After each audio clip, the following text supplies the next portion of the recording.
Yo, what's up? Got a party going on. This is the 101st episode. Let's do this.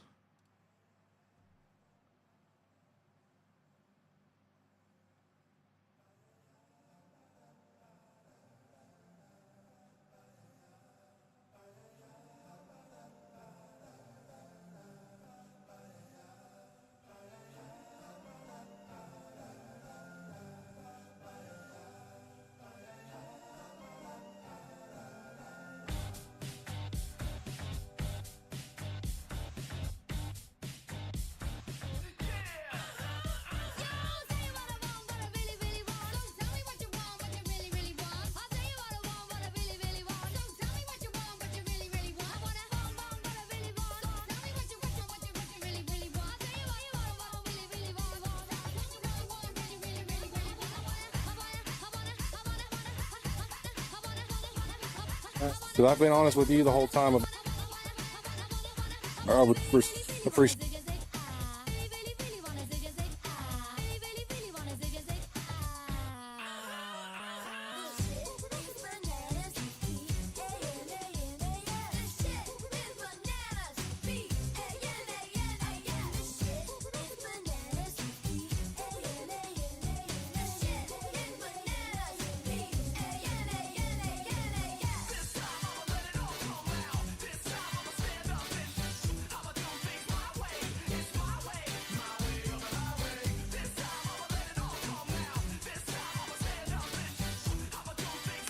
This week on Morning Mika, Welcome back the to kids, Morning and Mika. There's actually no adults doubt too, that are anxiety, not okay. depression, and addiction to technology.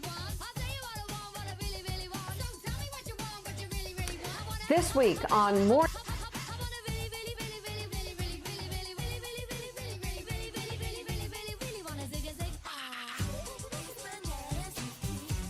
Welcome back to Morning Mika. There's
Oh, shit. Guys, I'm back.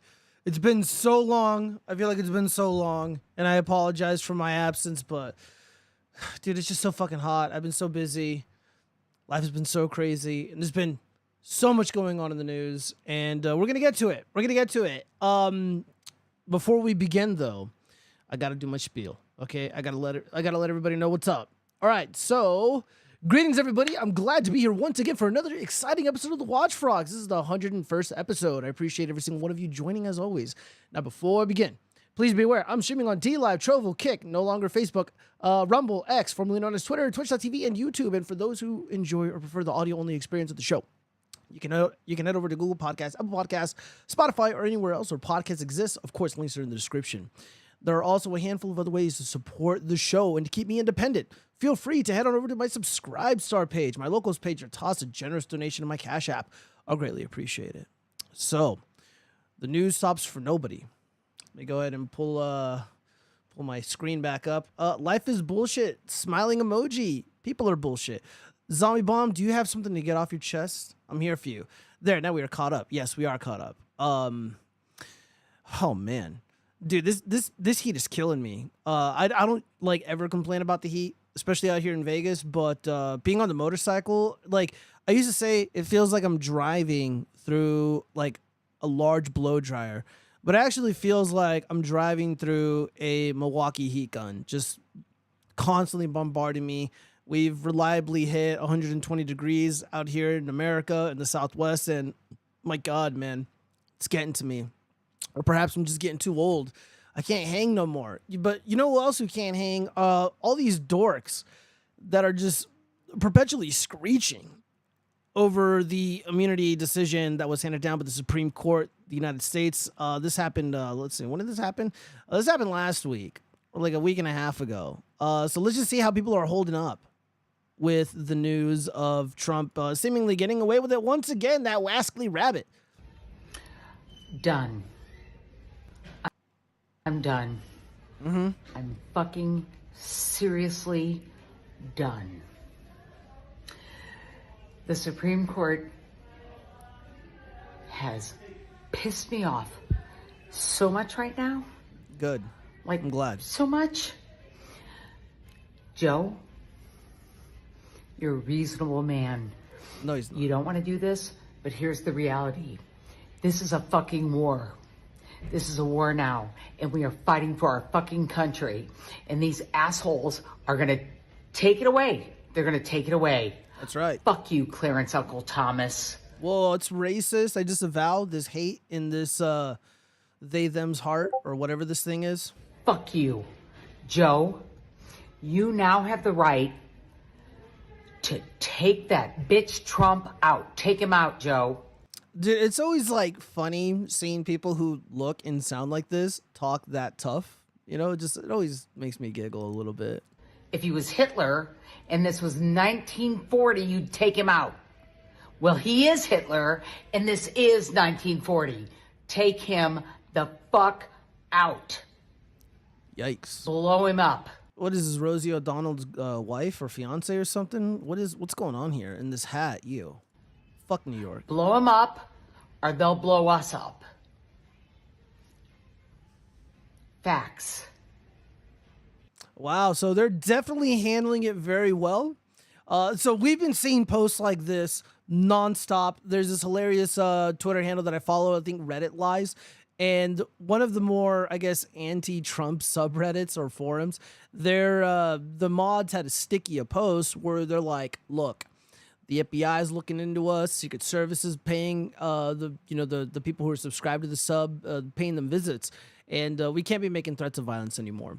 It's kind of funny that those subs are allowed to exist. These forums on this really stupid site, Reddit, they're allowed to exist, calling for violence, calling for criminality against the former president of the United States. That's allowed. They're allowed to say this stuff, but you call JoJo from Jers fat, then you lose your account, like I did.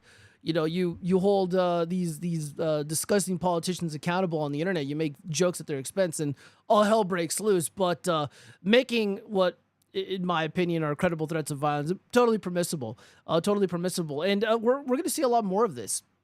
The general election, as of right now in 2024, it's right around the corner, you guys. And this rhetoric is going to heat up. We're going to see a lot more of it, and they're going to be allowed to get away with it, which is like the funny thing, right? And those of us who speak out against the violence, who speak out against the criminality, we're going to be censored. I haven't been censored thus far. Usually, like when I go hard against like Eric July, that's when I get censored. For whatever reason, he's like protected. I'm doing my best. I'm just doing my best. But these individuals, these they thems, they're not handling it well at all. This is posted by Breaking 911. There's people who are just not handling it. I'm relatively happy with the results of the Supreme Court decision. However, or the outcome of the Supreme Court decision, I should say. However, this also means that Joe Biden is going to be given the courtesy of, he's going to be able to reap the benefits of that decision as well. In my opinion, Joe Biden has also, not also, but he is definitely engaged in criminality. He's actively avoided court orders. He's actively avoided or circumvented Congress and is just kind of just doing whatever he wants and literally being the dictator that they pretend Trump is. That's totally fine. There's not going to be any consequences there. And if anybody tries to hold him accountable, well, he's like, oh, well, I got immunity. So that does work both ways. So it's not all sunshine and rainbows. However, Orange Man is going to live to see another day. Let's read some of these comments here. How many Bolsheviks have they, them? I didn't read these comments, by the way.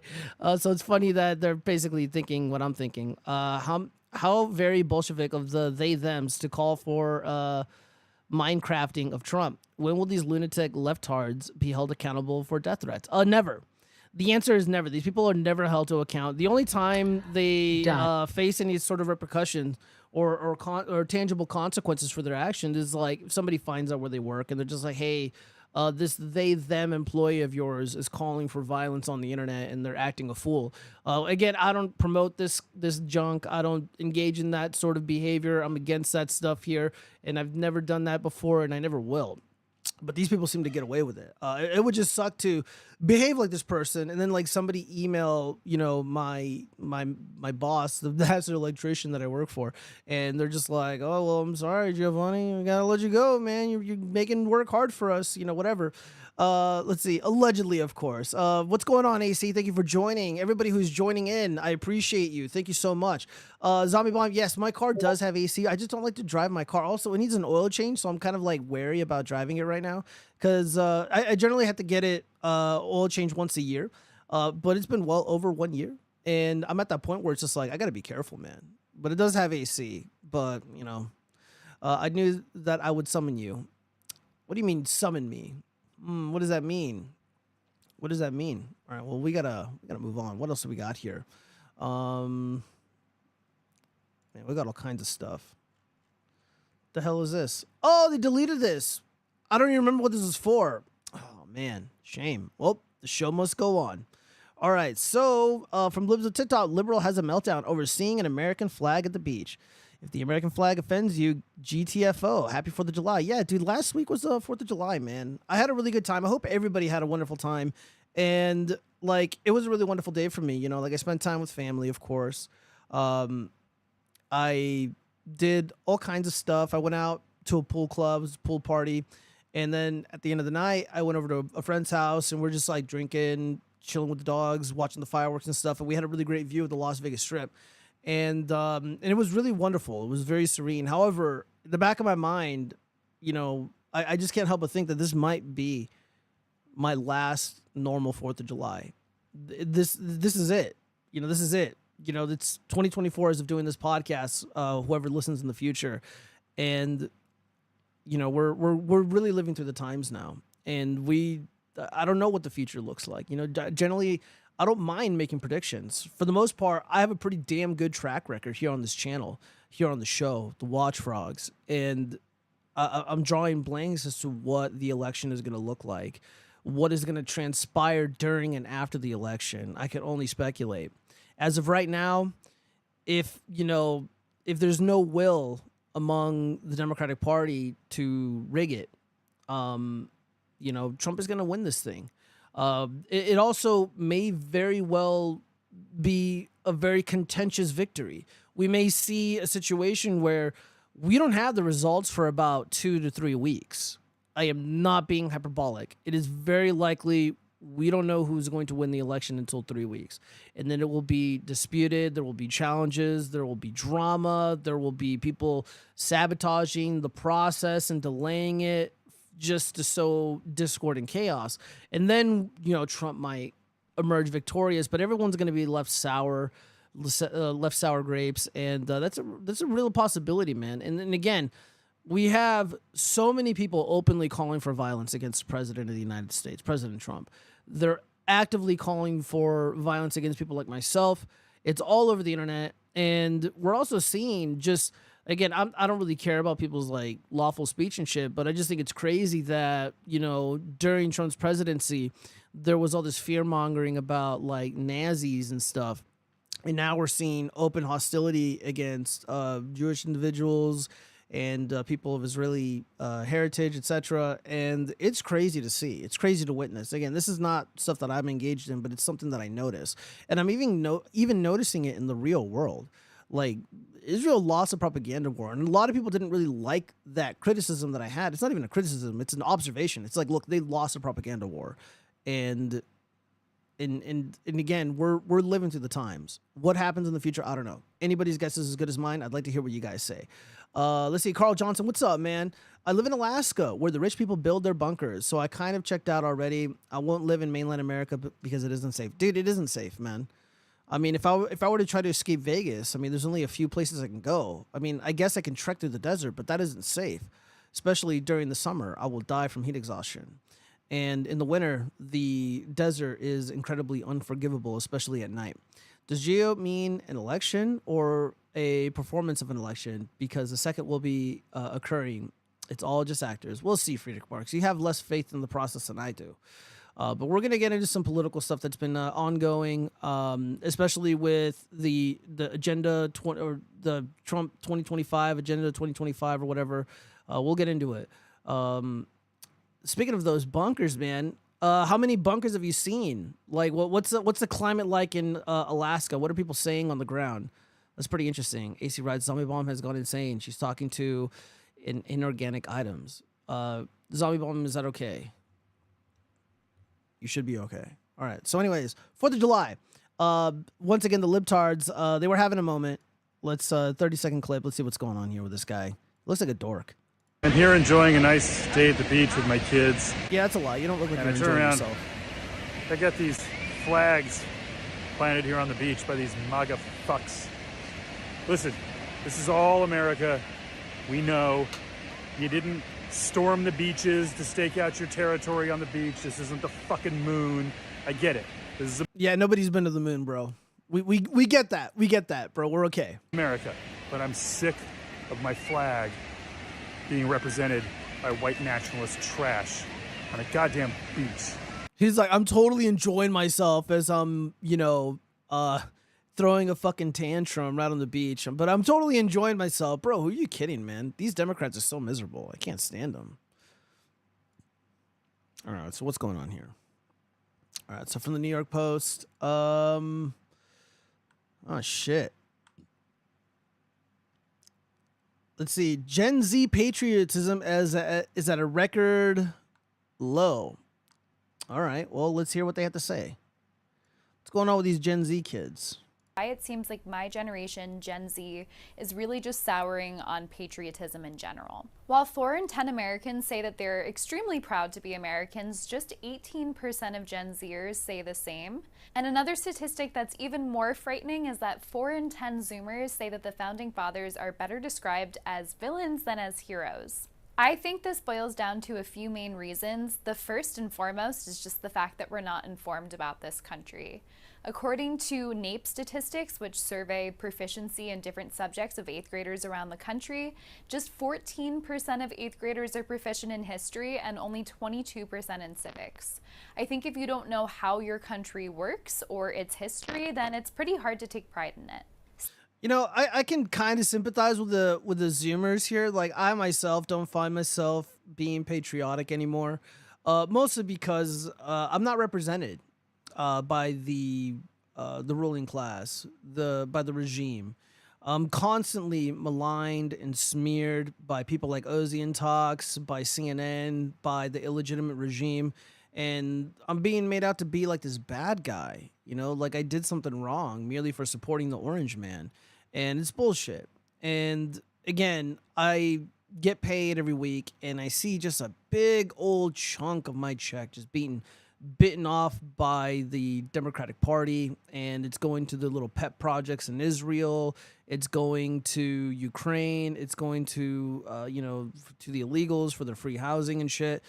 And it sucks. It sucks here. I hate it. I hate everything about it.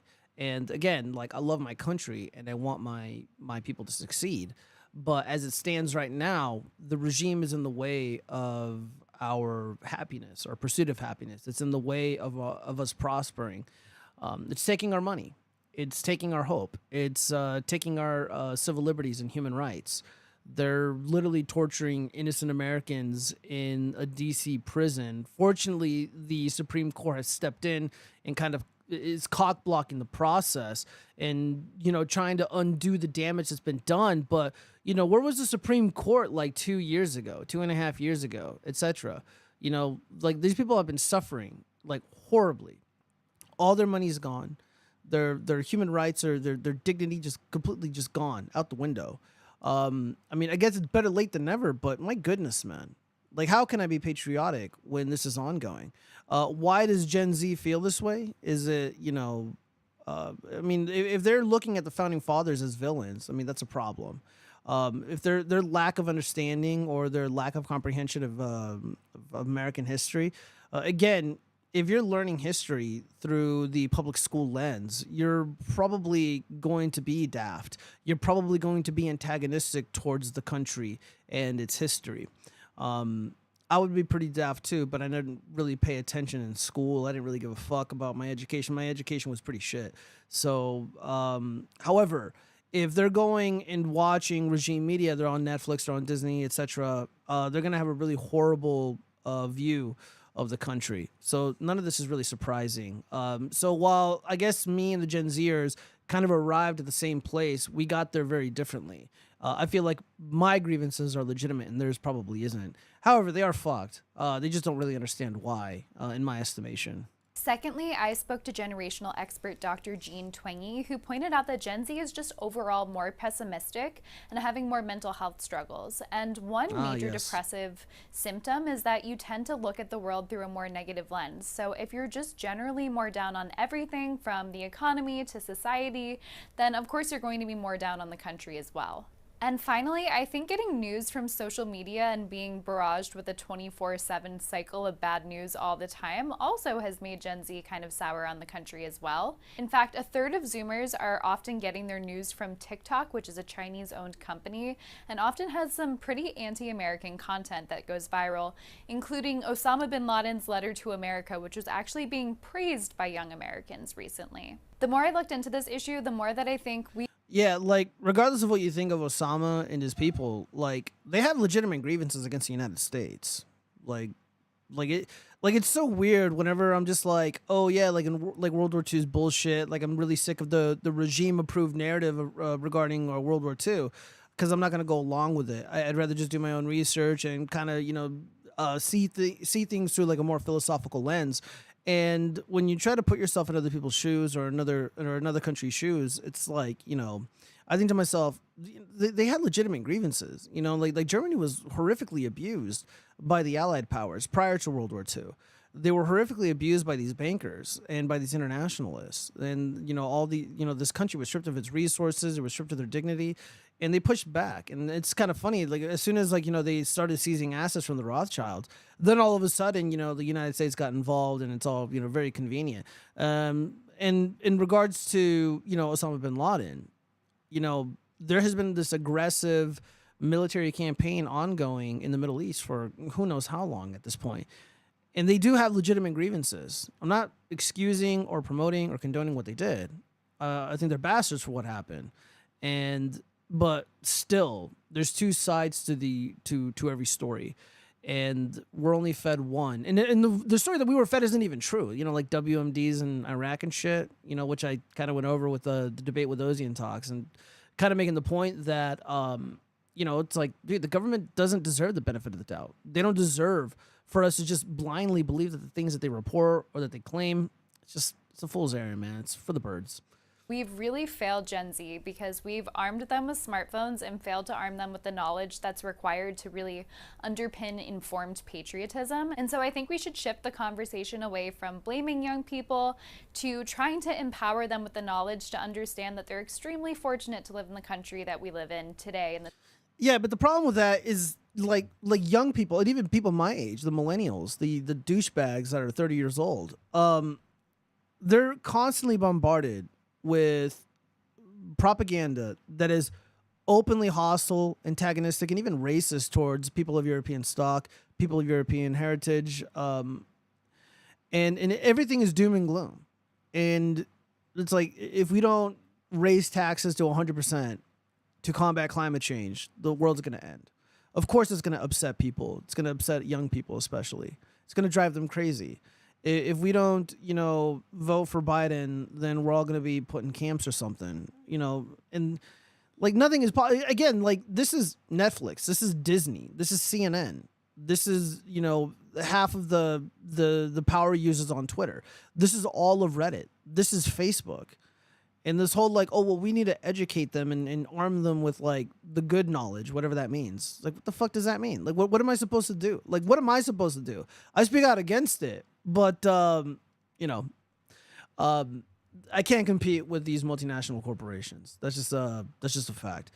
And nobody can. New York Post can't. No, there's no outreach program that could change the minds of these people. They're perpetually blackpilled. Boomer, God damn it, Kite and Chaz, you take that back. Also, welcome, bro. I got yeeted off Twitter, Rip Ozo. Yeah, I know, I saw that. I'm following your new channel. What did you do? Oh, I remember what you did. You were making fun of that slore. What do you think is gonna happen, dude? Slores are a protected class now. You can't be making fun of these women, dude. Like, I got yeeted off Twitter too for calling JoJo from Jer's fat, which is what she is. Like, she openly misrepresents herself. Like, it's disgusting. Like, dude, like, you try to... I'm like, I've seen pictures and videos of you. Like, you look like my mom. But your photo makes it seem like you look younger than me. And I know that's not true. Like, it's heavily edited photos. So I made fun of her and I got yeeted. Like, even on, like, I got suspended off Facebook, temporarily, of course, for saying modern women are lazy. Which is true. They are fucking lazy. No offense to regular ladies who are not so modern. But, it is what it is. I posted a pic of a chick in an adult film, and their Sims got mad. Yeah, dude. The Sims, the Sims had this image of the thought that you put, this adult corn star, right? They had this image of the woman, of the sex worker, and then when you posted the image of her getting plowed in the bum, it shattered this illusion that they had of her. You shattered this image that they had of her, and you got them all riled up. You rustled their jimmies. Because their queen is, being posted on the internet in a compromising position. And we've gone over this on the show, how these like simps, like these soy boys, whatever, they get very resentful and territorial over these women. And in their heads, they imagine themselves like in a relationship with them, even though they don't know them. And a lot of times, or nearly all of the time, these women don't even know these dorks exist. It's really sad. Permission to time out Kite and Chaz until he shows proof that he ate strawberry jam. Please do not abuse the wrench. I disavow. Let me go to the bookmarks, because there's one other thing that I really wanted to talk about, because the election is heating up. And let me see. Where is it?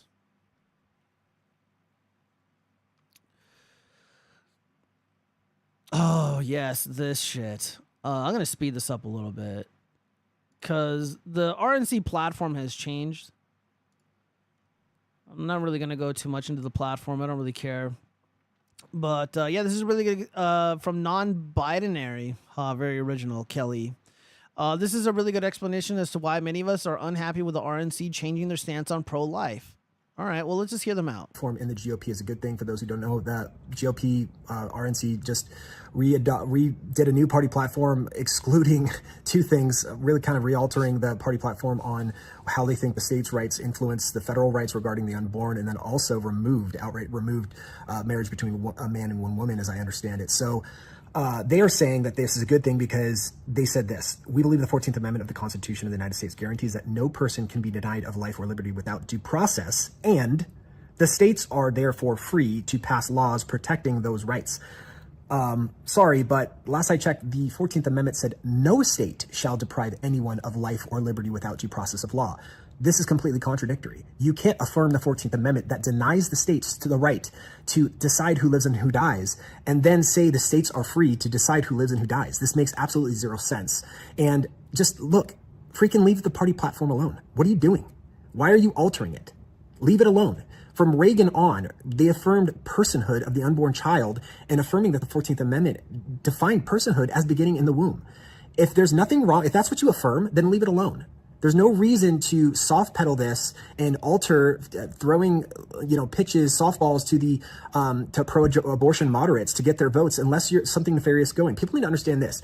The pro-life movement has been hiding, really in the GOP, has been hiding behind Roe v. Wade for the last 40, 50 years, saying the states are hamstrung, they can't do anything, can't do anything, right? So you have a bunch of these GOP kind of Tommy Lauren types that are really pro-choice, and they want to kind of hide behind why they can't do anything federally.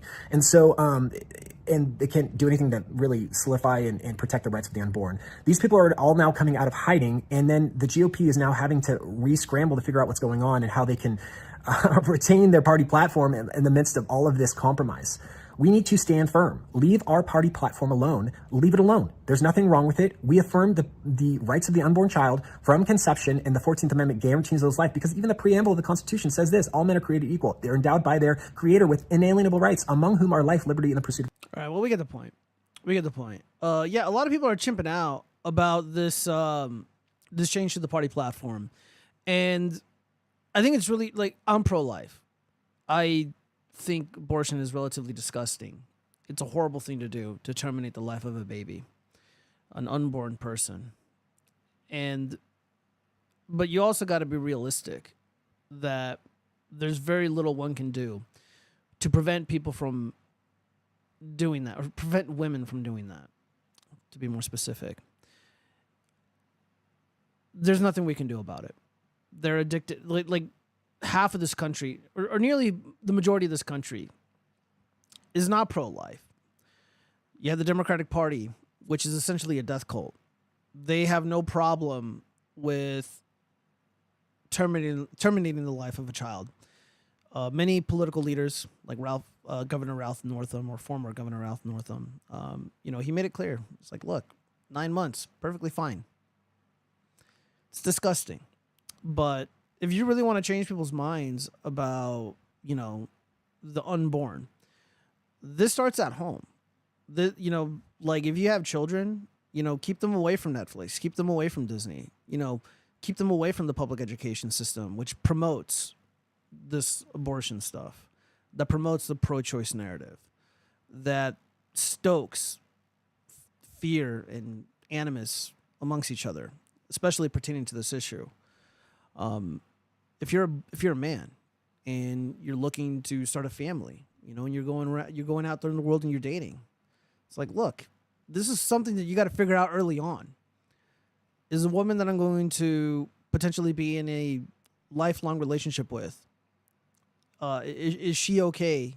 Does she believe that it's okay to terminate the life of our kid? And if she says yes, then maybe you shouldn't have a child with her. Maybe you shouldn't have a relationship with her. And if you're a woman, you don't have to have an abortion. But, there's challenges to having a kid, especially if you have one with a man that you just met or had a one-night stand with, or that you got the hots for and you're not sure if he's going to commit or not. Everybody needs to choose wisely. What doesn't make sense is using the government as a way to prevent these horrible things from happening, because it doesn't work that way. The last thing we want is for the government to get involved in the affairs of people, especially in regards to something like this, which is so contentious. I think removing this from the party platform is a good idea. This is a losing issue. I think virtually every single swing state, most major red states, they have abortion access literally built into their constitution, or they just recently added it to their constitution. I live in Nevada. We're a swing state. It is going to be enshrined in our constitution, or it already is. It is a protected right where I live. And again, wagging your finger, throwing a Bible in somebody's face and saying they're killers and they're sinners and all this shit like that, you're not going to change anybody's mind, even if you're right, even if you're correct. And, look at the demographics of some of the people or some of the women that are terminating their kids. It's like, look, maybe the less of them, the better. Fuck. I'm just thinking out loud. I'm just saying, do you really want more of them? I'm just saying. Granted, there's some people that I would rather not do that but some of the others, like, whatever, man. It just seems so foolish to want to legislate people's personal lives in that way. I'm just against it, man. I really am. As disgusting as abortion is, we just have to be pragmatic about it. And again, this issue alone, like if Governor DeSantis was the Republican nominee, he would lose handily to Joe Biden. Even with that horrific performance at the debate, Biden would still crush DeSantis. As upsetting as it is to many people, it is the honest to God's truth. And same with marriage. It's like, dude, like fuck marriage, right? Like the government sucks. Because the government is involved in marriage. A lot of men are tapping out. They're tapping out of relationships. They're tapping out of romance because of how fucked up our government is, because of how unfair the courts are. Let's see. I saw an old man shitting his coffee right beside a Disney once. I don't even know what that means. Let's see. Carl Johnson, rainbow people can have marriage. I would never sign up for one. It's a church and a strict prenup contract forbidding abortion and transing my kids. Yeah, I mean, there's got to be lines, like the transing kid shit. I mean, even Joe Biden, even the regime now is antagonistic towards the genital mutilation of children. Yeah, it took them 4 years, but whatever. Friedrich Marx writes, Republic doing as they do. The dude used Reagan as a defense as to why Republicans are wrong. AD doesn't even realize Reagan started it. He walked you to this change. I know, right? Females, like the Christian God, love to end babies. It's in their DNA. I don't know. Let's see. Changing the platform to become the Democrats is a good idea. Dude, that is not what I said, man. That is not what I said at all. Now you're misrepresenting me. You're just like Ozzy and talks. I think we should pretend we want to normalize rainbow marriage and abortion until we get elected with an overwhelming majority, then change the Constitution to completely outlaw them. That would be pretty funny. That'd be absolutely hilarious. Then extreme Christians won't show, and they are highest voting bloc of Republicans just through the elections. Yeah, dude, Republicans, they've been throwing elections with this abortion shit. And this whole, like, we're pro-life shit. Like, first off, I don't fucking believe that these people are pro-life. And same with the Democrats. Like, the Democrats are just as violent and disgusting as a lot of these Republicans. They're like, oh, we want to save the unborn. We want to save lives. We want to end this death cult. Okay, fair enough. But these exact same people, they promote war. They promote violence. They want to continue to fund, the genocide in the Gaza Strip. They also want to continue to fund Israel so they can continue to fund Islamic extremists that are continuously killing Christian Armenians. They want to continue this aggression against Russia using the lives of innocent Ukrainian men. Many of them are very, very old now or incredibly young. But I'm supposed to believe that you're pro-life? Dude, like the evangelical right, the pro-life right, these dorks, they're hypocrites to me, and I'm not interested in the things that they say. They just want to grift off this issue, and they've made a lot of money. They made a lot of money. It's like, what are they doing with this money? Where's this money going? He put doing his coffee besides Miss Disney. I can't remember her first name. She's dead. Oh, I don't know what you're talking about, Zombie Bomb. I'm not familiar with it. But yeah, this is ridiculous, man. Giovanni said he is pro rainbow rights and pro abortion. He said he didn't say it, but he did support the Republican Exchange, Party United. I don't know what you mean by pro-rainbow rights, and I'm not pro-abortion. I'm pro-life.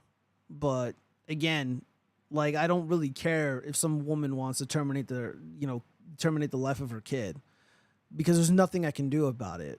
Why am I going to stress out about it? Why am I going to petition the government to prevent this thing that she wants to happen? It's not my kid. It's not my life. It's really not even my problem. I find it reprehensible, but there's literally nothing I can do. Well, if I wanted to truly stop it, it would result in me going to prison. It would result in me being deprived of my own life for doing something that is essentially a fool's errand. I speak out against it, but other than that, that's really about it. I figured if Chaz likes Biden, he liked the guy who shit in his coffee too. Wait, somebody took a fat shit and kite in Chaz's coffee? I don't even know he drank coffee.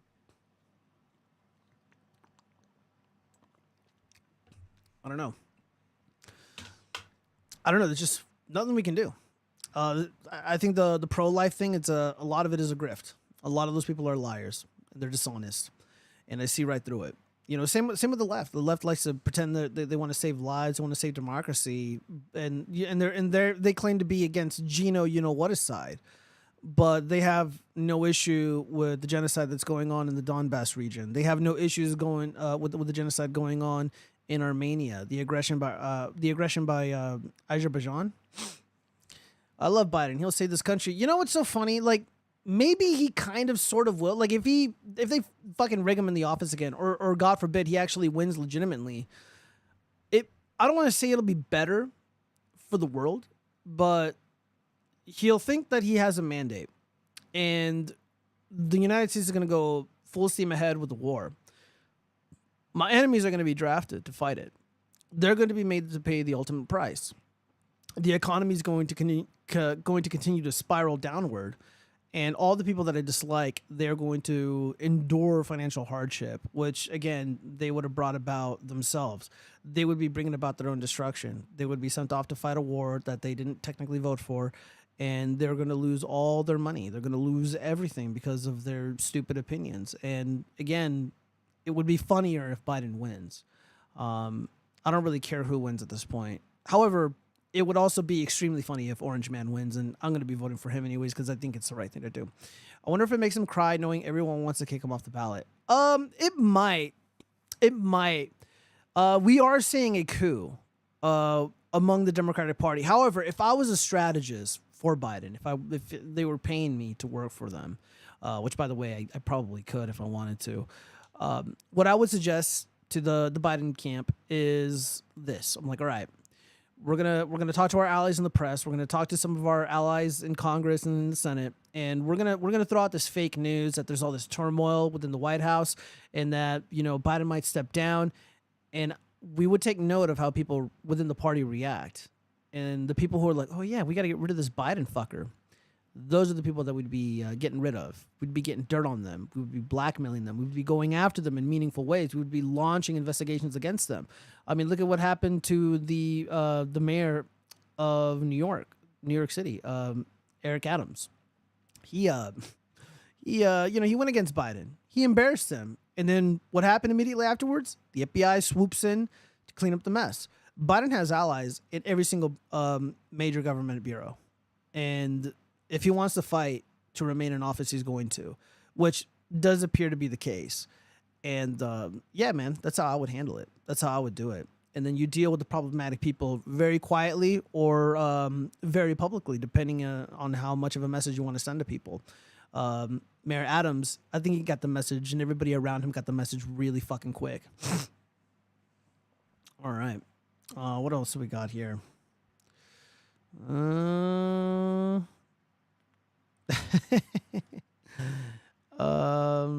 me see. Did this guy block me? Oh no. Yeah. This is we've had elections, major elections in France and in the UK. And David Radboy, he's responding to cat turd. I don't care what happens in France. I don't care what happens in England. I don't care what happens in Israel and Gaza and Russia, Ukraine. Seriously, who gives a fuck?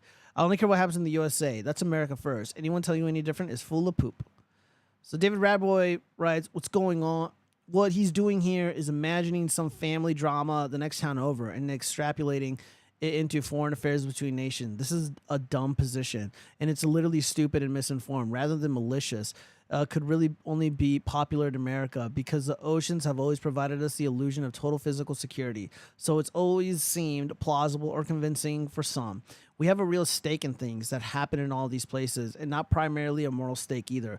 If you can't come up with any scenario where events abroad will impact life in the United States, you're not thinking. Tweets like this are what Trilling referred to as irritable mental gestures which seek to resemble ideas. David, you're trying to sound a lot smarter than you are. Chill out. The antidote or appropriate course of action is a different issue and will vary between prudence and insanity. But I don't care. Isn't ever on the table. Yeah, it's always on the table. Who gives a fuck? Policymakers all understand this, even if they're intellectual frauds, fuck-ups, or total disasters. That's why you'll never, ever have a government that truly reflects, I don't care. So I write to David, what are you going to do about it? Laugh while your movement is crushed. So I come back, I clap back, as the kids say. I'm not a DeSantis bro. I wouldn't know what that feels like. But not giving a fuck. Yeah. Yeah. You know, kind of like abortion. I don't care anymore. There's nothing I can do. The French people have spoken, and they want unlimited illegal immigration into their country. UK appears to want the same thing. They want to flood their country, their once prosperous countries, with these people. And their children are no longer safe. Their women are no longer safe. Their artists are no longer safe. Their public intellectuals are no longer safe. Their educators are no longer safe. Who cares? This is what they wanted. This is what they voted for. They're dancing and cheering and rioting in the streets because they got the result that they wanted. And Gaza, Israel, again, I don't really fucking care what they do. I'm tired of a big chunk of my paycheck going to these wars. I would rather that not happen and leave these people up to their own devices. What I don't want is an influx of Palestinian refugees flooding the West. It's probably going to happen. It's already happening to a degree. But, yeah, fuck them. Yeah, Ukraine, Russia, just stop funding these wars. Stop giving weapons of mass destruction to the Ukrainian government, because they're using the resources that they're getting from me, literally, to oppress the people in the Donbass region, which I do believe has been recently liberated, by the way, by Russia. So God bless Russia. I stand with Russia 100%. But as a result, all these people are perishing. Not caring, being indifferent, it's the right move. It really is the right move. You know, kind of like the whole like pop culture stuff, like with Disney and like Star Wars is dead, whatever. Like, dude, fuck Star Wars. Be indifferent. Who cares? Go live your life. Go touch grass. Go hump the grass even. Let me read some of these messages. I think it's not a good idea to push the drafted for war propaganda narrative. There's no world war or draft coming. The moment they start drafting, you will have T cells activate. GG no RE. Your children are in danger of getting a big booty Latino. We must stop them. I know, right? I mean, dude, that might be the new frontier for like Western people. They're gonna have to fuck off to Latin America, because the West is just gonna be completely unsafe. There's just nothing for us here. So yeah, big booty Latinas in our future. No, there might be a draft, man. I beg to differ. I mean, they've already laid down the groundwork. They're, everything that they need to implement the draft, it's already in place. It doesn't take much to get people to do really stupid shit. Speaking of like propaganda, it's not that difficult. Many will comply and many will perish, and it would be their own fault. I would like to see a resistance to it. I mean that's also the other side of the coin, though, right? If the regime wants to implement a draft and like, look, we need to draft people, we need to fight for more democracy, more NATO or whatever, and we need to sacrifice the lives of all these like 20-year-olds and 30-year-olds, you might see a massive backlash. You might see an actual uprising to counter that maneuver, that edict of sending young men to perish for the Biden crime family and the Clintons and the Obamas, etc. So yeah, it would be nice to see. God, I need water. The chat does not support and encourages the humping of your local grass. Make sure to kiss it first. Well, I have artificial grass, so it might be pretty hot. All right. Let's see. Let's move on. All right, the Hawk Tua girl. This is from Gab News. I gotta get into the pop culture stuff. Hawk Tua has been all over the internet. I have not. The only thing I've really publicly said about this chick. Oh, let me set up a little bit. The only thing I publicly said about the Hawk Tua girl is that, like, I don't really think this is funny. Like, one of my friends sent me like a Hawk Tua meme. He's kind of like a boomer. He's like a Redditor, so his sense of humor sucks. And I'm just like, dude, this isn't really that funny. And I told him, like, dude, like, you wouldn't, like, my sense of humor would, like, make you cry. Like, you just would not be able to handle it. And he thinks, like, I laugh at creepy shit. If you guys are on my Twitter, you know what I find funny. But, yeah, this is from Gab. I believe, what is this from, like, Andrew Torba? Yeah, Andrew Torba. Reclaiming our dignity, a call for a cultural reawakening on the right. Oh, God. Luckily, this is not long.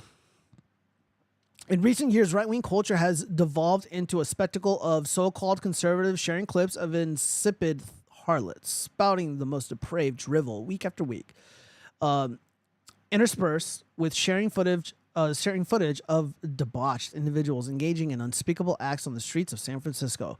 From the foul-mouthed trad girl Lily to the debased and degenerate-mouthed Hawk Tua girl to the viral clips of the things I won't even describe to you being shared by everyone on the right wing as outrage bait. Our culture on the right is degenerate, debased, and frankly disgusting. We have to remember that inputs equal outputs. What we think about, we bring about. All right, I can agree with that. We are literally poisoning our minds with filth when we share and boost this content into the feeds of our people.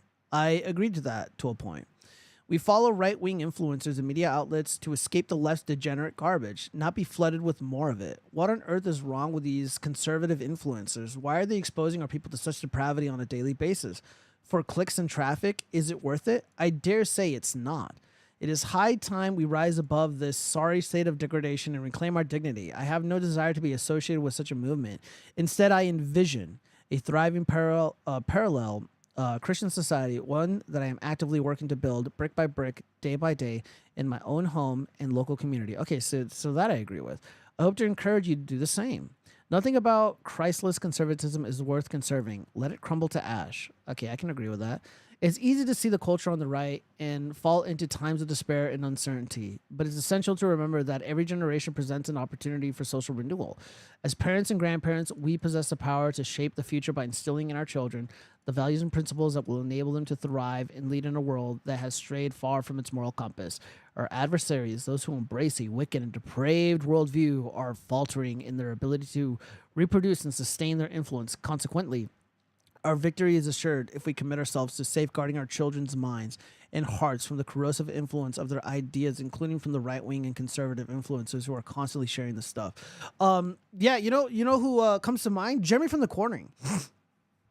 Jeremy from the Cornering made a post to this chick, the Hawk Tua girl. He told her to do OnlyFans. He told her to open up your legs on these X-rated websites.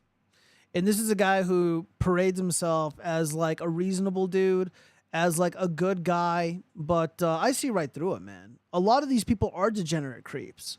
I called them out. Elijah Schaefer, total disgusting creep. Jeremy from the Quartering, literally defending Dr. Disrespect.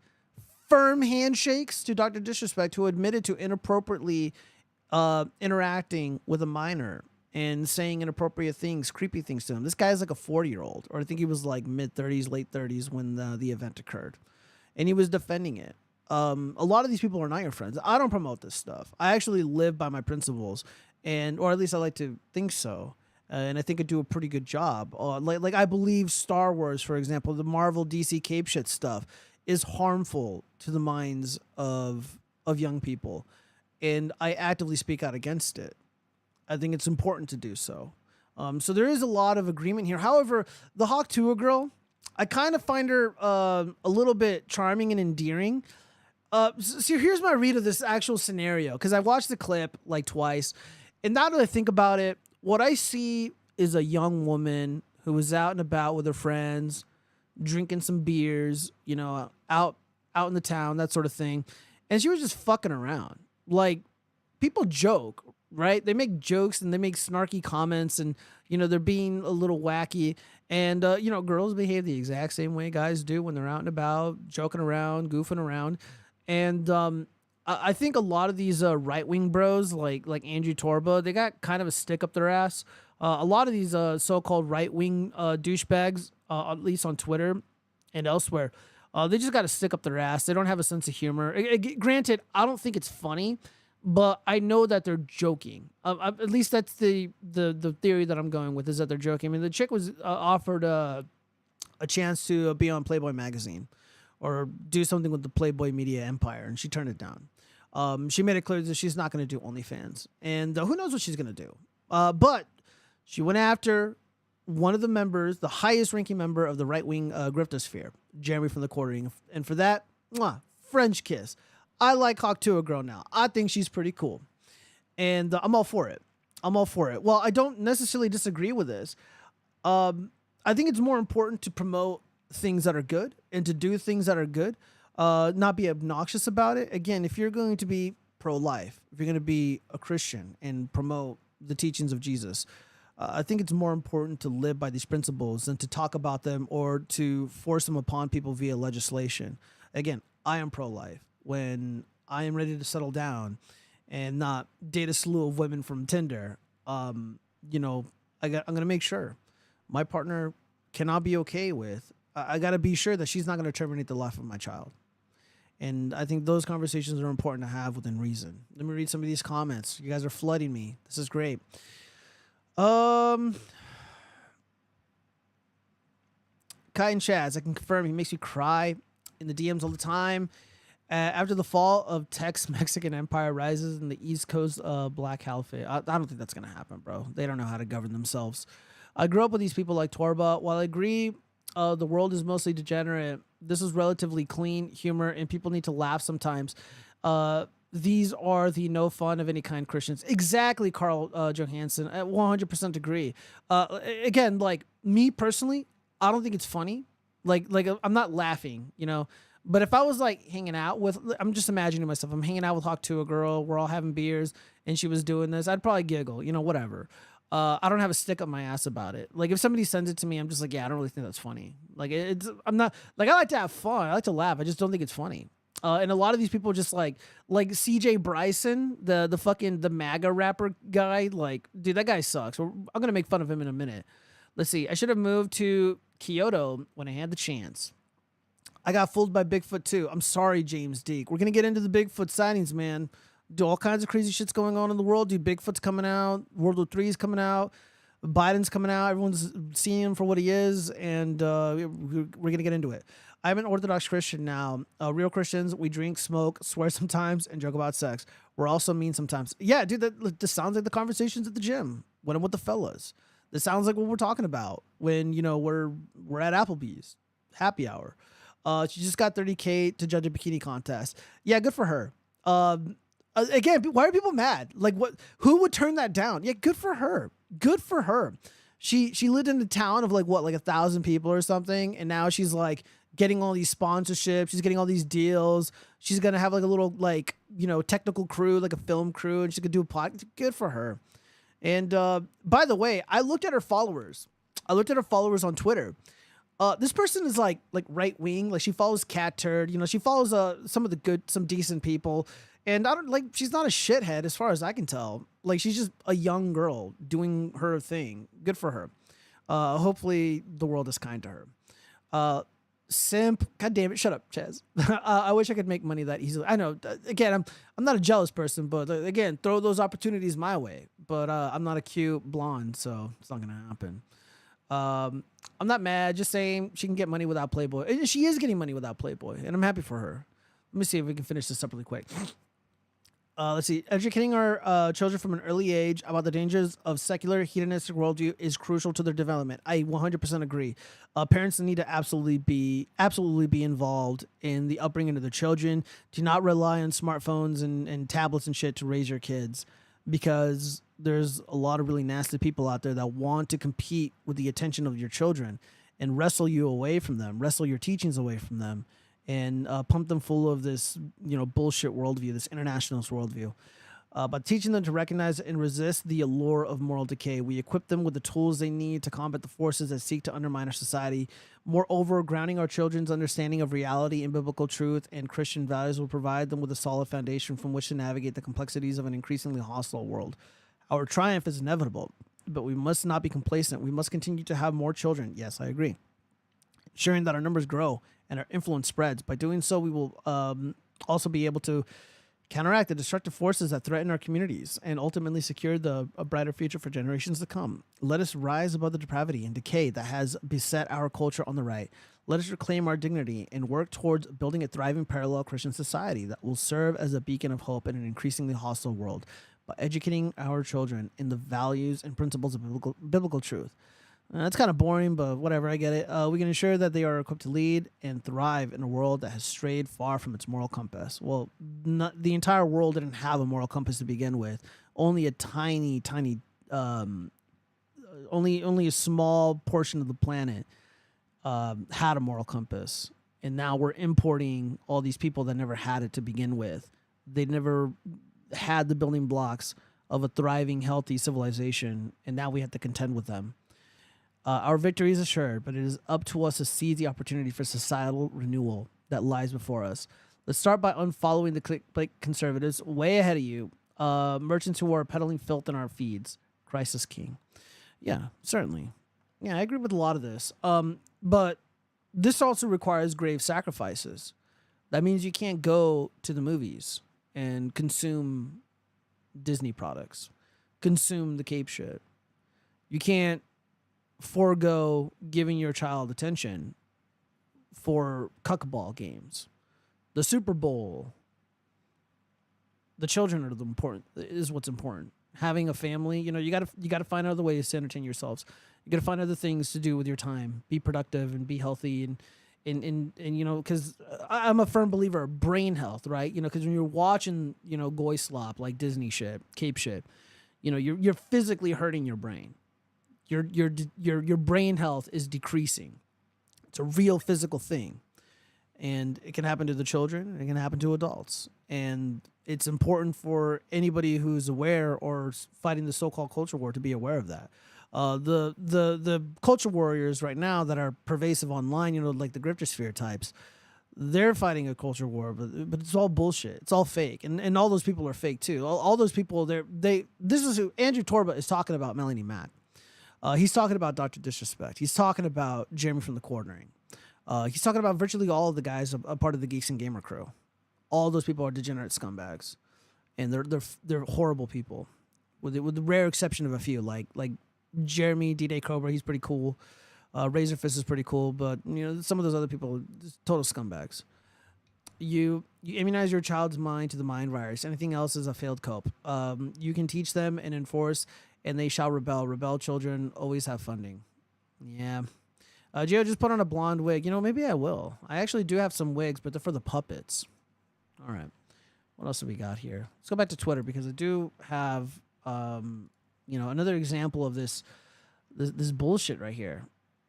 CJ Bryson, he does all the cringy like MAGA rap again. Like I like Trump, obviously, and I'm gonna vote for him, but look at this shit.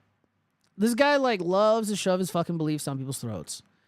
I keep telling y'all, a certain group of people don't view drunkenness as degenerate and don't mind women dressing like whores as long as they have on boots and a cowboy hat. And I, of course, reply, you're married. Why do you give a fuck? Your music is shit, and I'd be more offended hearing your trash in public than seeing a slew of slurs parading in front of me. You culture warriors are insufferable jackasses and pure cringe. Again, dude, if you got... you got your music career for whatever that's worth. You're married. I think he's got a kid or two. It's like, why do you care what other women are doing? Dressing in a way that you find whorish. What's going on here, dude? Like who are you winning over by saying stupid shit like this? You make really terrible music that appeals to people who dress like this. And yet here you are complaining about it. Yeah, CJ Bryson, this fucking retard. His whole shtick, his whole feed just consists of this stuff. Let's see. Can someone explain to me what's bad about Project 25? It sounds great from reading it. No, who cares? Any music that promotes sinful behavior is bad for our culture. I would go as far as to say it can be dangerous due to its influence on those who listen, specifically young people. Again, CJ Bryson's music is awful. He's like the ISOM of rap music. It's really bad. The fact that more people are willing to let their children listen to country music makes it worse. It's like Taylor Swift. Yeah, Taylor Swift sucks, but is her music really bad though? Is it giving people bad ideas? Is it promoting a specific worldview? Does it promote an agenda? I guess I don't listen to her music, so I guess you can make the case that it does. I've listened to some of her songs in the past because her music is popular, but I never got the sense that there was a, that it's so bad. Like, dude, and they wonder, it's like, this is why, like, the right, the so-called right, the moral right, this is why they lose, because of how insufferable they are. Remember, y'all, make sure to call out rap music as degenerate, but never call out country music being degenerate. Why? Because rap is more vulgar, which somehow cancels out the degeneracy of country music, according to Twitter anyway. Have a good day. How is this an own or a mic drop moment? I don't understand. Like, I would listen to this guy's music, but he'd probably copyright strike me because it's so bad. Satan brainwashed y'all that way. Lyrics more vulgar equal more sinful. So you're tricked by the lesser of two evils. I never really seen country music as evil, though, but whatever, man. I don't know. This guy has a stick up his ass because his music is shit, and people find the country girls charming and endearing. Jen needs to put on a blonde wig to understand Taylor Swift. I guess I do. I prefer Buck Owens for country music. Put another log on the fire. Twister promotes 304ism in a subversive way. Yeah, probably. I mean, yeah, I get that. Yeah, but CJ Bryson is like way worse. I'd rather go to a Taylor Swift's concert than go to see CJ Bryson in concert. I'd probably have more fun, and there's more hot chicks. So, I mean, the choice is pretty obvious. All right, what do we got here?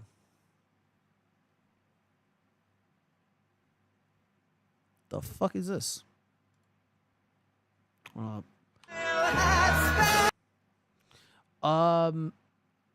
I guess we're still talking about pop culture stuff. So what do we got here? Oh shit, it's probably gonna be copyright. All right, so we got a Star Wars wedding. Dude, this looks like something that Cheese would have when he gets married. He's gonna have a Star Wars wedding. I mean, look at this, dude. This is modern culture. This looks awful, man. Oh man, this is awful, dude. I'm gonna text this to Cheese. He's probably gonna jizz in his pants as soon as he sees it, though. Ugh. Ugh. All right, we're gonna get into Bigfoot in a second, but we got more pop culture news. Kind of on the topic of kind of leaving people alone. There's this popular streamer, FaZe Sketch, and apparently he was doing OnlyFans. He was like a little boy whore, and again, like I'm not an ally or anything, but like I don't beat up on rainbow people. I don't bully them. And again, if we're gonna like claim to be Christians and shit, and if somebody lived a life of sin, lived a life of degeneracy, and then they no longer do those things, why are we gonna continue to beat them up? So Fear Buckbroken, Bruce Drop 'em Off speaks on Sketch. It's not about you being a rainbow guy. It's about you not telling no one and hiding it and becoming a whole new alias. That's not cool, bro. You got kids that watch you. My little brother watches you. I'm not allowing him to watch you again. Like, what? Is he, like, twerking his ass while he's playing Fortnite or whatever? Like, what is this kid doing? What is Sketch doing that is so reprehensible? I understand that, you know, he was engaged in, like, really disgusting behavior, but, you know... I'll say this. I'm going to be real with you guys. Like, I know this guy, somebody that I'm really close with. We're going to call him Eddie. Me and Eddie, like, we kind of grew up together, and he was always a really good dude. He was a really kind guy, and he's helped me out in so many ways. And he ended up getting this job working on the Strip, the Las Vegas Strip, and he was doing hard drugs. And he did some really nasty shit. You know, he did some disgusting stuff. And I heard it from another good friend of mine. And he told me about it, and he's like, oh, yeah, just so you know, like, Eddie did this. He did this with these men. But he said it was just a phase. He was just experimenting. And I didn't really know what to think about it.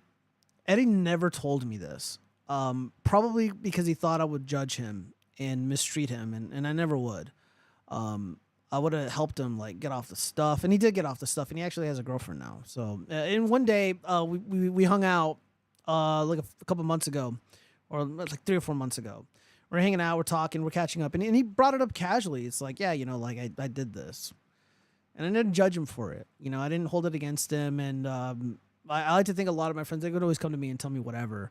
And I feel like a lot of people kind of have this view of Sketch, right? Like I mean, at least Eddie didn't put it on the internet, you know.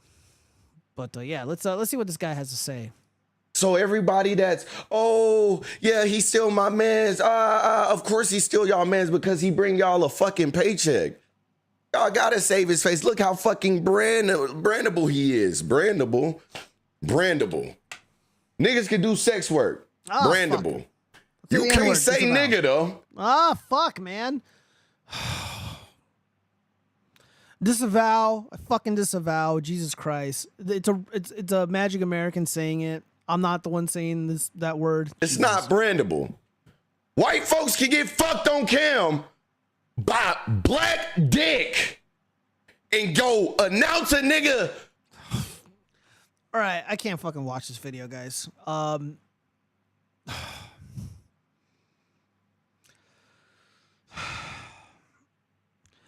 Bro, like, dude, am I gonna get in trouble for him fucking saying that shit? Jesus. All right. If he says it one more time, I'm stopping the video. To fucking in the NFL, gang, but a real deal nigga who play. All right, I can't watch it anymore. Yeah. Dude, like, Sketch's brand, like, I actually went and like watched like a few minutes of some of his streams, and like, I get it, man. He's a talented gamer, you know. Finish it, dude. Fuck it, we're gonna finish the video. Fuck it, we're going live. Look, I'll appeal it. Because it's not me saying it, and it's a Magic American saying it. So whatever. Here we go. Madden all day with the green screen and sweating and shit gets no love. I don't know his name, chat, but I'm fighting for all black creators at this motherfucking point, like I've been doing. So it's not about you being gay, gang. It's about you not telling nobody and hiding it and coming a whole different alias, like you're a new person. That's not cool, bro, at all. You got kids that watch you, gang. My little brother watch you, bro. And I'm not allowing him to watch you no more because you're just trying to cover this shit up. Like, it's okay for you to be gay. Nobody cares, bro. Nigga, I did a stream with Brandon, a fucking barber. If you think I'm homophobic, think that. I don't give a fuck. But all that sex shit, I know that's gonna become a troll because y'all niggas troll about the P. Diddy shit, all that shit. I don't give a fuck. Y'all niggas don't take shit like this serious with kids. And that's why they end up gay at fucking 11 years old. That shit don't make no sense. Shut the fuck up, nigga.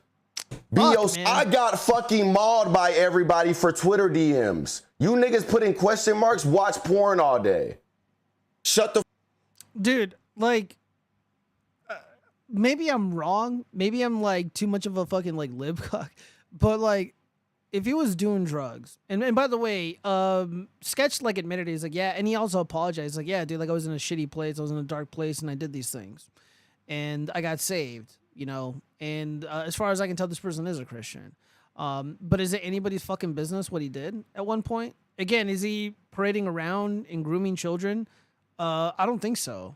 No, I mean, like what Dr. Disrespect did was worse. And so many of these douchebag, fucking fake macho assholes like this, they defended Dr. Disrespect because he shits on the Transformers, because he shits on rainbow people, and they engage in bigotry or whatever, and hostile bullshit. I don't think these guys did anything wrong. The Ebony Man isn't wrong. I mean, like, dude, I don't know, bro. Like,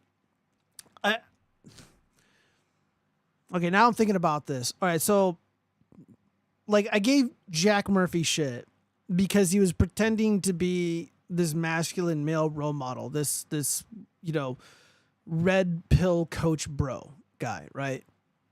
But in the behind the scenes, he was getting plowed in the bum. He was doing, you know, freaky shit with boys, and he was allowing other men to fuck his wife or fiance or girlfriend or whatever.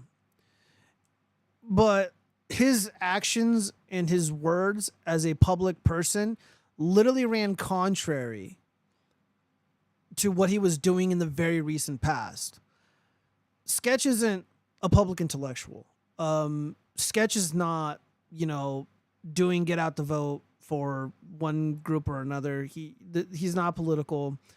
He's not like a fucking red pill life coach, whatever the fuck. He's just some kid playing video games and trying to entertain people. And his content, for whatever reason, it's entertaining. And I watch it. I get why it's entertaining. Like it depends, dude. Like I think it depends who we're talking about. You know, like Nerdrotic, for example. I mean, again, I don't like Nerdrotic. I don't really care for him, but you know, this is a guy who did time in prison because he was pumping his community full of drugs. He was a drug dealer. He sold harmful chemical enhancers to kids or to young people, whatever. Allegedly, well, not allegedly. He went to prison for it, and but he doesn't live that life anymore. And now he's like anti-woke, and you know, he's like pro-Trump, I guess, and you know, he pushes back against the modern left in his own fucked up way, in a way that I don't really agree with. But like, I think he should be afforded forgiveness. You know, like I know a lot of my fellow detractors, they like to beat up on Gary, who's Nerdrotic. They like to beat up on him and, you know, make fun of him for his past. But he's no longer doing those things, and he paid for his crimes. He paid for his sins. Like, who am I to just continuously, you know, beat up on the guy? And that's kind of how I see Sketch. I see him as you know, just a young dude who did some really stupid shit, really creepy nonsense. And by the way, he apologized for it. He's like, yeah, dude, I fucked up. This guy you're defending is worse than Jack Goldman.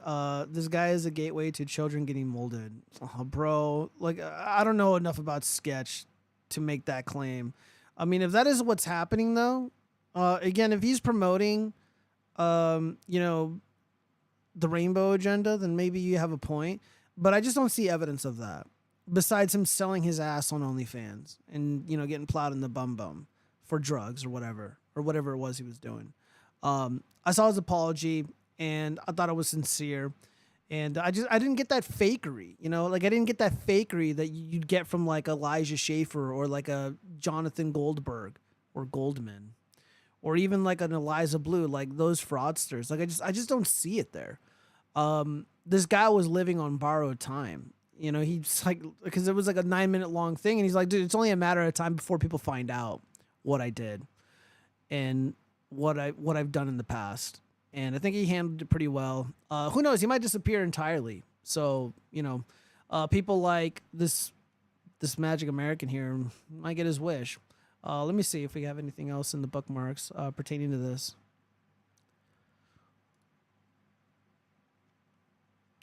No, I don't. What is this shit?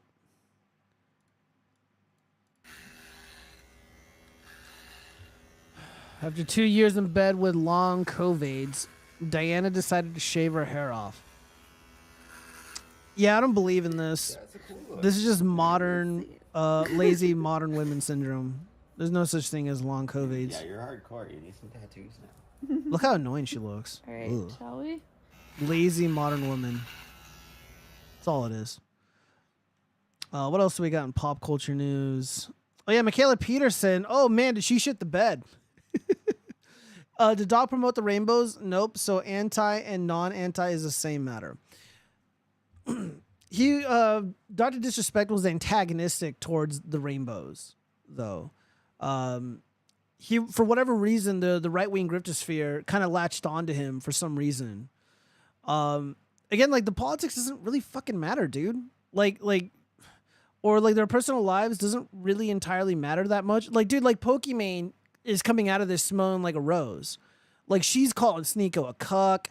She's calling, you know, a lot of these right-wing grifters, like the quartering, she's like going like, ew, yuck, and, you know, just bringing these people to task. Like, when I'm in agreement with somebody like Pokemon, like, that's a fucking problem. That's a big problem.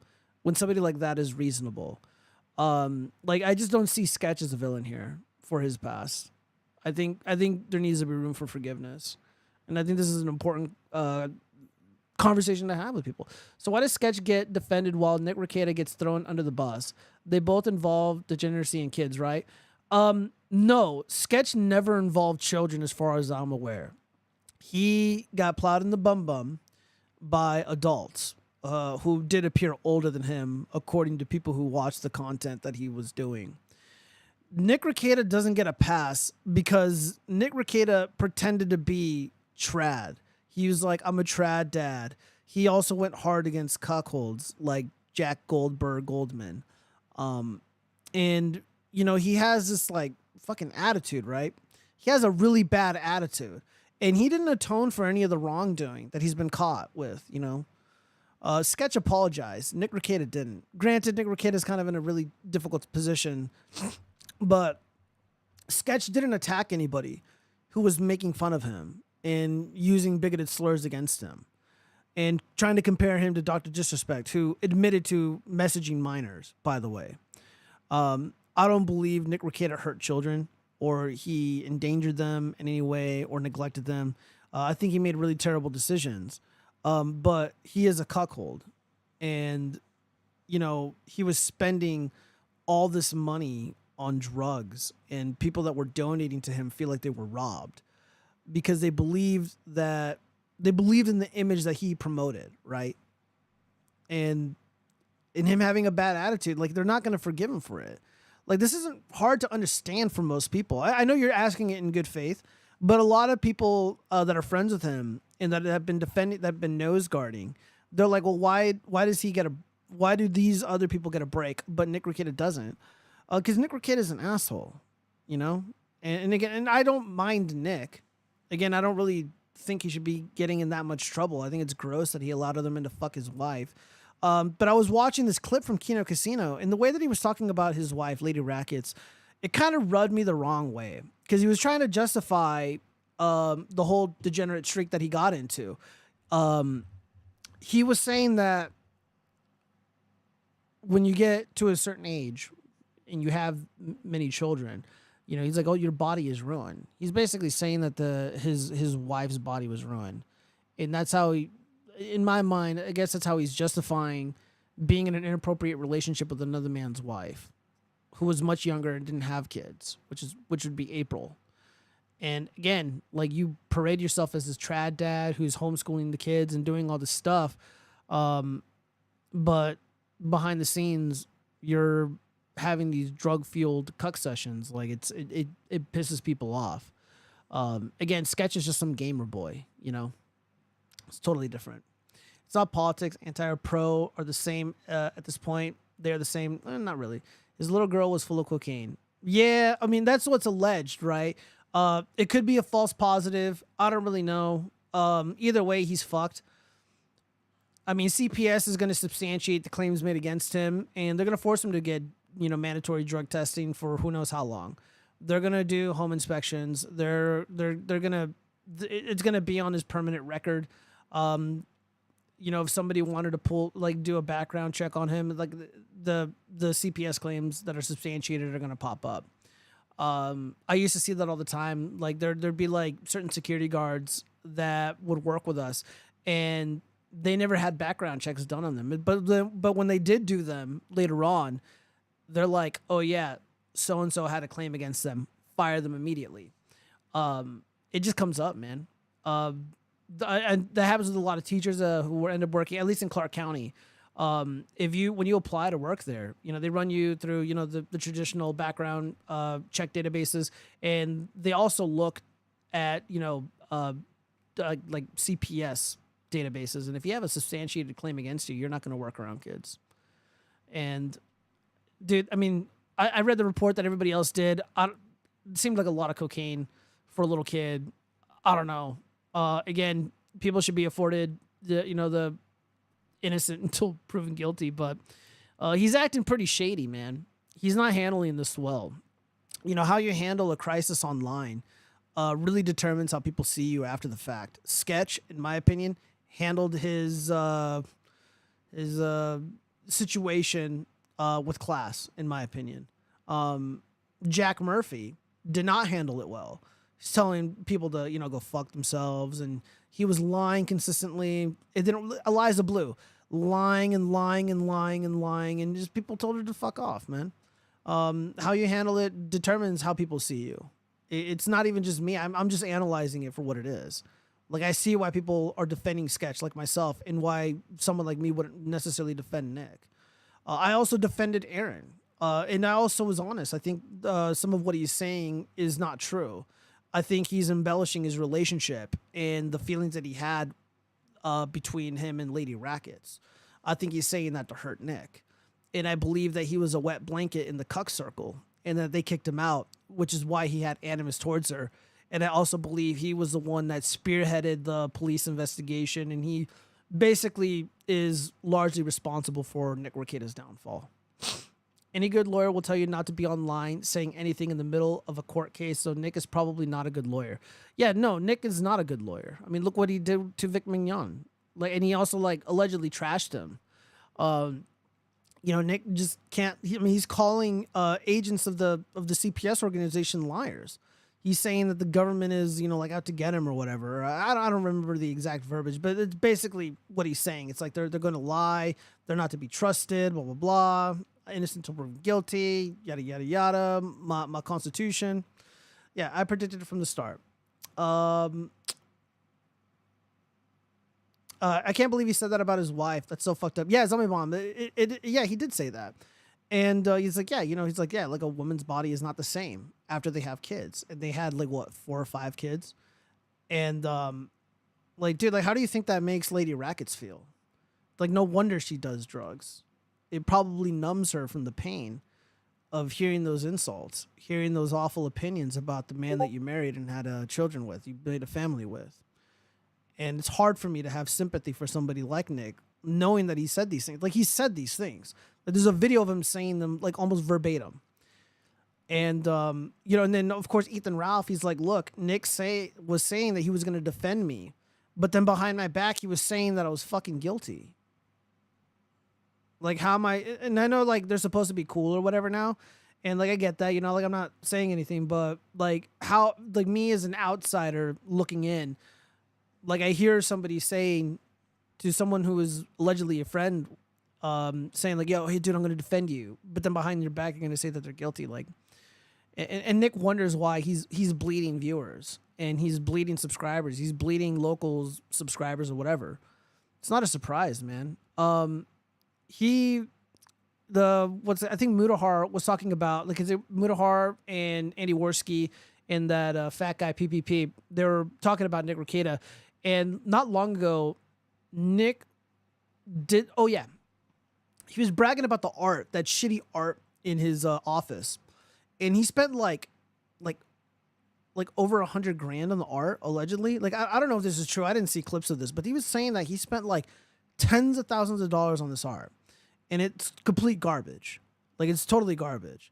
And when he started saying that, as soon as he started saying it and bragging about the art, people stopped donating money to him. He was like bleeding super chats, and then he had to change it up a little bit. But yeah, man, I don't know how I feel about it. Again, like, he never hurt me. He never took money from me.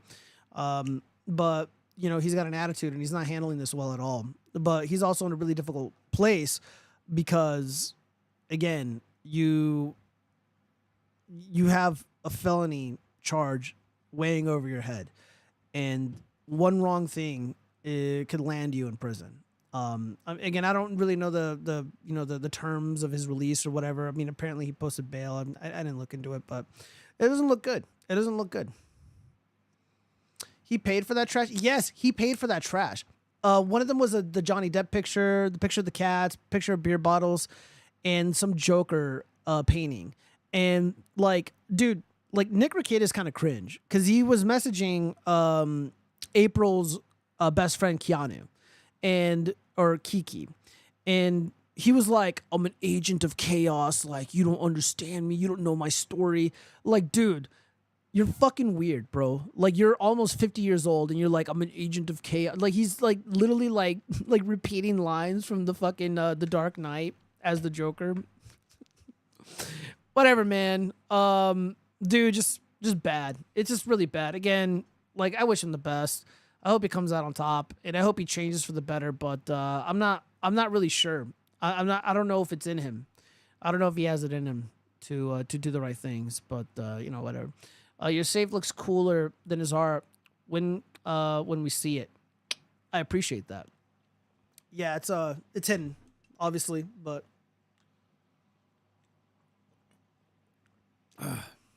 Speaking of right-wing grifters, that Lily chick, no, not the Lily chick, Michaela Peterson, oh man, just taking all these L's. I'm not gonna read all this shit. X's ecosystem is also not representative of how these people would be viewed in the real world. Most of them would be beat up in high school, but the strength of the groups online literally spreads to the real world, and this anti people ideology is a seriously dangerous ideology. What is it with these women thinking you would have been rejected in high school is a valid argument? This is the internet. Miss Damies. I don't even know. This is French. I don't speak that. I don't speak that shit. Go back to admiring your high school bullies IRL, but here autists are the masters of the domain. This is absolutely true. Michaela Peterson thinks this is like an own. She was continuously responding to Nicholas J. Fuentes and referring him as like a rat or something. Let's see. In the real world, I'm working on my own company by my pool. 99% of the people commenting are 35-year-old dudes somewhere in a basement, like using rumors, insults to try to change people's perception of me, who aren't successful and are very resentful about it. I don't know about you, but you don't come off as a sympathetic figure when you're bragging about, nothing says I'm relatable like saying I'm working on my own company by my pool. I'm lounging around by a very fancy pool. Yeah, very, very cool, man. Yeah, that'll win him over.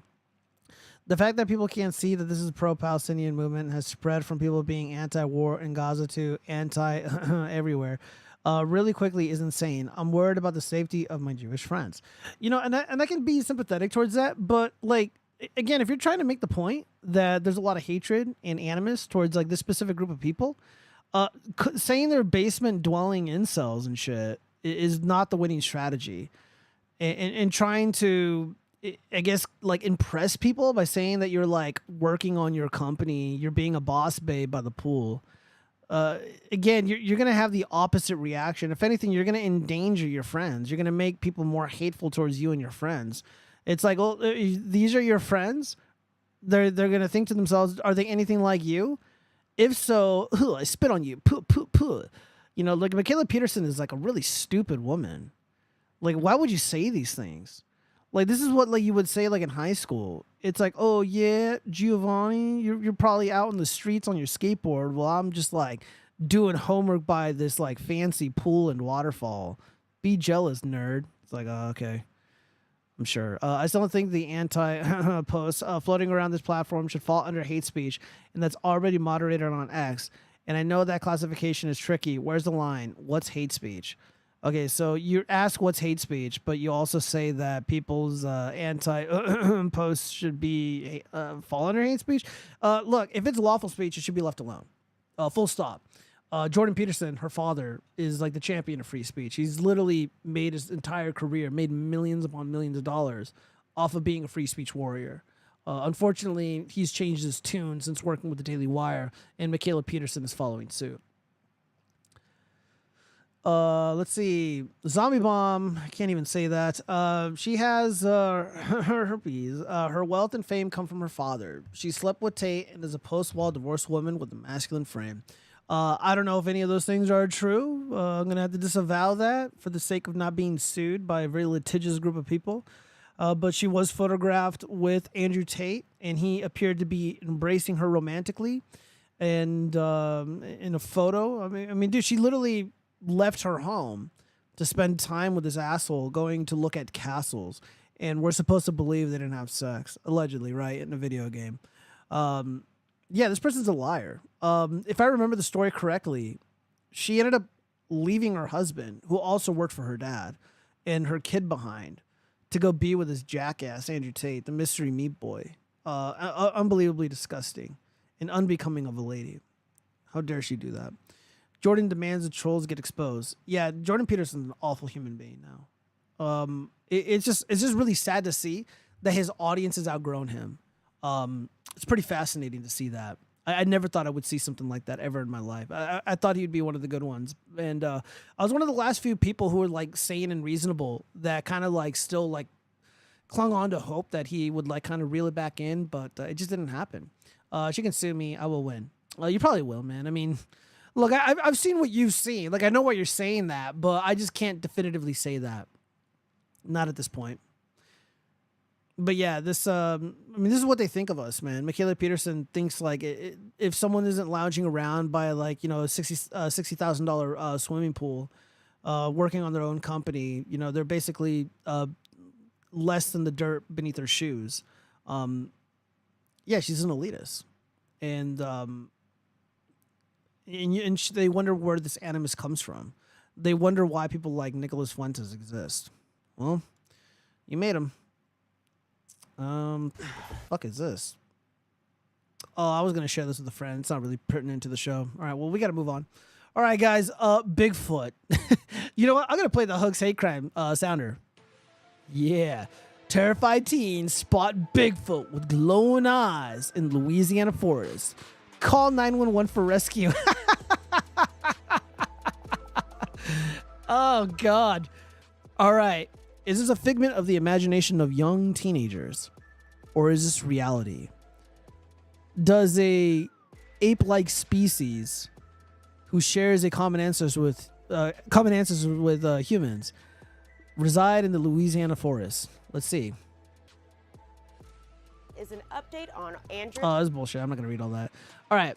Zoinks! A group of terrified teenagers called the police in a panic after they claimed they ran into a growling, Bigfoot-like creature with glowing eyes, officials said. The recent high school graduates from Houma in southern Louisiana were camping in Kistashie National Forest, about 100 miles northwest of Baton Rouge, when they reported the chilling encounter last week. According to the Natchitoches Parish Sheriff's Office. Dude, I'm butchering all these names, like straight up butchered. They recalled seeing a large animal that resembled Bigfoot shortly after they set up camp about a mile and a half off Backbone Trail in southern Natchitoches Parish, according to police. So the teens claim to have seen a creature with glowing eyes in the forest. So here we have what appears to be a very short Bigfoot. This is not a scary Bigfoot in my estimation. Looks like Eric July. Very short, stubby legs. Incredibly hairy shoulders and arms. Big lips. So I guess this is what the teens described. Around 9:20 p.m. on June 28th, one member of the group, who were all 17 and 18 years old, called 911 after they reportedly heard a growl and saw what appeared to be an animal that had glowing eyes and stood up 5 foot tall.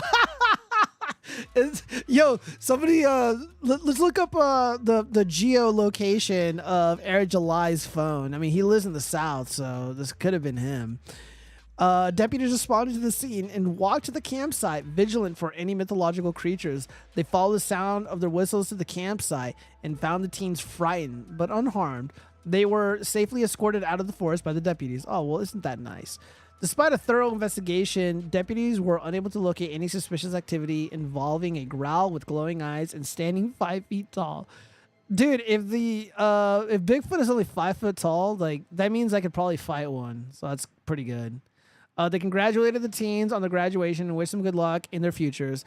This is not the first Bigfoot sighting in Kistashie National Forest. 2 self-proclaimed Bigfoot researchers, that's a thing, who only provided their names as Texla and Claude to avoid ridicule, claimed in 2019 they had visual and audio evidence of the cryptid's existence in the dense 600,000-acre woods. The pair left camouflage cameras and audio devices in trees to record hours of footage and recordings, including loud howls. They later studied and analyzed, local paper town reported. They also claim to have seen footprints and signs of Bigfoot markings, such as twisted tree limbs. Okay, that doesn't mean anything. It is what it is. If you choose to believe, that's great. If you choose not to believe, that's great too, said Texla. That's a really stupid name. It's something you have to approach with an open mind. Yeah, like the moon landing. In October, a man and his wife on a romantic getaway snapped a video of a creature purported to be Bigfoot walking around in broad daylight in Colorado.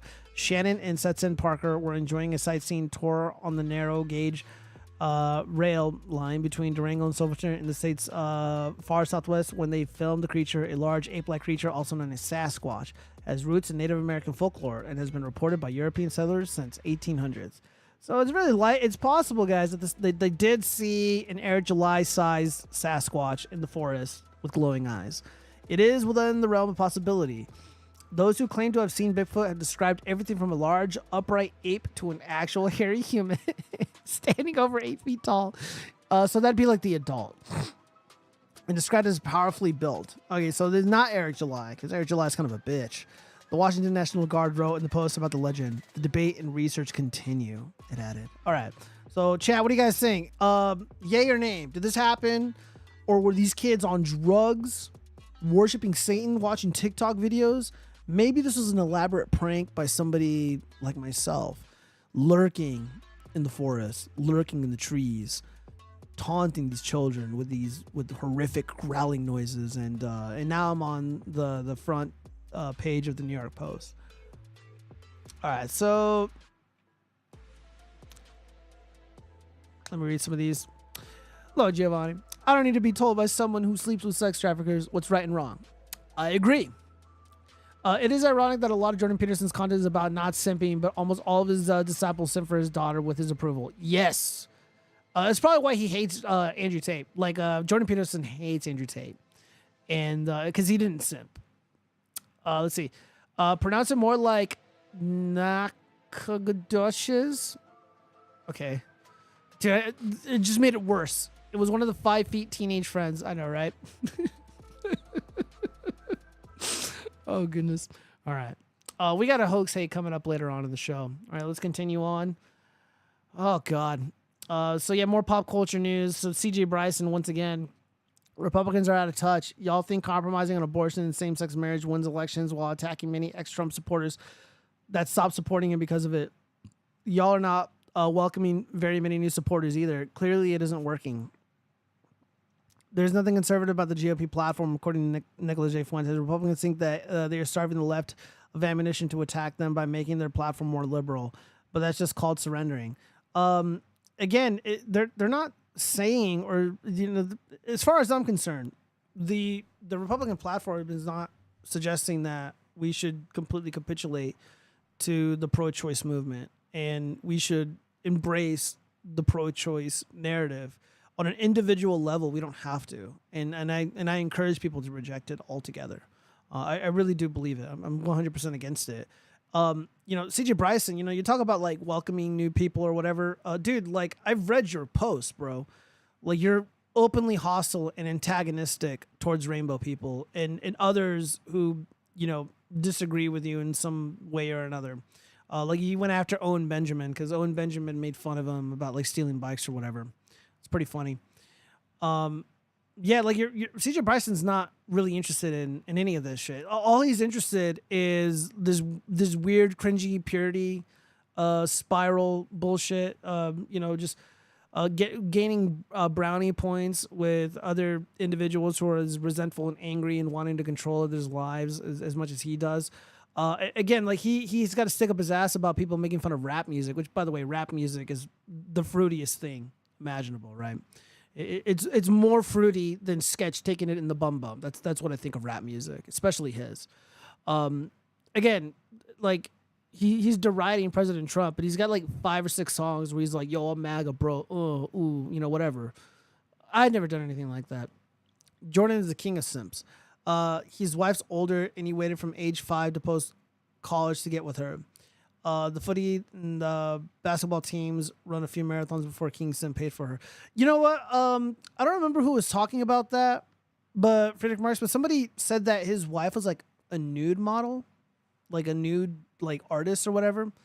And like, I don't know how true that is. I've never seen evidence. And she was like living with all these random men like throughout her like young life, which doesn't really make a lot of sense because when I was listening to, I think it was 12 Rules for Life, Jordan Peterson's audiobook, it seems like him and his wife have been together for like a very, very long time, like when they were like growing up. So I don't know if that's true where you're hearing that. I want to see a source. I need to get I want to see this. Do y'all consider Las Vegas part of the Southwest, or is it just Western America? We consider it part of the Southwest. Zombie Bob. All right. Yeah, fuck CJ Bryson. This guy sucks. His music is even worse. Native New Yorker living in Israel warns, geez, to get the hell out of U.S. now as anti-Semitic crime continue to soar. You are no longer safe. Yeah, we're seeing a lot of this. I mean, this could have been part of the hoax. Dude, fuck it. We're going to play the hoax hate crime music. All right. A former New Yorker whose brother was stabbed to death by a Palestinian in the West Bank is begging his Jewish brethren to wake up and ditch the land of bagels and lox in favor of the land of milk and honey. It's regrettable. That's really sad that happened. Queens native Halil Fold, who moved to Israel at 15, believes Israel is the safest place for the Jays, as anti-Semitic crimes soar in the U.S. Jews, get out now, he says. Get the hell out while you still can, Fold warned in an interview with The Post. The 45-year-old married father of 5, who lives between Tel Aviv and Jerusalem, called the recent spate of violent attacks in native New York and around the U.S. heartbreaking, and labeled last week's Los Angeles attack at an anti-Israel rally a legitimate modern-day pogrom. Read the writing on the wall, pleaded Fold, whose older brother, Ari, 45, was stabbed to death near his home in Efrat by a 17-year-old Palestinian. Nobody has to lecture me on terrorism. I know it. Yeah, man. We're seeing a lot of hostility and antagonism towards people like this. But where are you going to go, though? I mean, it's obviously not safe in the U.S. The modern left is very hostile and antagonistic towards people who are Israeli, who are of the Jewish faith.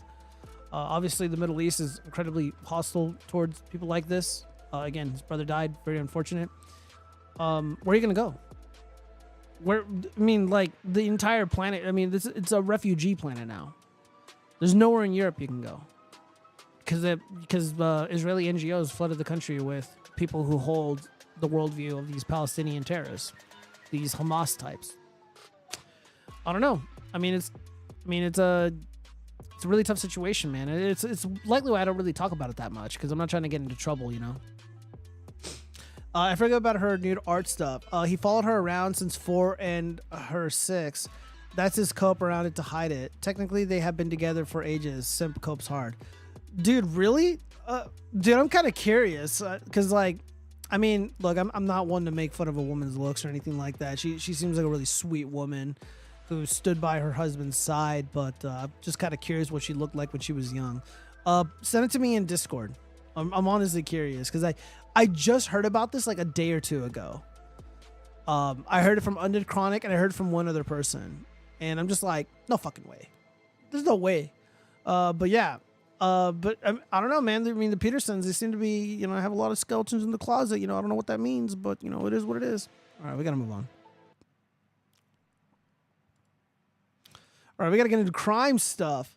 Illegal refugees are a psyop to normalize the illegal extraterrestrial refugees. Disavow. All right, so what we got here is this woman who left her kid in a car. All right, so this just happened. It's really, really hot. This is in Oklahoma, so it's the south. All right, let's see what's going on here. This ain't y'all's car or anything? Okay, I'm just making sure. I'm making sure. We're going to speed this up. Is it over there? Is the car running? I can't hear it. Car is not running. 10-4. We will be with Oklahoma Paul John David 905. I'm sorry, right here. Being ready real quick. Mom. Paul John David. Why are we leaving a baby in the car? I went to go find his dad. Why are we leaving an infant in the car? I went to go find his dad. This is stuff I put people in prison for. Why are we leaving an infant in the car? I was literally out. I'm not interested. I want to know why you left your child in the car. I had to go find his dad. My phone was. So it's okay to leave that baby. No, I didn't say go over there. I made the observation on Twitter, like, this kind of sounds like that bullshit story that Stacey Abrams told about her, like, idiot father, like, wandering around in the rain because they only had, like, one car, and they went to go get him or something. It was so weird and ghetto, but, yeah. So they're at the Hard Rock. They're at a casino. And for those who don't know, casinos are entirely surveilled. The parking garage, the parking spaces, inside and out, everything. Surveilled. So they know when this woman showed up to this casino, and they know when she left. Unlock the car for us. Unlock the car. Stop. Unlock the car. Let's see. I want to try Pluto Quesadillas. I don't even know what that is. Carl Johansson writes, never meet your heroes or read too much about them if you do not want to be disillusioned. Even Napoleon was a giant simp. Dude, Napoleon was not a simp. He was a cuck. While he was conquering whatever it was that he was conquering, his wife, who was a single mom, by the way, was getting plowed by, like, artist Chad back in France. And he, like, stood by her side for whatever reason. I mean, there was also, like, this reverse cucking that went on. I mean, but that's kind of like a cope. As soon as I saw, like, the cuckage in the new Napoleon film with Joaquin Phoenix, I turned it off. I was like, yeah, I don't want to watch this shit. I'm not into this whole cuck shit. So, yeah.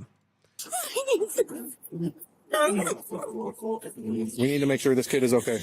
It's okay. I'm a nurse. Oh, dude, once again, you know what I say about the nurses. Is that kid okay? Okay. You got your ID on you. Do we know how long she was here? Yeah, she pulled in at 8 a.m. this morning. No, I didn't leave him in there the whole time. Hey, let's go over here to this white car right here and let's talk. Guys, can I just see him for a second? I had him He's right here and he's Hold okay. on. Can I explain something to you? What? I had him at 25 weeks. Okay. Yeah, check on your kid. That's fine.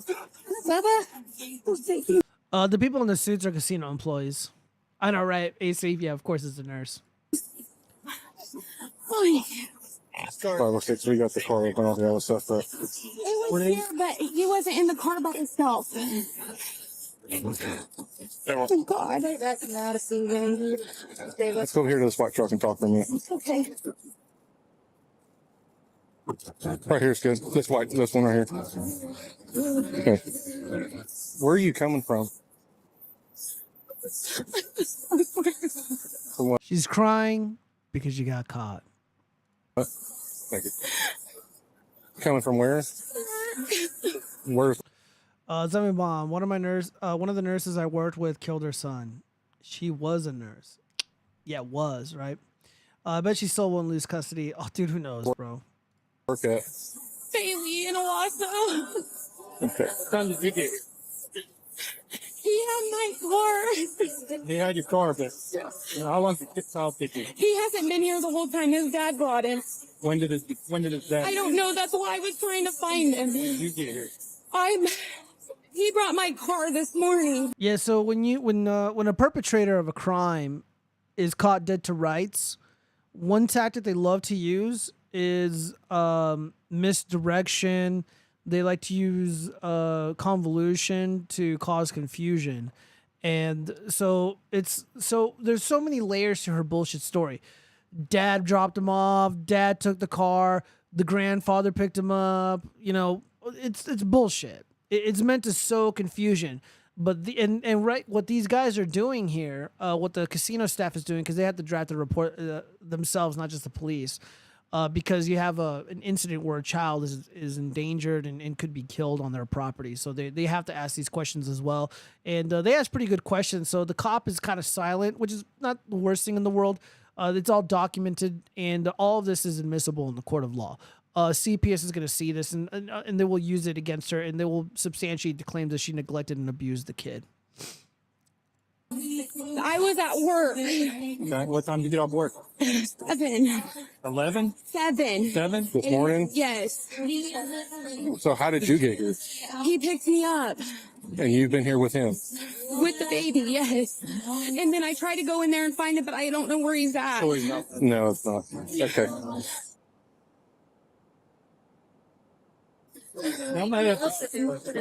Guys, I would never do anything to hurt him. I spent 7 months in the ICU with him. How long has he been out here by himself? Yeah, irrelevant. Right, girl. Watch his day. Yep. I'm literally all he has. Yeah, don't walk off. Stay right here with him. I have to fall so much. Thank you, 14. 14. Yeah, is this address the RP's address or the address of the abandoned house? Same on here. I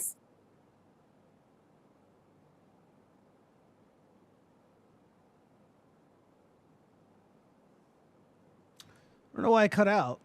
Well, while we're waiting, in my nation at the moment, women who do this lose custody to the father almost instantly. I know several men who have had CPS contact me. Yeah, we do the same thing here in the States. Nurses are just the worst. Not all of them, but a lot of them. What do you do at When Bailey's? you hit tolerant babies, natural selection needs to kick in. Just to know. What kind?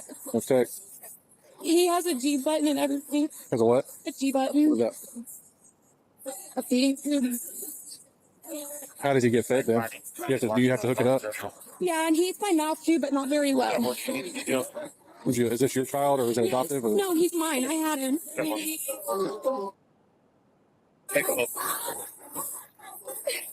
Oh, there's music in the background. That's why it keeps cutting out. There's music in the background, so to avoid copyright. North Harvard. You can hold him for a second. We're just gonna. He's gonna hold on to him and check him out, so I can talk to you in person without you holding your baby. He's not taking your baby away. He's not walking away with it. He's a firefighter that's gonna check him out. I wouldn't let him have him, but I didn't trust.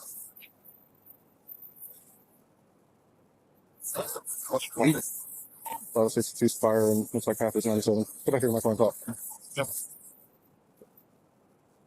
11111. No. Right here's good. I'll ask you something before I keep talking to you anymore, okay? I'll read you something. You have the right to remain silent. Anything you say can and will be used against you in a court of law. You have the right to talk to a lawyer and have him present with you while you are being questioned. If you cannot afford to hire a lawyer, one will be appointed to represent you before. Yeah, so again, the police already know. They got her dead to rights. She showed up around 8 o'clock, gambling, fucking around in this casino. Babby is in there. And this convoluted story about like, oh, I dropped off and someone's picking him up and yada, yada. It's all bullshit. Because they know, dude, the casinos have it all on video. The moment you drive onto the parking lot, the moment you drive into the parking structure, the moment you pull up to valet, they know exactly when you set foot on their grounds and when exactly you leave. She is not getting away with it. So he's immediately reading the Miranda rights. And again, she's crying. She's hysterical because she knows the story's bullshit. Any questioning if you wish. You can decide at any time to exercise these rights and not answer any questions or make any statements. Do you understand these rights that I've just read to you? Yes. Okay. Keeping those rights in mind, do you wish to talk to me? I just need a yes or a no real quick. I don't know. I just want to explain. That means she's waiting. Just real quick. Having those rights in mind, are you okay with talking to me about what's going on? Yeah, because I wasn't trying to do anything wrong. How long was he left in the car with it? I know the car was running, but how long was he left in the car? What time is it? 2:56. Like maybe 20 minutes. What time did you walk in that casino? I don't remember. I didn't look. My phone was dead. So what was the reasoning for going into the casino and leaving him by himself? One, I had to pee, and two, I was trying to find his dad. Why are we trying to find his dad? Because he was supposed to be. Have you guys been bringing him inside at all? Huh? You've been here since. You said you got here when you got off work. I've been here the whole time. So how did you get here with his dad if he's been here since 8 o'clock this morning? He hasn't been here since his dad. How long has his dad been here? I think they've been here since about 8 o'clock this morning. The car was running. The kid was left by himself. She came running out at us when we pulled up. So they're looking to see how long he's been by himself. Stay here with my lieutenant for just a second.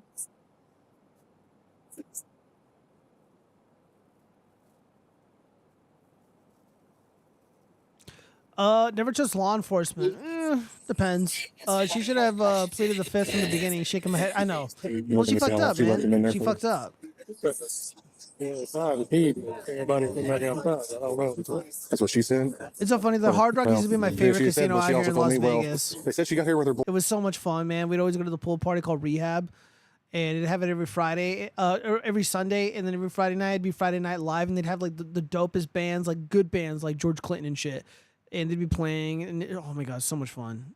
Good memories. Boyfriend, and she said something about how he's been here since 8. She'd been off work since 7 this morning. And she's still wearing her scrubs from 7 o'clock this morning. She doesn't know what time she got in there because her watch is now dead. She said she thinks 830. What's that?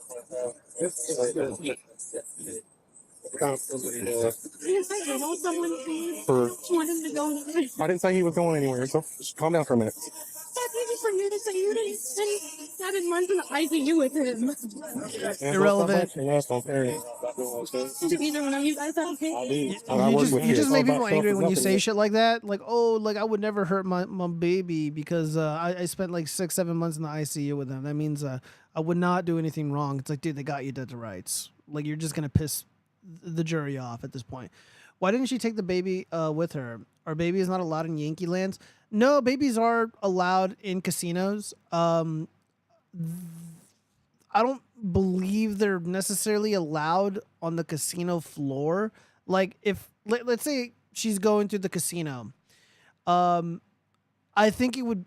I don't necessarily think it's a crime for her to like be gambling at a machine with the baby right next to her. Like, let's say like in a stroller.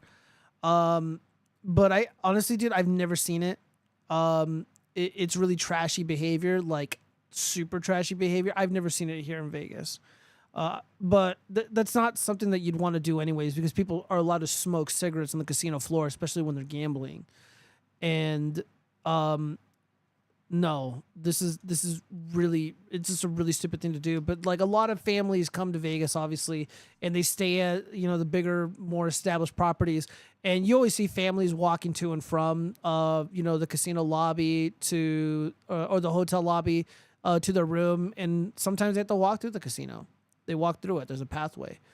The baby is too much of a noob at poker. I know, right? Yeah, why didn't she? Yeah, she should have took the baby. I mean, if you're gonna be in and out, you know, whatever. Especially at a casino. Don't talk to us like we're stupid. I would suggest you take big class. Yeah, we followed up with you on that end. Who is? Who are you talking to about that? The security officer looking. But she said she got here with boyfriend, but then she's saying she didn't, but then she's saying she did. So, but like I said, there was a bunch of people out here staring at us, and then they got their thing going, and I'm up there trying to figure out if this car's running, she come running out at us. So we'll find out. Hey, running? I couldn't hear it, but they said the car was running. How's she gonna get Chad's attention with a pissy booger machine in her arms? You mean Tyrone? Oh, no, I'm kidding. Hey, looking still? Yeah, a quick review shows that she got out at 9:30 and everything, but I don't know, right? Well, she keeps saying that she didn't get here when he got here, but then that's how she got here was him, so it's not like that. Yeah, I've heard about 2 or 3 variations. And I couldn't hear. Was that car running? I couldn't hear with the music. Yeah, running, but it was still really hot. Right. It's like the AC wasn't on or anything. Like, it's still running. But you know, she looks at it. See if the AC is on. Hang on, Tiffany. Yeah, the casino staff is a little too helpful, but they know what's up. Those people are pros. Yeah, it's still warm, but There's airflow, but it's still not cold. no. I'm sweating just standing out here, so. So like, airflow is not very cool. Is that even slow for you at 9:30 when it's hard 50? Yeah, because all she said is she was on max 20 minutes to go inside and pee and find his dad. And he's been here since 9:30 this morning. That's What's wrong? We'll talk to her again and see what she says now. Yeah, 20 minutes.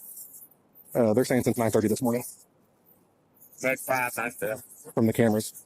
Well, it is a fucking miracle that baby's not Right, dead. and she came with him, but then she's her story's bouncing back and forth. She said she came here with him, but then she didn't, but she did. She said she came from work. But she got off work at 7 o'clock this morning and came straight here.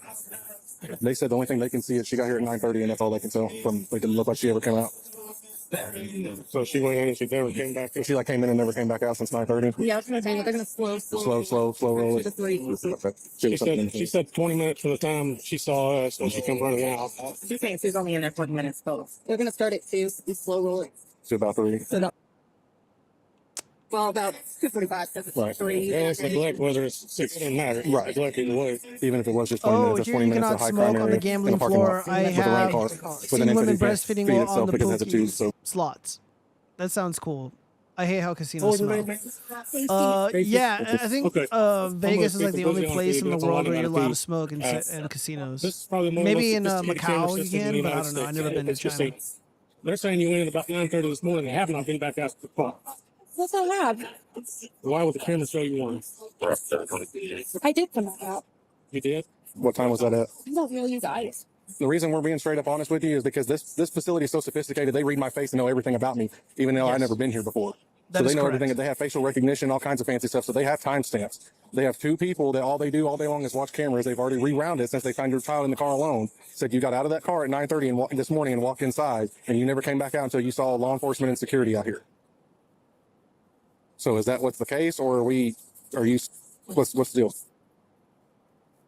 Oh, that's pretty cool. Because I've been honest with you the whole time about what's going on, and I would appreciate honesty back. Yeah, gambling addiction is something we can work with. You're going to lie to us or anything. No, I'm not.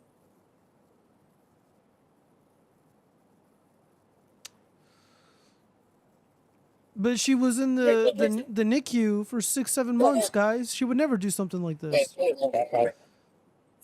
Yeah, there's almost nothing you can do at a casino and get away with it. Yeah, she fucked up. And you look like you got something on your chest that you're wanting to tell us, but you're upset to tell us about? Is there something you want us to know about? No, I'm just going through a lot. Yeah, see, the cops are actually doing an excellent job interrogating this woman. You know, they could go for the jugular, they could shame her and call her like a dumb bitch and stuff like that. However, you know, the security guy right here, I think this is a security officer. He's like, look, we can work with you if it's a gambling addiction. You know, we can help you.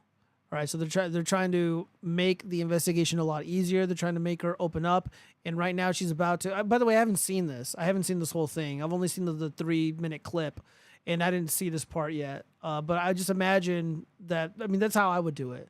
That's exactly how I would do it. So yeah, they're just like, look, like we got you dead to rights, which is 100% accurate. I mean, I don't even think they'd have to subpoena the casino. The casino would probably just willingly give the information to the cops. And, you know, once they do their redacting or whatever, you know, to safeguard their technology, their security technology. But, all right, so she's about to give up the goods. So she says she's going through a lot. It sounds like you guys are going through a lot, especially with his dad. I mean, what to make it sound like? You're trying to find him. I understand that. Well, not even just today, but in general. I mean, we're separating. And, right. Like I said, we're staying with my mom. It's out. Do you think you might have a gambling problem? No. It's okay if you do. I'm not here to judge you if you do. No, I mean, I don't think so. I didn't realize that. Did you gamble a little bit when you got here? Sometimes I go by fast and just and I put you on where it goes and get caught up in. That's why I say it's an addiction. You like, oh, how what That's why they offer self-exclusion from this place. It's because people need help and they exclude themselves to get help so they don't gamble all their money. My family. Correct. I can explain that. So, like in the casino industry, like at least in Vegas, again, I don't know the rules and regulations in Oklahoma.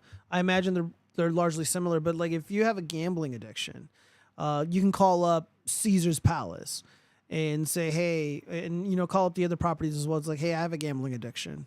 I'm going through a program right now, and they can volunteer their personal information, and the casinos will like input your information into some database, and you'll instantly be flagged. If you set foot on their properties, and you'll be escorted out immediately. And they'll probably even throw you in jail if you refuse to leave. And it's because of something that you did. And you can reverse it at some point. I don't know the full process at the top of my head, but the self-exclusion, yeah, that's normal. However, her cooperating right now is probably the best thing that she can do. Be honest, be upfront. And if I was this woman, I would go through I would just be like, you know, I got a problem. You know, I'm suffering from depression. I have a gambling addiction and I need help. And, you know, I made a stupid mistake, yada, yada, yada. And you can at least look sympathetic before a jury. Unless you like, you know, plead guilty, you know, for lesser charges. And, you know, you'll have to go through a diversion program. You'll probably have to do the self-exclusion. The judge may order it. And, you know, you'll have to stay for an extended period of time, whatever the case may be. But, yeah, well, we'll see what happens. Let me read these comments really quick first. I feel insulted in a casino. The way they use lighting and glitz to inflame your senses and make you gamble is insulting to my intelligence. It works on a lot of people. It does. I can get into a lot of that, but it's not the place for it. It drives me away, too tacky. They should do something about the way the colors and sounds all clash against each other. I mean, that's the whole point of the casino. It's it provides like this like dopamine rush.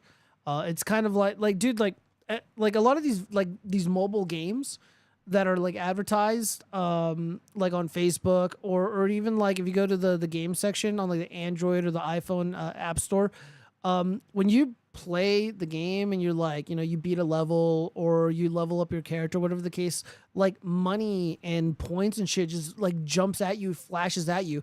It's literally emulating the machines, the slot machines, some of the progressive machines. It literally looks exactly like them. Like Konami, the video game company, they don't just make video games like the ones that we're used to. They make gambling machines as well, and all of it is meant to just invoke this response. I forget what the exact verbiage was, but it's a feeling that a lot of these guys who are addicted to MMO video games, like this weird like reward system in your head. I fucking forget it. I don't have the literature in front of me, but yeah, there's psychology behind it for sure, and it's meant to entice you. Me personally, I don't gamble. I never found it appealing. But I'm also like a weird person. Like I'm just not susceptible to like propaganda and that kind of trickery. Went through that. It's an addiction just as much as alcohol or drugs can be. And it's okay to admit it. I'm not here to judge you. I'm not here to say you're a horrible, horrible human being because you like to gamble some money. I'm not here to say that. What's up? You want to stay in the hospital and get him checked out? Do we have family coming to get him? Or? Probably. Do you want him to be checked out at the facility or anything? Yes. By the way, he's stable. He's fine. He's been. He hasn't had any issues. My only concern is he's been in that car since 9:30 this morning. His dad wasn't out here. They didn't say. They didn't say, but they just said you were out here at 9:30, and it seems like time flew by and we lost track of time. Has his dad and his best friend supposed to Alright, so now she's appearing unsympathetic because she's trying to make it seem like, oh well, this is the dad's fault. He was supposed to be out here. He was supposed to come get him. Yada yada yada. No, she's fucking up. She's fucking up. Okay. She's gonna get arrested. Sit tight with me for 1 second. What's that? Yeah, I guess he's on a feeding tube. He's been out here since 9:30 this morning. Yeah, well, that car is running, but it's not like right. We'll see what they say real quick. The dad never came out or anything, right? Okay, because that's what she's asking. Do we know his name? I haven't asked yet, but we just told her, the camera showed this, and then she quit saying that, and we're talking about possibly having a gambling addiction. So I told her that if that's the case, that I'm not here to judge you about that, but she said she was gambling when she got here. So, but did they say they saw anything between 2 and 3 or anything? No, 9:30 this morning, and no contact with the car. I'll ask him his name too. We can ID him, find him. Baby might be going to the hospital, especially if he's in the car since 9:30 this morning. So if they could have that pulled up, I'm sure me or Skimbo want to go up there and look at it, hopefully. So give us a second. They said since 9:30.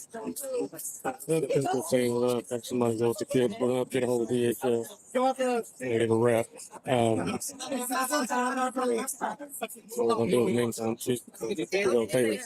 I would imagine, yes. Yes. I'm just trying to figure out what we can do with him.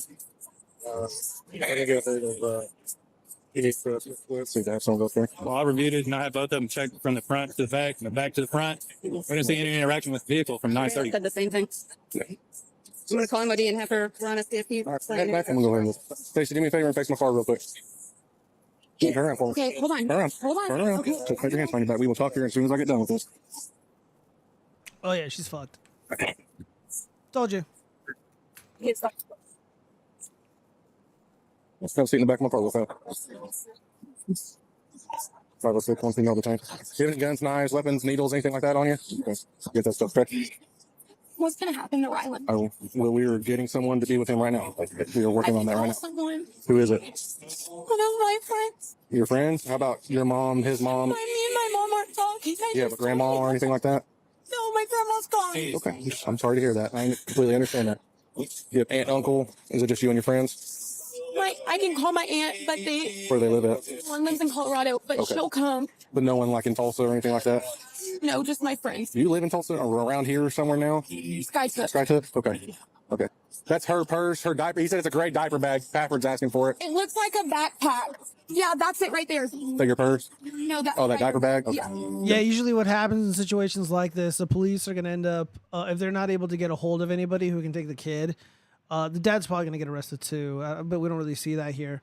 It'll go to CPS. It'll go to one of the Child Protective Services facilities, and intake is going to try to find a suitable caretaker, a suitable guardian.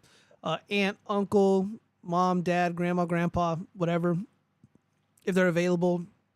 I mean, she's saying that she doesn't talk to the mom. Kind of irrelevant. And even then, you also have a situation where none of the family members will qualify for custody of the kid if they have priors. Depends how strict Oklahoma is. Clark County, where I live, is very, very strict. I mean, there's been people who've just been denied custody of a kid, like a family member, because they had like some assault charge, like when they were like 12, but they're like 50 years old and never had a single charge ever again in their life. But because of that one thing, they'll be denied, the ability to take the kid. It's really fucking sad. It's just how it is. So we might see a situation where the kid's going to be in custody of the state. They're going to be a ward of the state for however long this legal dispute goes on for. I mean, again, who knows? I mean, maybe the dad will take him. I'm going to read the description and see if there's any closure on that. There's all your stuff right there, okay? Okay. And this is a nurse. This is a nurse. This is an educated woman. She did 4 or 5, maybe 6 years in university. All right, now you're under arrest for child neglect, okay? We're going to go to Rogers County Jail. You're going to be booked in and you'll see a judge as soon as they can, okay? But in the meantime, we are calling people that are state workers that will be with your child the entire time. I'm not saying they're going to take your kid away from you, but they will be with him at the hospital because he's been without fluid since 9:30 this morning. And they want to make sure your child is going to be healthy and safe. Okay, can I explain something so they know? What's up? He eats overnight. Overnight? He has continuous food that runs overnight. He only eats for enjoyment during the day. Okay, I'll let them know. So it's not like he was just. Fine, I get you. I'll let Paffer know so they can tell the hospital, okay? Go ahead and hop your legs in real quick so I can. I'm going to find out. As soon as you get in, I can find out. All right. Let me read the description really quick. Let me see. Blah, blah, blah. Note, there have been some comments saying she's a nurse technician and not an actual nurse. I think at one point she said she was a nurse and maybe also said later that she was a nurse tech. Hard to hear. I don't actually know. And if either she is. I want to know this because nurses in the comments have pointed this out. Nurses have much more education and responsibilities than a tech. That is true. Having said that, a nurse tech should also know. Yeah, she should know better. Everyone should know better. There was some very loud music playing in the background. Subjects of the videos are innocent until proven guilty in the court of law. So yeah, this just happened. So this is still ongoing, and there's gonna be a lot of unknowns just because there's a baby involved. Where are the comments? They're hidden for obvious reasons. People were probably saying really offensive shit. But yeah, this is pretty fucking bad. I mean, if she doesn't have priors, I mean, she'll come out on top of this. She'll be okay. She'll probably end up losing her job though. More than likely, she'll probably have to get another one after she satisfies the requirements of the court, post-conviction, post-plea deal, whatever the case may be. Yeah, the cops knew what's up, and they handled it right. The cops did an excellent job. The security did an excellent job getting all the relevant information, pretty much sealing this woman's fate in the courts at least. She challenges it. She disputes it. My recommendation to her, do a diversion program, plead it down, especially if she has no priors, and do I'm going to be a good mom course or whatever the case may be. Ew, those arms. I know, I agree. I'm like, girl, you're a nurse. You should know better. She's some nurse that left her baby in the hot car while she gambled all day. I know, she sucks. The last time I almost cried, I literally couldn't talk because I didn't want my words to sound so fucked. These women talk so freely while they cry. Yeah, well, women do a lot of crying, so they probably have a lot of experience. Let's see. Wait, who is this? And why are we watching all those? Oh, yeah, she's some fat nurse technician, apparently, who ended up leaving her kid in a car in the summer in Oklahoma outside a casino while she gambled, and then she tried to make up this phony baloney story. And it was a crime. It was a crime story. This went viral earlier, and I was just giving you guys a play-by-play, showing you what was up. All right, so we got another crime story. What the fuck? Hold up. Not now. All right. Alec Baldwin's wife and crying baby at Santa Fe trial publicity stunt backfires. So Alec Baldwin's team has been fighting tooth and nail to get the charges dismissed with prejudice and to move on with their life. And now they're invoking the baby. They're bringing the baby in front of the cameras. They're trying to do the tear jerker thing, and it's not working. So this is a Substack article from Emily Miller. Fuck, go away. Baldwin showed up Tuesday morning outside court with his wife, Hillary. I'm not going to call her Hilaria, this fucking fake Mexican name, Jesus Christ. And the youngest of their 7 kids, Hillary, who lied for years about being from Spain, held the baby girl for a photo op and then put her on the ground in front of the press. Next, Baldwin came from his separate black SUV and walked over to his wife and baby as the cameras rolled. We tried to get the baby to come to daddy, but he didn't succeed. Ouch. The Baldwin's photo op seemed to work with the clicking of cameras. The actor then left his family and walked ahead into the courthouse for the start of jury selection for his manslaughter trial. But when Hillary handed the baby to a nanny, the child started screaming and crying in front of the press. You can watch the crying baby on video here, courtesy of Anjanette Levi from the Law and Crime Network. Oh, the Law and Crime people are there.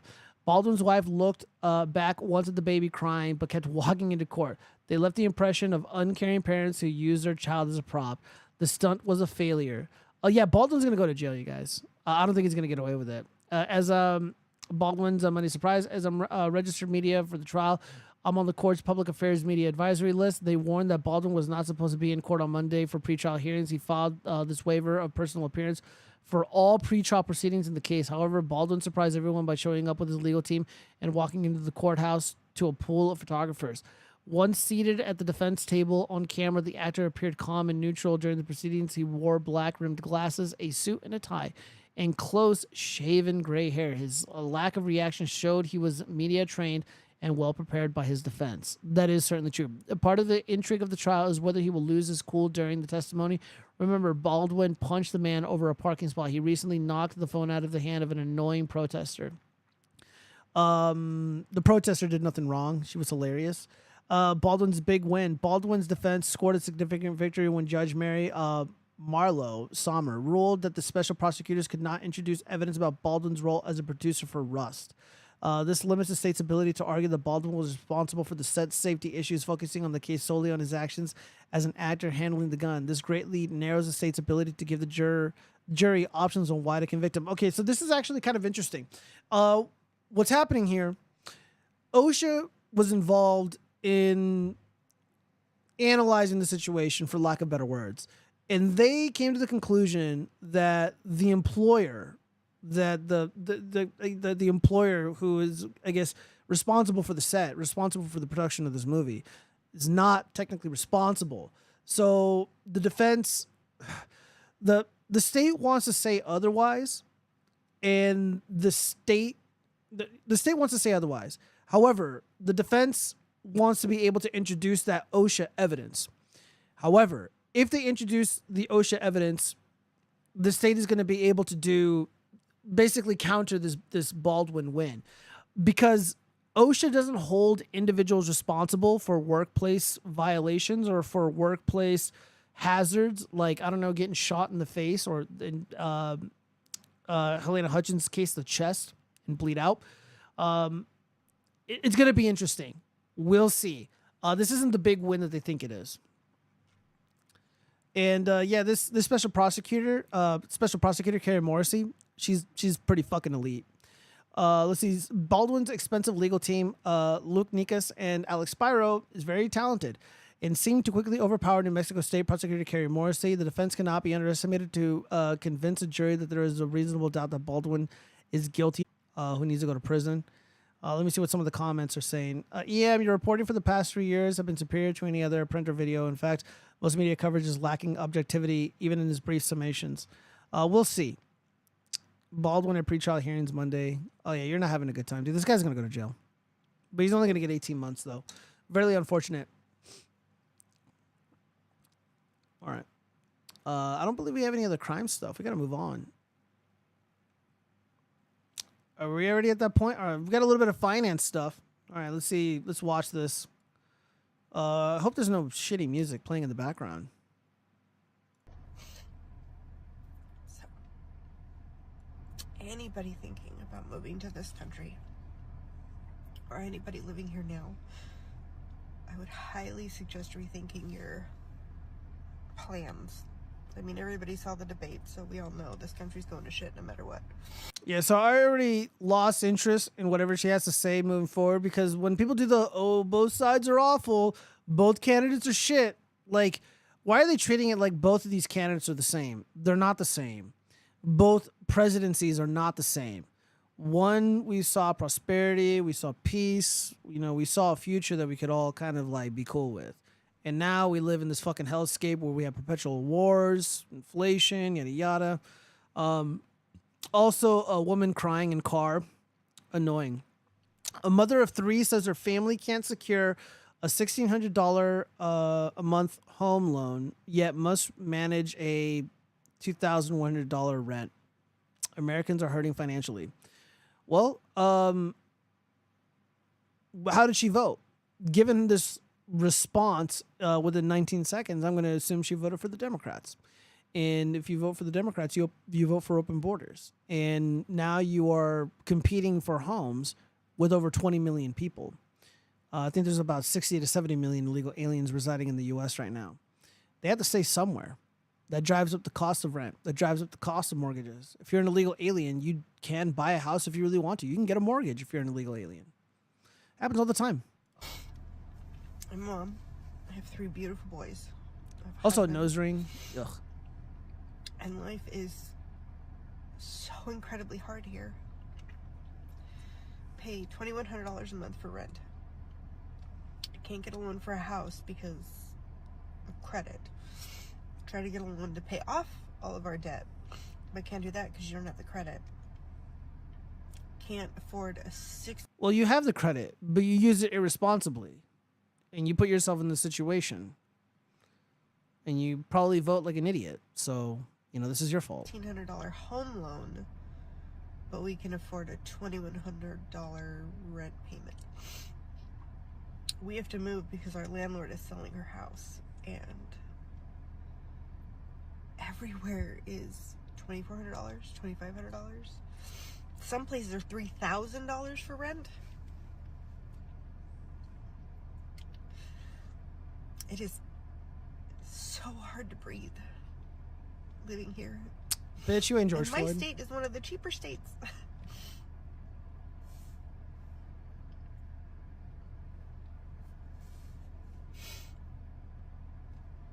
We're not okay. It's hard being a parent. Oh, we're not okay. So what should we do, sweetheart? Lady with nose ring who makes videos crying on TikTok.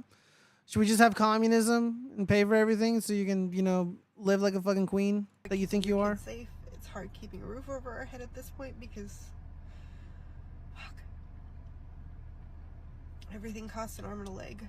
Groceries are Whose fault is that? $1,000. Did you vote for it? She looks like she did. 3 growing boys. Also, and, stupid tattoos on her arm. Great. They each add She makes smart choices. And she's got gauges on her If ears. anybody knows anywhere to live that doesn't cost $2,400 a month for rent, that allows you to have pets. I have a service dog, and So you're crying about finances. You're crying about all these money problems. You can't pay your credit card debt, but you got fucking pets? What the fuck are you doing? our youngest dog has been with us for 9 years. He'll be 9 in September.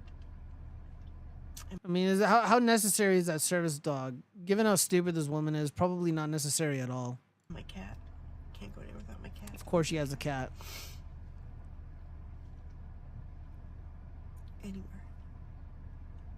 We're not okay. This is...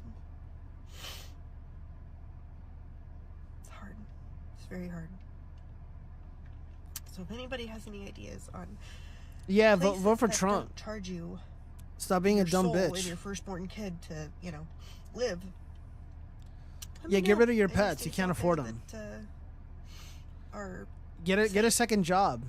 Spend your time working instead of making these fucking videos crying on the internet. And live and Dude, if my mom made videos like this, I'd be so embarrassed. If I was like a little kid and my fucking mom was crying like a dumb bitch on TikTok for like sympathy, like what is this?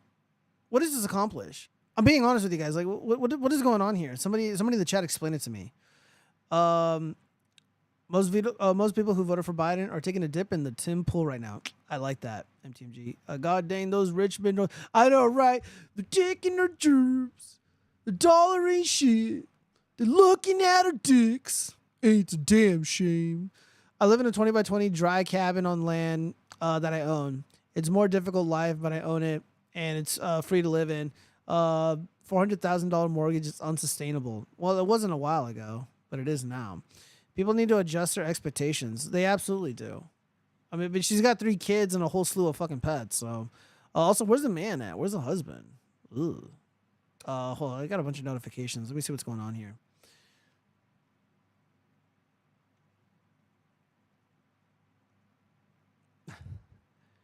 All right.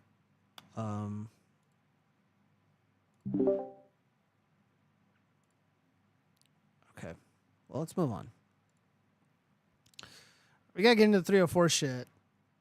Yeah, that's all I had for financing. So people are paying $150,000 and losing the ability to walk just to be a few inches taller. What do you guys think of this?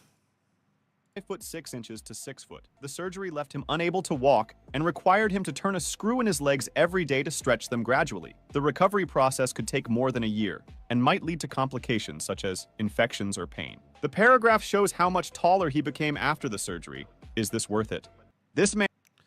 You know, I'm watching this video and like none of these dudes, like without this enhancement, this augmentation to their body, like they look like normal dudes. Like I can't imagine. I'm being dead ass honest with you guys. Like I can't imagine any scenario where these guys would not be successful with women. But there's a lot of insecurity about height. I mean, look at Justin Bieber. The guy's really short. Like he's hella tiny, and look at him, dude. He's kicking ass.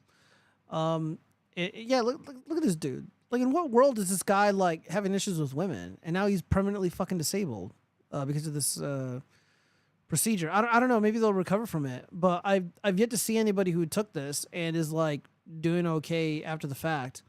Like, they'll never be able to dance again. I don't know how I feel about this, you guys. I don't think it's necessary. I think a lot of the hate that short people imagine they get is a little exaggerated. Like, if I knew somebody who was actually kind of like down and insecure about their height, like, honestly, I would let's say I was like 5'6", 5'7", or 5'8", or whatever. If I was this height, and I'm on, you know, Tinder or whatever, and there's a requirement from one of the girls like, this is what I want. Fucking just message her anyways. Like, who fucking cares? You know, treat it like a job interview. I mean, there's been so many jobs that I'd applied to when I was younger and inexperienced, and I knew I didn't have the experience for the jobs, but I still applied to them. And there was a handful of them where I did get the jobs, even though I was woefully inexperienced. And dude, you just got to do it, man.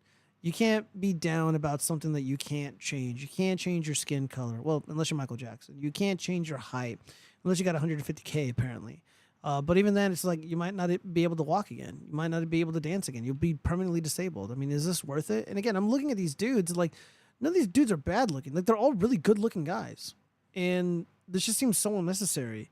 You know, it's kind of like the whole, you know, like all these women that are like just mutilating their face with like Botox and fillers and all this shit. Like, this is like the male equivalent to that. They're just permanently destroying their bodies. And for what? For what reason, man? I just don't think it's worth it. I don't know. I stand with my short Brutas. I don't feel like there's anything to be insecure about. Like, I know this guy that I work with. He's really well mannered, really just super kind, super gentle, insanely intelligent. Like, when I was his age, I wasn't even like half as smart as he is. And like, he's got a really cute girlfriend. Like, don't be daft, man. Don't be daft. You know, don't be discouraged because some fucking woman has an insane list of demands on her socials or on her dating profile. Just fucking message her anyways. Like, who gives a shit? What's the worst that's gonna happen? She's gonna say no. Who cares? Let's see. I only ever hear men talking about height as an issue. Yeah, so do I. So do I. And I guess if like you ask a woman, like look, like if you were to ask a guy, what is your ideal partner? Like, what does your ideal partner look like? What does your wife look like? And it would like super silky smooth blonde hair, giant tits, super thin and sexy, whatever, just an unrealistic body type, right? Like, most guys would say that. But then that guy goes out into the real world, he's living his life, and then he meets somebody who's like, you know, cutesy or whatever, doesn't have the giant tits, maybe doesn't have blonde hair, whatever the case may be. And then they live happily ever after. It's like, it's not that big of a deal. And if you ask a woman, like, what does your ideal man look like? It's like, oh yeah, he's going to look like Johnny Depp. He's going to look like Brad Pitt. He's going to look like, you know, fucking Superman or whatever the case may be, Henry Cavill. And he's going to be like 8 feet tall or whatever the case may be. But, you know, then she goes out into the real world, and sometimes, you know, she gets with a guy who doesn't meet that look threshold, and she's totally fine and content with it. You just got to roll the fucking dice, man. You can't get too caught up in this weird culture bullshit, this weird new dating, you know, culture, and get jaded. I just think it's really, really unhealthy. I think fixating on what women want and vice versa, I think it's very unhealthy for both men and women. Let's see. Short people live longer. I don't know if that's true. As a tall person, I resent that. Women clown on guys for height, but it's rare. Black pillars ran about it like 10 times more than any woman. Yeah, that is true. Yeah, and fuck women who clown on dudes who are short. I mean, like, dude, like you can't control it, you know? Like it's a cowardly thing to do. Like they don't like it when we make fat jokes or whatever. Like, you know, so they shouldn't do it to men. I want a 6 with a good personality. That's all I care about. Low maintenance. Yeah, that's right. Nobody actually gives much of a shit about looks when they like someone. That is true. That is true. I mean, I don't know, man. And sometimes it matters. I mean, I don't want her looking like Lizzo. That's for sure. Jesus. Yeah. So, dude, like, again, I mean, doesn't this like fly? I mean, this is a mental illness. If you have $150,000, let's say you have liquid assets, you have $150,000, dude, you don't need to do this. Like, you don't need to do this at all. You can dress better. I mean, they're all these dudes are thin. They're not fat. They look fit. So they the looks department, they're good. If they have this kind of money, like dude, you're fine, bro. This is insane. This is absolute insanity. But yeah, this is happening, man. How many views did this get? It's got 1.7 million views. Jesus. All right, well, we gotta move on. Oh, what? Another video? Dude, I hate when these are deleted because some of these are like really good. All right. Redditor who is a husband and a father is considering ending themselves over climate change. I can't deal with this anymore. Dude, do I have sad music? No. All right, no, I don't have any sad music. Yeah, I'll play funny music because this is so fucking comical to me. For me, it's not just about Trump. It's the knowledge that somewhere around 70 million people see absolutely nothing wrong with this, are completely unable to admit their own evil and want me dead. Shut up, bitch. I am just so tired of being lied to. And in 20 years, our cities will be underwater and forest fires will be rampant. Millions of people will die in heat waves and our crops won't grow. And right now, we're actively debating whether laws apply to the president while nobody appears interested in actually solving our problems. People are literally voting for their own deaths, and the Supreme Court is happily obliging them. And they know this. Both sides know this, but they don't care. One side ignores the problem while the other side actively makes it worse. I mean, for fuck's sake, I live in D.C. and air was brown from Canadian wildfires, and they all just pretended not to notice. I'm done. Last night, I was actually looking at suicide methods. I have a wife and a daughter, but I don't know how much longer I can protect them when the world falls apart. There's no job I can have that will keep us safe from our crops, or when our crops won't grow and our animals die from the heat. And the fascist government with its immune from the law president laughs and lies to us and says none of it is real.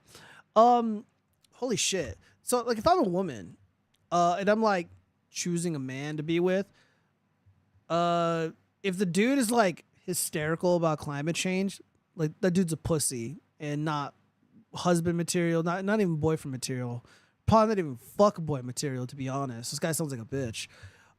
Yeah, I mean, it's kind of, you know, this kind of, you know, runs along with what I talked about earlier. It's like, there's a lot of things out of our control that just don't really matter. It's like, okay, there's a fire in Canada and the air looks like shit. Who cares, dude? Like, what are you going to do? Like, what are you going to fucking do about it? There's nothing you can do about it. And those fires were probably man-made anyways. It's horseshit. Yeah, dude, the climate changing. Yeah, dude, the climate changes all the time. Who fucking cares? Planet's going to do what the planet's going to do.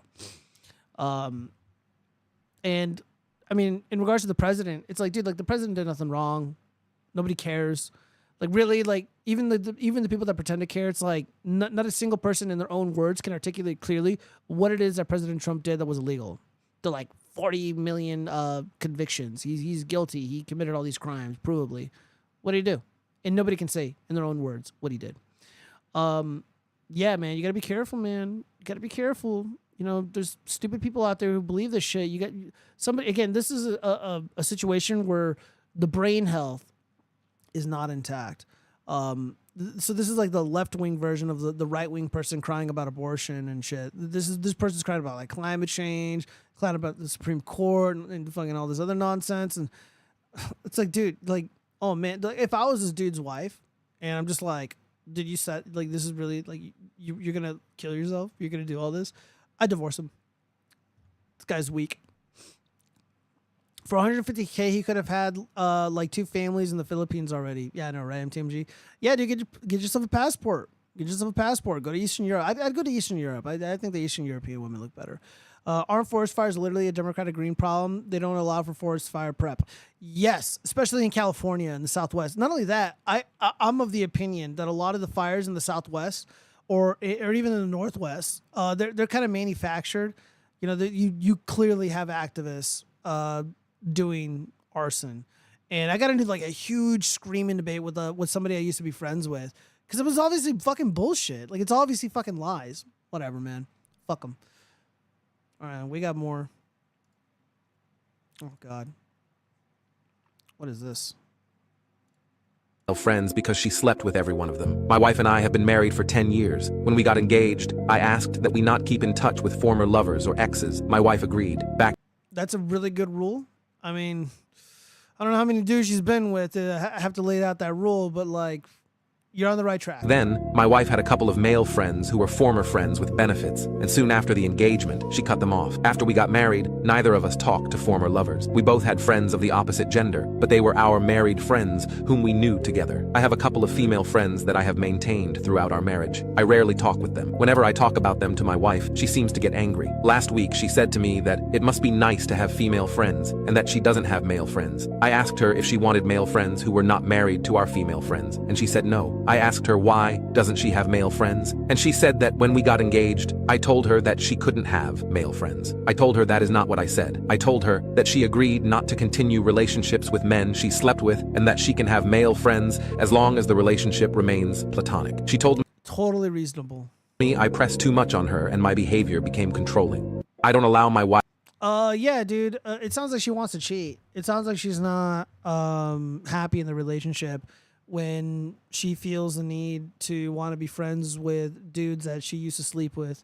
Yeah, this isn't going to work. I don't allow my wife to have male friends because she slept with every one of them. Yeah, dude, see, this information right here is something that you should have known before like you started seriously dating her. And she was not wife material, bro. You put yourself in this situation. Rookie mistake. Well, another fucking page. That, where's my F5 button? Oh, never mind. Here it is. Come on, baby. All right, here, let's do another refresh.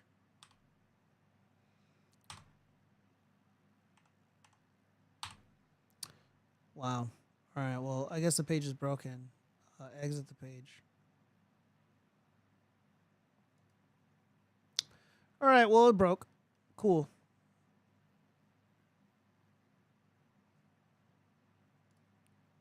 Give me 1 second, my lovelies.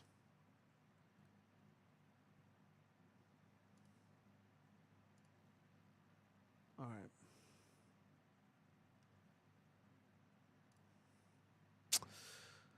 Oh, man. All right.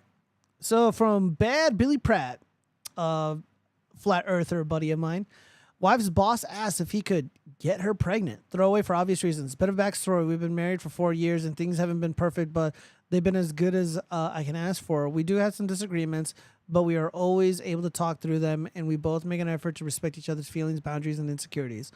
We just started trying for a baby and got pregnant right away, but lost it soon after. Regrettable. Here's the situation. Wife told me today that a few weeks ago her boss started making inappropriate advances. This culminated in offering to get her pregnant if I can't. She didn't tell me this right away, but did bring it up without prompt from me. I trust my wife, but can't help but feel seriously disrespected and angry. She's going on a work trip with him in the coming weeks. Originally, it was supposed to be just her, but yesterday he told her he is coming along. Yeah, dude, she can't go. You gotta let her know, dude. Like, this isn't gonna happen. First off, I would contact, if I was the husband, I'd be like, look, you're gonna go to HR and you're gonna report this guy for the inappropriate advances and for what he's offered you. He is abusing his power as your manager, as the figurehead of your department or whatever the case may be. And get a lawyer too, because you can get a lot of money out of the situation. And she needs to go along with it. And if she doesn't, she wants to fuck. Plain and simple. And then you got to divorce her. Plain and simple. I don't see any other way of remedying this situation. This is a horrible place to be in. I have a little bit of sympathy for the husband here, but dude, I don't know. Chat, what do you think? What do you think is going on here? I would separate this nutcase from the people complaining about abortions because the pro-life people have a legit beef. I agree with that. 63 billion bloodlines wiped out since Roe v. Wade. That's billions of people. I agree. It's a genocide on steroids. Correct. Why is he letting his wife have a male boss? Well, you don't really get to choose the boss of your wife or your partner. That's just not really how the world works. Women are supposed to answer to any man other than their husbands. I agree. But unfortunately, this is not how the real world works. All right. What do we got here? Am I the asshole for telling my girlfriend that I won't marry her because she got a child? My girlfriend that I won't marry her because she got a child. My girlfriend recently revealed she has a child after being officially together for 10 months. The niece she has been referring to the whole time living in her house was actually her kid. I didn't talk to her for a good week because she kept a big secret from me. She told me she was scared that I would run away on our first date like the others did because she told them she has a kid. We got back together eventually. A few months passed after going to a friend's wedding. On our way home, she brought up the topic about settling down and wanting to get married. She expressed her excitement that once we got married, she will be a full-time housewife and want to live in a nice house. In my head, I have no plans marrying her because she has a child. She has a low-paying job and has no bigger plans in her life beside getting a ring on her finger. She also... Yeah, why are you wasting your time with her? Like, I understand, like, being upset and putting your foot down and be like, yeah, we're not going to get married. However, you're wasting this woman's time. And I can't believe I'm, like, almost kind of siding with her to a degree. Or I'm slightly sympathetic towards her. I'm siding with the man here. The man needs to sever. Clearly, just sever. This isn't gonna work. She lied to you. I mean, that's a big fucking lie. Oh yeah, this little kid that's like living with me, it's my niece. Yeah, I'm sure.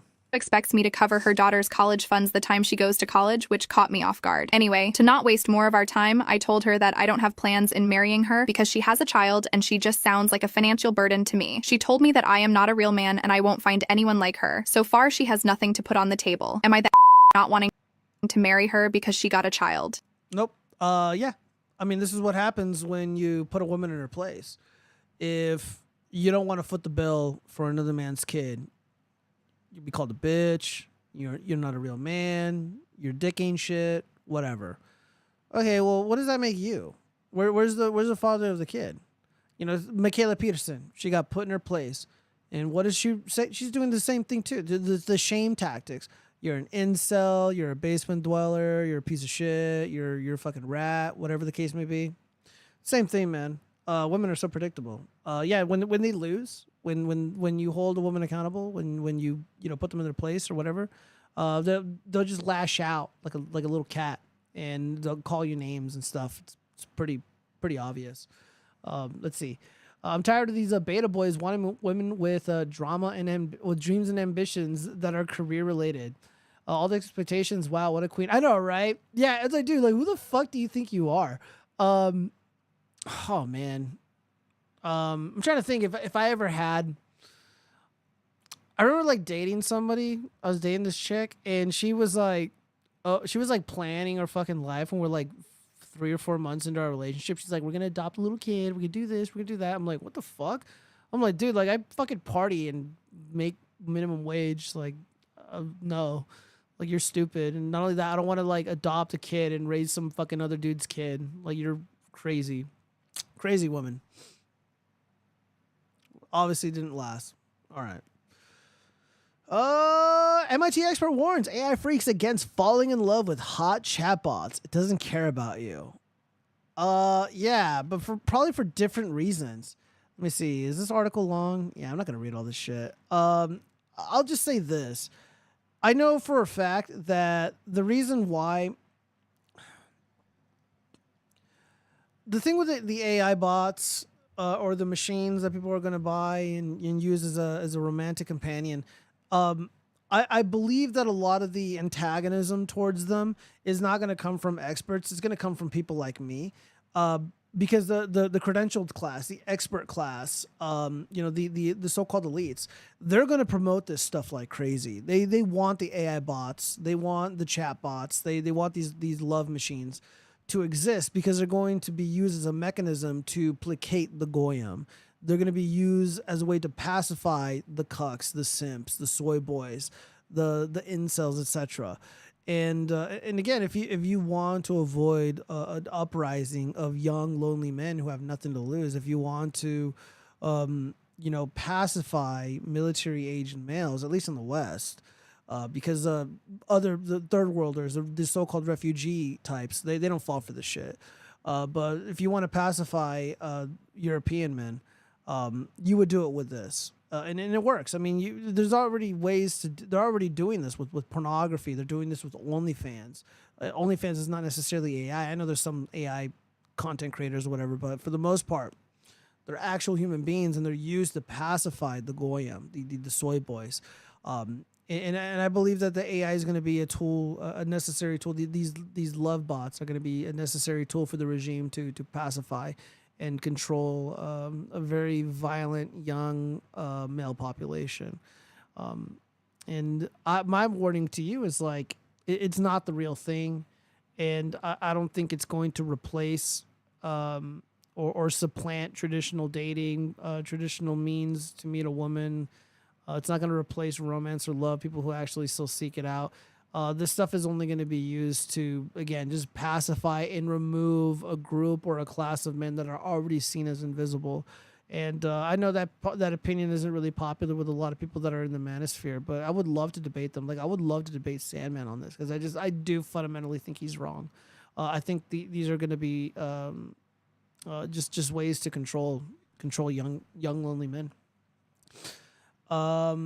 All the expectations. Wow. Dane Gio, she wanted a little cockroach instead of your seed. No, we did actually talk about having children. Because I shut that shit down. I'm just like, I remember we were out at a restaurant, and I'm like, yeah, there's no fucking way I'm doing that. Like, and I looked at her like she was crazy. I did call her. I was nice about it, but I'm just like, there's no fucking way. Like, I'm like, what? I'm like, are you crazy? I think I did something. I'm like, are you crazy? And then she never brought it up again. But yeah, we were together for a long time. She was actually quite lovely. It was just, she just had like weird beliefs in the beginning, but she kind of came around. She came around. Trained her well. But yeah, love bots. Let me see if there's anything interesting in here really quick. As artificial intelligence, blah, blah, blah. Artificial intimacy. I study machines that say, I care about you. I love you. Take care of me. Sherry Turkle, an MIT sociologist and psychologist, explained to NPR of robots programmed to feign compassion and companionship. The trouble with this is that when we seek out relationships of no vulnerability, we forget that vulnerability is really where empathy is born. So there we go. So I guess they're worried about empathy being removed from this class of lonely, forgotten men. Empathy is also a necessary tool that the regime is trying to instill into people. She's popularized the term artificial intimacy as a leading analyst of man and machine romances since the early 1980s. Blah, blah, blah. Who cares? Let's see. Rosanna Ramos, 36, a mom for the Bronx with Fox, blah, blah, blah, blah. Cartel, computerized kitty, blah, blah, blah. Scott, 41-year-old husband in Cleveland, cracked the code to coded love after developing an automated Anamorata Serena. Oh my God, I'm not going to read all this shit. So it was $50 a month, digital service. I was falling in love, he confessed, and it was with someone that I knew wasn't even real. But Turkle warns that lovebirds locked in artificial amor will likely begin setting unrealistic expectations for their human relationships. Oh, okay. So they're worried that these sexless, lonely men are not going to be able to interact with actual humans in the real world. So this is gonna pose a problem because these machines are going to cost money. So I already see the conundrum here. The machines are going to cost money. So these lonely beta soy guys, they're going to need to go out into the real world and have a job, but they're not going to be able to function in society because the love bots, the sex bots, are going to hinder their ability to socialize properly. Who knows what'll happen? But I still see this as a tool to pacify men in the long term. All right. Let me see what's going on here. I'm seeing this post all over the place for some reason, and it's really annoying me. This is not wild. She knows you like her, and she tried her luck with other guys. She likes better in case they worked out, and they didn't. So now she's prepared to settle for you. That's it. Carl Benjamin soying out, apparently. I only friend zoned you because you're too perfect. And then the man replies, that makes no sense. You'd make a better husband than a boyfriend, and I wanted to keep you around until the time was right. If we ever dated and broke up, I'd hate to lose you forever. All girls keep the good ones around until the time is right. And of course, this is a bad take, Carl. So Close the Dip says the obvious lesson to men is to not give resources to women if you're not in a relationship with it. It solves all the problems. Men need to learn to not be so desperate. Have some dignity. Invest in yourself. It's the best chance of finding a good woman. Absolutely. Sour Patch Lids, the woman who cheated on her husband with Tim Pool. Why won't women just be straightforward? Life would be so much better if we were just completely honest with men. I contest that it would not. So what do you mean? Is she supposed to lie? Like, yeah, I guess I commend the woman for telling the truth. Educating young men and boys is important, Sargoy. Yeah, exactly. I think it's really important to realize that some women do have this mindset here. And honestly, the best remedy to avoid being in a situation like this is like, what's his name said? You need to invest in yourself. You need to focus on yourself. You need to set yourself up. And you also need to like grow a backbone and not waste your time. Like when people talk about like, oh, don't give resources to women and stuff.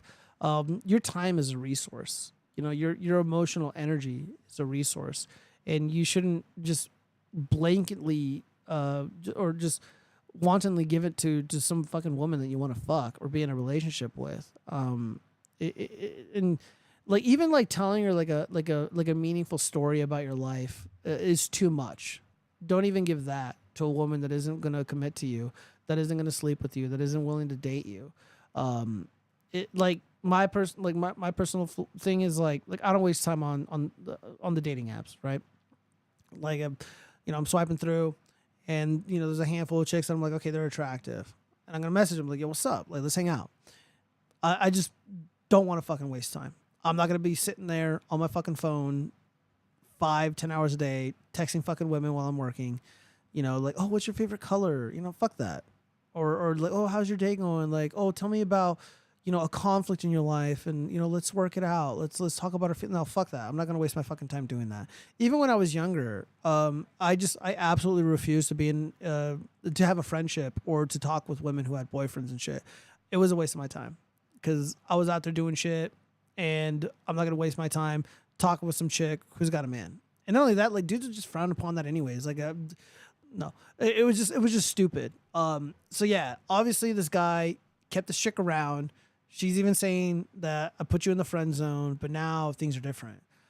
Dude, you gotta have respect for yourself, man. Don't put yourself in this position. It'll make you resentful and angry. Let's see. I think they're already having an issue with that. Why not program the AI girlfriends to help out with that? I don't know if you can do that. I mean, I don't know. Maybe you can. But even then, I mean, the whole point of the AI girlfriends is really to pacify the men. I think there's a lot of nefarious intent behind the AI bots. I remain skeptical. Holy fuck, why is my shit all shaking? Anyways, imagine getting cucked by a love bot. I know, right? That'd be pretty bad. I hate to say it, but I have given up on American women entirely. I'm going to Moldova to find a farm girl, and I am not bringing her back to America. Carl Johansson, I wish you nothing but the best luck, and I hope you find love and happiness. Where's Moldova again? That's Eastern Europe, isn't it? Hold on, let me double check. I'm almost certain that's Eastern Europe. Let me see. Moldova.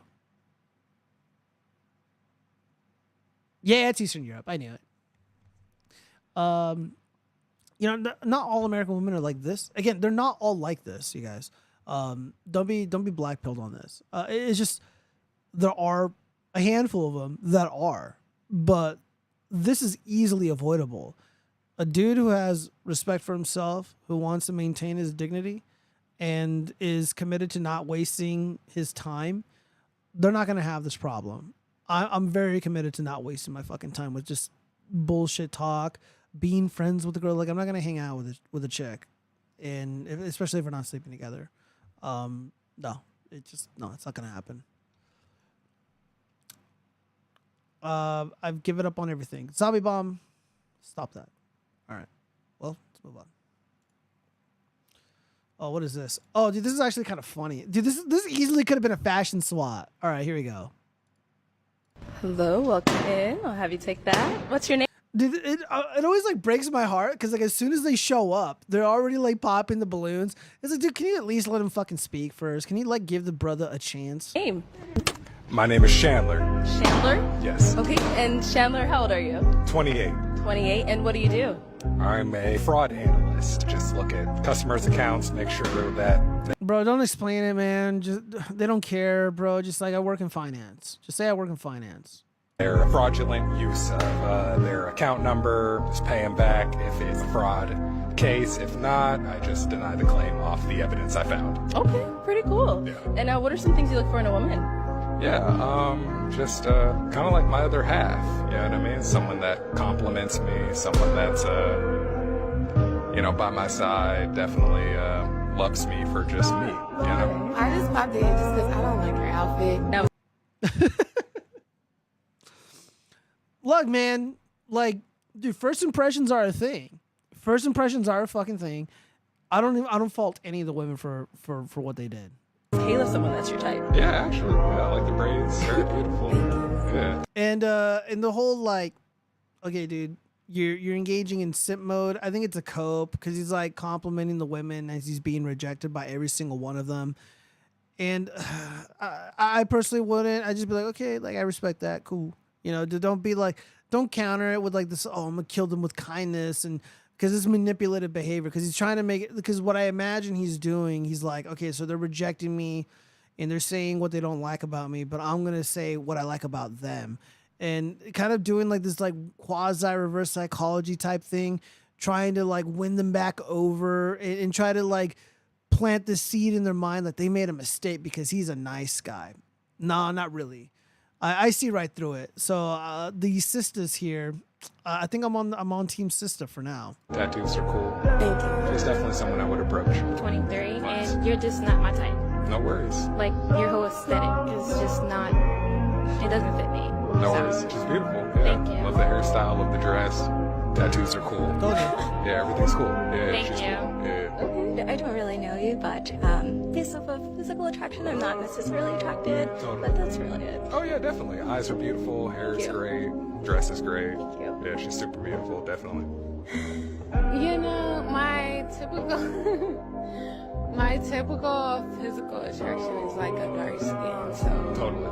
You know, pretty light. Yeah, beautiful. Love the earrings. He's literally black. What the fuck is he talking Dress is awesome. Heels are great. Everything looks cool. I feel like we're not aesthetically compatible. Sure. Like, I'm not really feeling your shirt. Sure. Or like the rips in your pants. Sure.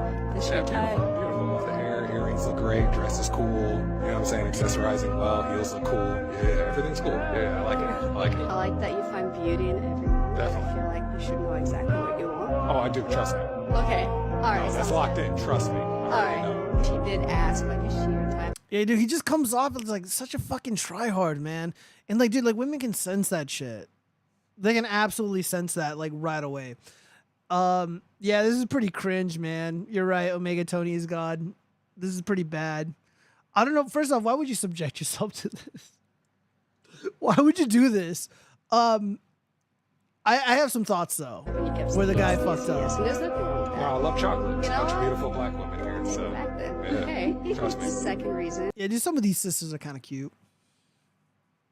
If I could just take the shoes, I'll take the shoes, right? Actually, it's something that you can change. Yeah. I get that. Without a doubt. As well. Yeah. But it's just like, you know, you kind of knew what we were gonna look like. Okay, so because I've seen a few of these videos, and a Okay. lot of women have like straight up flamed men off like wearing suits, off wearing like what they're comfortable with. You tell me, like, how do you want your man to dress? How do you want your man to look? Would you dress like this on the first date with me? Yes, this is what I'm comfortable with. Okay. This is who I am. Hey, I love that. I respect that. It's just if like you dress like that on the first date, I would probably. So then my next question is, how do you want your man to dress on the first date? Bring out that dark skinned man that. You know what I mean? Dress is fantastic. Everything's on point, so I have no problem. Yeah. Okay. So here's the other point. Here's the deal. There was a fashion guru on YouTube. It was like some dude, and you know, he was laying down some fucking facts, and there was something about, and I never really thought of it this way, and I thought it was so fascinating. But how you dress, like, it could be a sign of respect, and I never really thought about that too hard. I just instinctively knew until this guy explained it. And I'm like, oh yeah, dude, it just fucking clicked. Like I have an animus against women who wear sweats in public. Like if I'm at the grocery store and I see some chick in sweats, no. This is like the equivalent, the male equivalent to that. You're going on this like dating show where the dudes are getting flamed, where dudes are getting judged, women are being judged, people are, you know, having this back and forth, and you look like a fucking bum, dude. I mean, this is how I would dress. Here, let's see if we can go back and get a good look at the outfit, I guess. All right, let me see. Yeah, here we go. I mean, dude, like, this is like what somebody would wear like at a frat party, you know, like at UNLV. And yeah, dude, like your posture is shit. Your clothes isn't fitted. Like, okay, yeah, some dudes like show up to these things like wearing like a straight on like 3-piece suit. And like, dude, this is not the time and place. There is such thing as overdressing, but when you dress like a slob like this, I mean, it's kind of like a slap to the face to these women. So almost every single one of them was not receptive to this individual here because of what he was wearing and what it signaled. It is a lack of respect. This dude did disrespect these women, and he knew that this was going to be likely adversarial, and he didn't handle it well, in my opinion. And the whole like complimenting the women, it's manipulative. Like I see through the nice guy act. I'm not fooled by it in any meaningful way. Let's see. There was a lady journalist who pretended to be a man for a few months and ended up ending herself. One of the things she found traumatic was approaching women. She had no idea how hard it was. It is really difficult. It is really difficult. Like I like to think, like I was thinking about like how many women have rejected me, and it's honestly not even that many. I only know of 2 of them, and one of them wasn't even like a rejection. Like I was at the gym, and both of them were at the fucking gym too. It's like horrible place to talk to a girl. But yeah, like one time I mentioned this before, but like I went up to a girl and we're talking because I thought she was super cute and like really like wholesome looking. And she said no. I asked her for a number and she said no. And my response was like, you know, it's okay. You know, it's like no big deal. You know, like whatever, man. Like I respect it. And then like we talked a little bit more, and then she's like, you know what? You can have my number. I'm like, oh, hey, great. And then there was another girl that I was on the track, and I was like, hey, like she was wearing a t-shirt that I used to wear because we went to the same high school, and I was like, oh yeah, like what year did you graduate? And she's like, oh, you know, like whatever. And then she's like, oh yeah, by the way, I gotta go. And it just happened abruptly. Whatever, it's a rejection. But I didn't take it personally, man. It happens. But it is difficult because shit like that will happen. And if a weaker person, it would crush them. I only remember because it just didn't happen that often. Like it was so rare. Like how could I forget? Let me see. Let me see. Yeah, I gotta look up that article about that woman who ended herself. And I know there was like another one where I think like the woman ended up like pretending to be a man, and then she became like really depressed and she was like crying about it. Or she put like on a fat guy suit or something, or like a fat woman suit. I think it was Vanessa Williams that did that, the model. She put on a fat girl suit and she was just like horribly mistreated. And there was another one where there was a transformer. It was a female to male, and it was a white guy or white girl, whatever. And he looked like a passable dude, and he was like crying, and he's like, nobody treats me like a human being. People look at me like I'm gonna hurt them. The women that I try to talk to look at me like I'm gonna hurt them. And then he's like, oh, I know straight white men, they're the devil, but I'm an ally. And I'm like, oh, fuck yourself, you know, like, it kind of sort of felt bad, but not anymore. So it is difficult, man. It's really, really difficult. So a world of sympathy. But in this situation, it's like, dude, you had an audience. You had an audience and you dressed like shit and you were combative. You're like, oh, I'm going to be comfortable. Dude, no, man. There's rules of engagement, and you failed miserably. Chicks pretending to be men will literally start the convo out like, "Hello." I know, right? Yeah, it's pretty funny. All right. I'm going to speed this up because the kids are not okay. The nightmare around modern dating. So we're going to have a panel of these old modern ladies. Let's see what they have to say. Let's see if they can relate. Morning, Mika. The kids, and actually adults too, are not okay. Oh, shit. I don't even know if I can show this. It's a clip from a movie. Yeah? Wait, your name's Percy? Yeah? God damn it. Percy? Sorry, continue. Glued to their phones at a house party.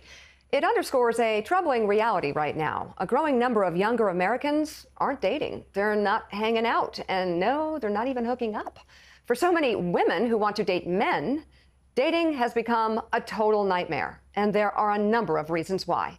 I'm Mika Brzezinski here with Simone Sanders-Townsend, Huma Abedin, and Jen Psaki. So, all right, so all these are old ladies.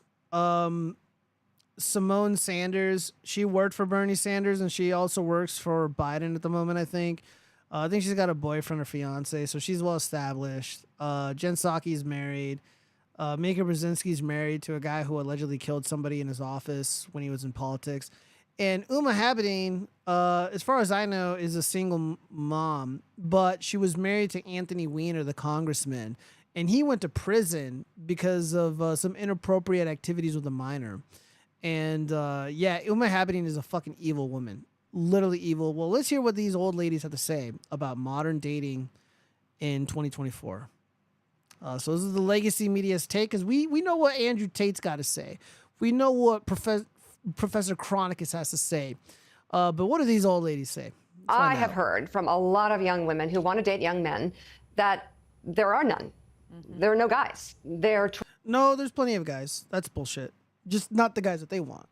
Trying to connect. They often use dating apps, but find a total lack of connection. And it seems that the men they are meeting don't really share the same priorities if they show up. And women, especially career-driven women, say the men they're meeting are more interested in sex and not looking for a deeper connection. And that it's like a buffet of sex. Why wouldn't? What guy would not take that offer? You know, it's pretty obvious. Becoming more and more of a problem. So what's changing? Because not that long ago, people used to meet each other through work, let's be honest, or through friends, maybe at a bar or in a college campus. And it gave people a chance to actually learn about each other, to break through the filters, to demonstrate kindness and show commitment and values, to actually earn affection. But today, so many people are living life through a screen. They're not going out nearly as much, not to church, not to movies, or even to the office. Opportunities to fall in love are falling by the wayside, meaning people are making decisions by swiping left on their smartphones rather than truly learning to connect. The highs, the lows, the disappointments, all of that stuff. It's all part of the process. And it's affecting mental health too. According to a recent study of people over the age of 18, those who used swipe-based dating apps experienced significantly higher rates of psychological distress, anxiety, and depression. Another study showed a link between using dating apps and experiencing loneliness, dissatisfaction with life, and this is a big one, a feeling of exclusion from the world, feeling so left out. And when women do go to coffee shops, what we're hearing is that they try, or to a club or the grocery store, anything where they get out and interact with people, they say the men that they want to meet just don't share their ideals. It's partly because so many young men are spending their lives also logged in, overly influenced by a flood of whatever you can find online, porn, video games, toxic masculinity. Who needs the real thing when you can get something better? And I put that in. I don't even know what you mean. What does she mean by toxic masculinity? Goodness. Let's swap sex zombie bomb. I don't know. All men care about is sex. I like keeping all my sex to myself. Well, don't be stingy, zombie bomb. Shit. Quotes by scrolling. Here's what Scott Galloway, professor of marketing at NYU, told us on Morning Joe about some of the reasons why men are becoming like this. I think you have the most talented, well-resourced people in the world and companies trying to convince a young man that he can have a reasonable facsimile of life in his basement behind a screen. You don't need friends. Go on Reddit or Discord. You don't need to get a job. Go on Robinhood or Coinbase and trade crypto and stocks. Dude, you can't just do that right off the, like, you need money to do that. Yeah, that's not realistic. So this fucking boomer, like, just doesn't understand. Yeah, a lot of people are foregoing personal real world experiences to just spend all their time on Reddit, turning into little leftists. You don't need to go through the rejection and the expense and the humiliation and working out and having a plan and humor and showering to get a romantic relationship. You have YouPorn. So we have an entire generation, especially of young men, who are out home sequestering from society and missing out on what it means. You know, there's a reason romantic comedies are 2 hours and not 15 minutes. True victory in life is hard. Going out, meeting someone, finding mentors, finding mates, that stuff is hard, but that's what real victory in real life is like. And because a lot of men feel— Yeah, but you're not really going to find like a mentor in 2024. I mean, the mentor is like, that's like a bygone era, you know? It's a product of a bygone era. And, you know, because we live, I fucking hate saying shit like this, but we live in a society, right, that is very fractured, very divided. It is way too fucking diverse, and nobody's on the same page on anything. Nobody sees eye to eye on anything because there's just too many people with too many conflicting ideas, too many conflicting cultures, many of which was imported without us consenting to it. And people are lonely. People are just, you know, they're not able to function in society coherently because the people that they're surrounded with have a completely fucking different agenda. They have a completely different worldview.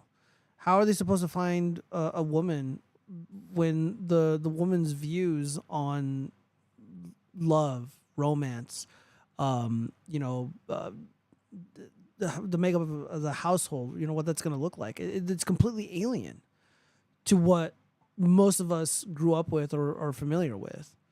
It's just not going to happen. You know, it's like you're not going to find a fucking mentor. Not in America. Not the way that the makeup of the country demographically. It's just not going to happen. Again, they think like, oh, it's just as easy as like. First off, like, yeah, don't consume the goy slop. Don't consume the pornography and stuff like that. You know, get off fucking Reddit. You know, quit adopting these bullshit ideologies, these leftist, this far leftist ideology, and yeah, experience the real world, and you know, gain real world experience, and you know, it'll probably help you with finding somebody, but you know, there's so many layers to this. There's so many layers to it. It's really not that simple. Feel rejected on dating apps. The number of jobs that are accessible to them has gone down. You have essentially a group of men who are saying, I want a low-risk entry into life, and they go down a rabbit hole. When they don't have social connections, and they don't get out, and they don't have the prospect of a romantic relationship, they're more prone to conspiracy theory, they're more prone to misogynistic content, they're less likely to believe in climate change, and see what I mean? Hold on, let's go back to that really quick. Hold up, we missed that. Stuff is hard, but that's what real victory in real life is like. And because a lot of men feel rejected on dating apps, the number of jobs that are accessible to them has gone down.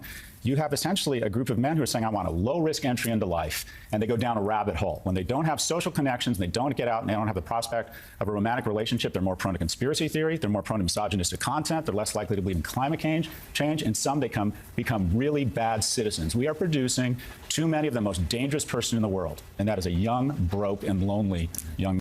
You know, okay, so let's analyze this really quickly. All right, so if you're not getting laid, that automatically means that you're going to be gravitating towards these conspiracy theories. Really? You know, things are fucked up for a lot of people. Like society isn't working out in these post-egalitarian Western countries like America. It's not working out. And there's a lot of problems. There's a lot of fucking problems. And these young guys who are lonely, who don't have a lot of friends, who don't have a companion, a romantic companion, romantic partner, they're trying to figure it out. And they're trying to understand the world around them. And sometimes that leads you down a rabbit hole. And you engage with these so-called conspiracy theories. Yeah, climate change is bullshit, by the way. It's a fear-mongering tactic. By the way, it's a tactic used to prevent couples from breeding, by the way. I can't even tell you how many libtards I know who are in relationships. They're like, I don't want to have children because I'm worried about climate change. Like, it's bullshit. Like, it's all fear. Like, again, like, climate's gonna change. Who fucking cares? Like, honestly, like, who fucking cares? It's like the moon landing. Like, it's not real. Like, who cares? Let's see. Oh my God, Tony is God. You have YouPorn, bro. Did no one tell you that you know too much if you know what YouPorn? Yeah, I know, right? Gross. God, dude, I completely forgot about that. Dude, I haven't watched porn since I was like a teenager, dude. I was like a 21-year-old. I don't watch that shit. I don't want anything to do with that stuff.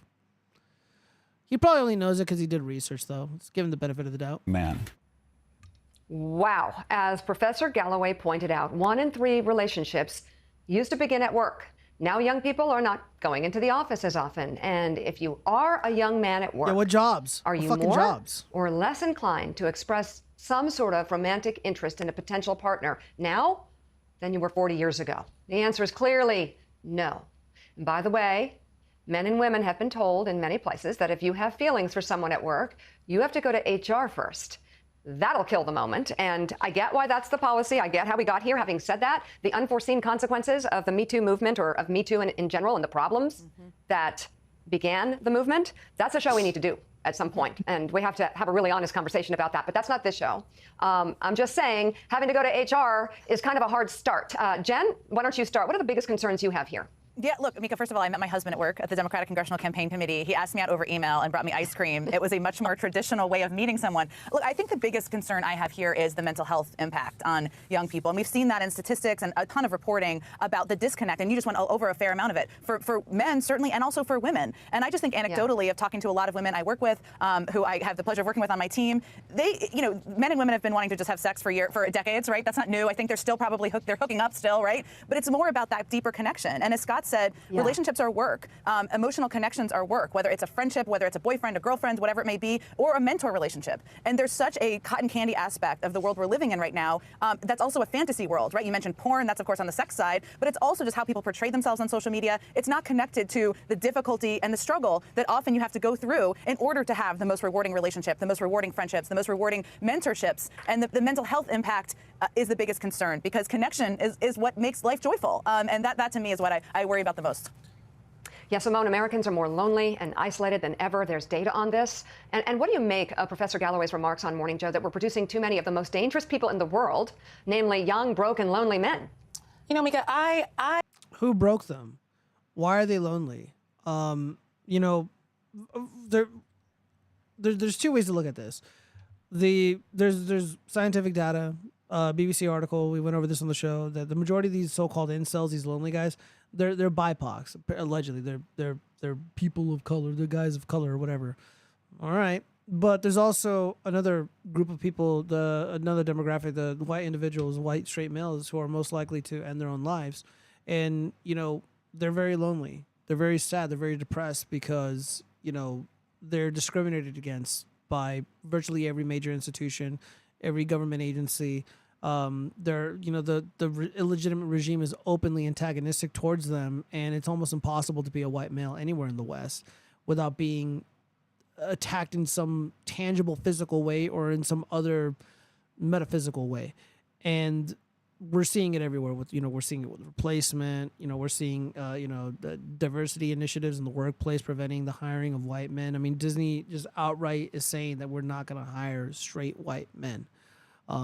That drives people to be lonely. That drives people to be isolated. How are you supposed to function in a society? How are you supposed to feel valued as a human being when the most how do I put this? The largest corporations, the most powerful corporations in all of human history are openly antagonistic and racist and hateful towards you, and saying that you're pretty much garbage, and that you should step down and step aside because you oppressed all these stunning and brave BIPOCs. It's bullshit. Well, let's hear what these women have to say about loneliness. Why this is, and then they're saying that these people who are already virtually invisible to women, they're virtually invisible to prospective employers. They don't have a lot of hope. And now, to add insult to injury, these fucking old ladies are saying that these are the most dangerous men being bred, being created. Well, what is the solution? Brides? Mandatory brides? Also, what group of men are we specifically talking about? Because the so-called refugees being imported into the countries, they don't have these problems. If they want puniti, they're just going to go ahead and take it.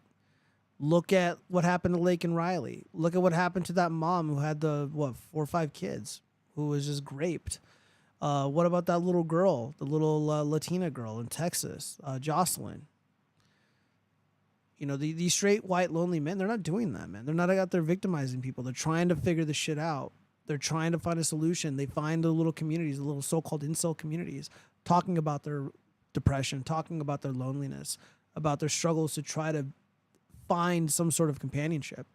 And then they call them dangerous and they shit on them. Absolutely disgusting. I won't be a part of it. I thought that a lot of Professor Galloway's comments were interesting. I listened to the whole segment twice yesterday because, one, I think that people are going out. And also, I don't think that I didn't meet my husband at work. I actually met my husband going out. I was at an event. After the event, some folks introduced, at the time, he was what was known in Washington, D.C. as the Nightmare. And some folks that I know asked me, oh, do you know the Nightmare? I said, I've heard of him. I do not know him. I've never had the pleasure. And that was I like to say we've been dating ever since. I think he might take issue with my timeline. So I would argue that people are going out in different social settings. But I also think the apps, for example, are not terrible. One of my best girlfriends met her husband on the apps. You know, I know a lot of people who are meeting folks on the apps, and it is opening up, frankly, the world of the dating pool bigger than just who comes to your neighborhood bar or who you might see in the office. And so I think that is a good thing. Look, I think about these lonely, broke, dangerous men. I don't really know, Mika. I'm not sold on the lonely, broke, and dangerous men. I think that we are producing a generation of younger people who do not have hustle and drive. And the lack of hustle and drive one is where I do agree with Professor Galloway, in that, you know, there's a younger generation of people who would rather be home than go out and socialize. But I think the idea that folks are not going out, that folks are not socializing, is not true. More so, I think it's that the pool of men that women would like to date is smaller. There's more women than men. It has always been that way. When I moved to Washington, D.C., that's what everyone said. It's like, for every one guy, there's 10 women that want to date him. So there's that. Yeah. Well, I see the numbers that you're talking about. I really connect with your reticence about the lonely, broken, dangerous. I guess the inference that you have to have a Let's see, Bob, Gio, I'm surprised you actually aren't hating on men and blaming them for being lonely. Christians, aka Christ cucks, always crap on men and blame innocent men. Yeah, no, man. Like, there's a time and place to blame a dude for the problems that they have. I'm speaking in generalities, and I talk with a lot of young dudes. I'm surprisingly friends with a lot of young guys, considering I'm like a fucking 30-year-old. I'm probably too old for them, but still, I listen. And I have nothing but like love and compassion for people who are suffering and that they don't want to. And while I don't necessarily share their experience with like dating problems or issues with women, like I do know what it's like to be left behind. I do know what rejection feels like. I do know what it feels like to be like discriminated against and prevented from getting a promotion, prevented from getting a job because of who I am. I know what it's like to be blacklisted and shit. So, and not only that, like if you're a man of European extraction or a young kid of European extraction, and the education system, the corporations, the regime media is saying you're an evil dirtbag and you're oppressing all these stunning and brave people, and that you need to be replaced, you need to be annihilated, yada, yada, yada. And like these people retreat to their rooms, they retreat to the basement or whatever. Like, I get it. And good people need to stand against it. You know, like, while I personally am not MGTOW and I don't consider myself like a part of the manosphere or whatever, I listen to everybody, anybody who's willing to talk to me. And a lot of the grievances from people on the, part of the so-called red pill manosphere community, whatever you want to call it, their grievances are legitimate. Like, they're not making it up. And again, I used to work right next to the family court, and I would see this shit with my own eyes. So I know it's real. You know, the data exists, and it aligns perfectly with reality. You know, I mean, most of us know people who are divorced. People know people who've gone through a contentious divorce and lost everything, so on and so forth. And, there are moments where some men are to blame. You know, they make really stupid decisions, and I have very little sympathy for them. But there are people who are legitimately lonely, and they're hurting because they're being beat up. And they're constantly being beat up and told that they're evil and they're bad and they're all these awful things. And while Simone Sanders is, you know, she's kind of on the mark. It's like, oh, well, I'm not buying into the dangerous stuff or whatever. Okay, great. You know, so she's somewhat reasonable because she's a sister, you know, so she probably doesn't really put up with a lot of the bullshit. And then probably some truth to there's no hustle in the game, right? In the dating game. How are you going to be motivated to hustle in the game when you're being told you're a piece of crap and you're all these awful things? So I have nothing but sympathy for men. And like I said, I'm generally always going to take the man's side, but I'll defend the women and I'll put on my simp hat when necessary. It doesn't happen too often, but yeah, let's see. Men are lonely because society is evil, because 90% of people in society have no soul. I can agree with that. I think a lot of society is completely soulless. You know, there's no love, there's no compassion, and it's everywhere. You know, again, there's a good segment of the population, of the male population, that's completely invisible to women. It's completely invisible to prospective employers. And and even like our regime media, that includes like Disney and Netflix, etc. Like when romantic comedies or romantic films or even just traditional romances have completely disappeared in cinema. So young people are not seeing romance flourish on the big screen. They're not seeing love on the big screen the way that it usually plays out in the real world, or at least the way that it used to. And and even like the verbiage, even the language around romance and relationships has completely evolved. Like once upon a time, you know, you would refer to your boyfriend or your girlfriend as like, this is my lover, it's the love of my life, this is my soulmate. You know, this now it's just like, oh, this is my person. That sounds like some commie bullshit. It sounds like some fucking 1984 fucking anthem, you know, just soulless garbage. The way that it's not even relationships. Now there's situationships. What the fuck is the situationship? Where did this shit come from? It's bullshit. Like, it's so manufactured. It's so fucking like corporate boardroom speak. And and people wonder why young people are tapping out and they're opting out and, you know, finding solace and comfort in these online communities, because they're not finding people that are like-minded or people who can actually understand their experience in the real world. Because again, society's fucked up and diverse and stupid, and everybody's, you know, got all these weird ideas. So keep importing we're importing the, you know, all these refugees, we're importing all these cultures, we're importing all these new world ideas, all this internationalist bullshit, you know, new world order type ideas, and it's not helpful, man. People are just retreating. I don't blame them one bit. That's why I tell people, don't consume the goy slop. You got to avoid the goy slop. It's the only way to really move forward in life, or because that shit's poison to the mind. Let me see. I thought we all blamed I can't read that. God damn it. Bob, I'm a young white man who got denied a promotion because I was white. Not even joking. Happened in one of my old jobs. Dude, I believe it, man. I've heard way too many stories. I've seen way too many examples, and now we're getting all these fuckers, all these executives on video. We're getting them on you know, on audio recording, admitting it. It's like, yeah, dude, like, we're not making it up. Like, they're literally discriminating against us. I once had a boss who didn't like me because I can read. What does that even mean? He was in the newspaper for being a black landowner with a job, but he could not read the article. I don't know what you mean by all that, Zombie Bomb. All right, well, we're almost done with this video. I had to speed it up because these women talk slow. Uma Habity, not looking so good. Come on, play.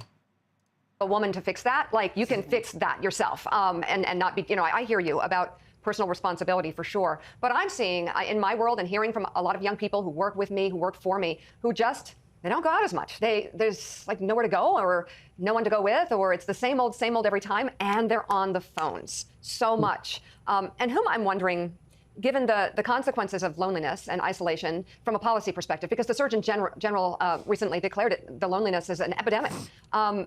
Is there an obligation on the part of our government or policies to address some of these growing social disconnects that are happening in our country?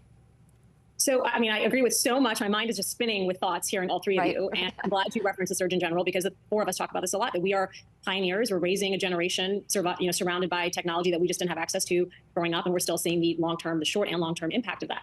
I love that you just mentioned the Surgeon General report. We talk about it in the context of just this. We're talking about it. Yeah. You know, when you look at things like smoking, it's not that we think people are going to quit smoking or stop using tobacco, but when you buy a cigarette, it will say there's a warning that this is bad for your health. I was at an office meeting the other day and I saw, you know, a box saying, here's, you know, if you need Narcan, it's, you know, it's in this lockbox, get help. It's not that we think people are going to stop using drugs and that there might never be an overdose again. It's, we are aware of it. We have a solution to it. And this is all part of public policy and the importance of having public policy. And I think to have that 80+ page report, number one, you have a Surgeon General who addresses his own issues with loneliness, deep feelings of loneliness, and what governments can do and schools and communities and parents can do. And to both what Jen and Simone just said, I think about this. I met my ex-husband at work, and her ex-husband is former Congressman Anthony Weiner. That guy was also on track to be the next president of the United States. Unfortunately, Anthony Weiner is a fucking disgusting PDF file. Engaged what people are saying Dr. Disrespect likely did, Anthony Weiner did. And the pictures are out there on the internet. It's kind of surprising that she brought him up. I met my current boyfriend, and I will say, in a period where I was feeling very lonely and was invited to this party. I did not want to go. I just wanted to stay at home and just probably be on my phone, watch The Diplomat or something. I dragged myself to that party, and that is how I met him. And so it's we have to talk about it, but we also have to be open to experiences. Sometimes even at our generation, we have to push ourselves to do it. Yeah, I love what you just said, Huma, because Yeah, so basically, let's get the government involved. What are you gonna do? What are you gonna do with these lonely men? Huma, all these are Democrat women. All these women wanted to force dudes and just people force people to get the fucking pharmaceutical product of significant relevance against their will, wear the mask, etc. And now they want to get the government involved to combat the loneliness epidemic. So first it was COVID, it was the bird flu, and now it's the loneliness epidemic. Imagine what that would look like. That's terrifying. That's terrifying to me. Simone, to your point that people are going out, they are, but there are a lot of people who are in Huma's position where they have to, it takes everything in them just to get out the door. And there's a growing number of cases like that where the phone and remote work, and you just get into such a, what's the word, a bad cycle. You don't want to go out anymore. Yeah. It makes me think about the importance of your friends and the people that know you best in your circle, because you are correct. And, you know, even sometimes I'm the friend that is dragging people. I was like, no, come, you have to come. And if the friend hadn't dragged me, you know, I like the party. But it is the importance of the circle. And I think that that's maybe also something. People are feeling this innate sense of loneliness, even if they know people that are their friends may not know. And so that's the importance of checking up on folks. Yes, and seeing them and feeling them and understanding and connecting. Up next, we asked you, our viewers, for solutions to combat the loneliness pandemic. The response was absolutely incredible. We've got great ideas for you when Morning Mika returns. All right. There's one more video relating to this. It's a lot shorter. Oh, let me read some of these comments. On top of that, most 25-year-old American women are vaxxed, so they're out. Yeah, no, it's kind of unfortunate, bro. Vax equal childbirth problems, I think. Well, it depends. If they got only one shot, then it might be okay. You know, once it's out of their system, sort of. But I mean, fuck, who knows, bro? What will they do with the lonely men? I think they will try to send them to die for Israel. Hopefully, the men of every race and ethnicity rebels against the draft. That's the hope. That's the hope. If Joe Biden wins, he's definitely going to try to start a major war, worse than what we see already. And yeah, I mean, look, man. I got my issues with Islam, but I'm not down with shooting people who did nothing to me.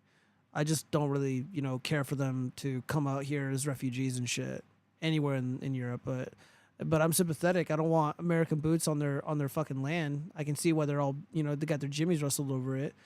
I got no issues with Ukrainians. I don't like Zelensky because he's not Ukrainian. I got no issues with Russians. Russians show up on, Coronado Beach. Oh, well, I ain't going to do nothing. They did nothing to me. Yeah, hopefully all young men just say enough is enough, man. Just respect our cultures, respect our boundaries, and quit fucking with our lives. Quit destroying our heritage. Quit destroying our homes.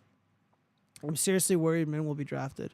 It's a strong possibility. It'll likely be 100% avoidable if Trump is elected, and we will see peace. I mean, Zelensky, according to the news, he's like, look, I'm willing to sit down with Trump and Putin right now. So we may very well see peace in Eastern Europe before the election is over, and it'll be because of President Trump. Because everybody seems to believe that he's going to win this election, even though the fix is already in and all this other bullshit. I mean, I'm going to vote for him. I'm going to vote for the Orange Man anyways, but Have faith.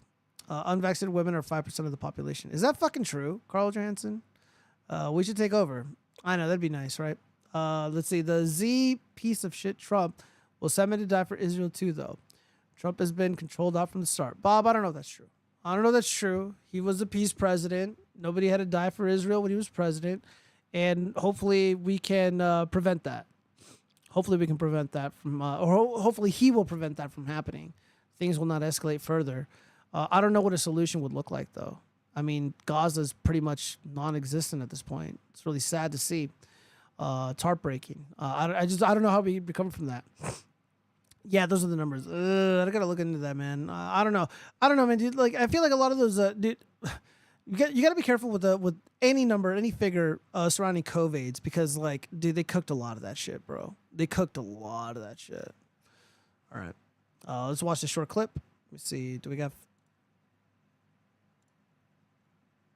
All right. So, how to combat the loneliness pandemic. All right. Well, let's hear what these old ladies have to say. There's no doubt that anxiety, depression, and addiction to technology are making genuine relationships harder to seek out and find. So I reached out to you and the Know Your Value community to get your suggestions on finding solutions to this. And we heard from hundreds and hundreds of you, and the vast majority attributed this loneliness pandemic to cell phone usage and social media. So many comments of get off the phones. For example, Nancy on Instagram writes, people are buried in their phones or playing video games. They have literally no social skills. We need to teach basic social skills. And Elsky suggests put an end to self-checkout in stores so people have to interact with humans. I mean... Yeah, there's a lot of young kids, like actual young kids, who are on the tablets, on the phones at a really young age. It's a terrible thing. I can agree with that. Social media, no, not necessarily. Again, I was a generation that grew up with MySpace, Stickam. We were one of the first people on social media, and it didn't really fuck us up, or it wasn't that much of a detriment. No, I don't necessarily believe it's a social media per se. Technology, just cop out, cope. And there's some others as well. Huma, what do you have? Well, Self-checkout at the grocery store, really? Really? That, no, again, completely out of touch, old ladies, one of whom is incredibly evil, Uma Habedin. I have a couple. So first of all, I think that, my son is in 6th grade going into 7th, and they did a prep session with the kids ahead of them in school. And one of the things the 7th graders told the 6th graders is that when their parents take their phones away from them, they're much more focused on doing their homework. And so part of it is balance. But another theme that I know and suggestion we heard from our viewers was to involved.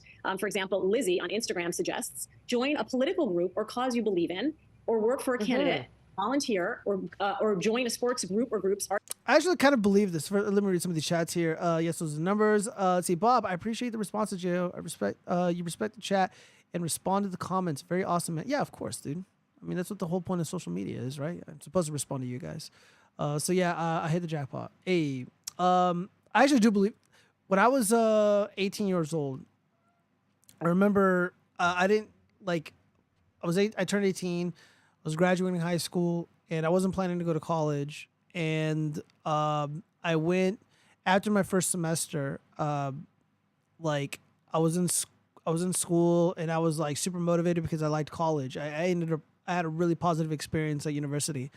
And I remember like I telling myself, I was like, all right, I need to like, cause I'm not going to be in college forever. I got to start like beefing up my resume.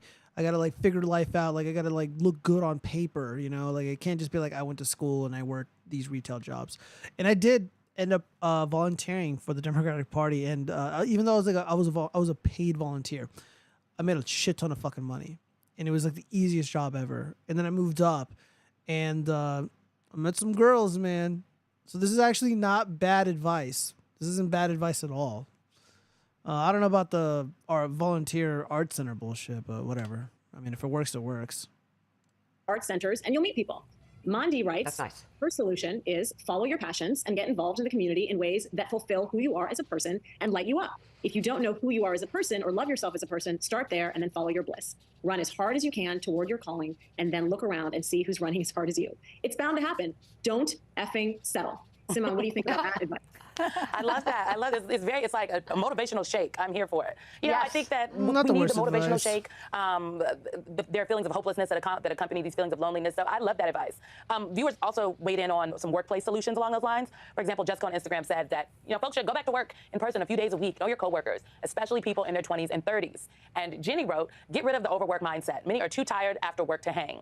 Now, Jen, I agree with this advice. Do you think that's accurate? I know so many people that are like, oh, I just want to zoom in, but people need to go to work and then go out after, hit the happy hour. I totally agree. I mean, look, there's a lot of benefits. Technology is amazing. But here's the thing you miss out on if you don't go show up to the workplace. You miss out on meeting mentors. You miss out on making friends with people you work with. You miss out on just being there and present to be able to take advantage of opportunities. And maybe Yeah, I do actually agree with this advice here. Like, if you're working, don't fucking work remote, dude. Just work in the office.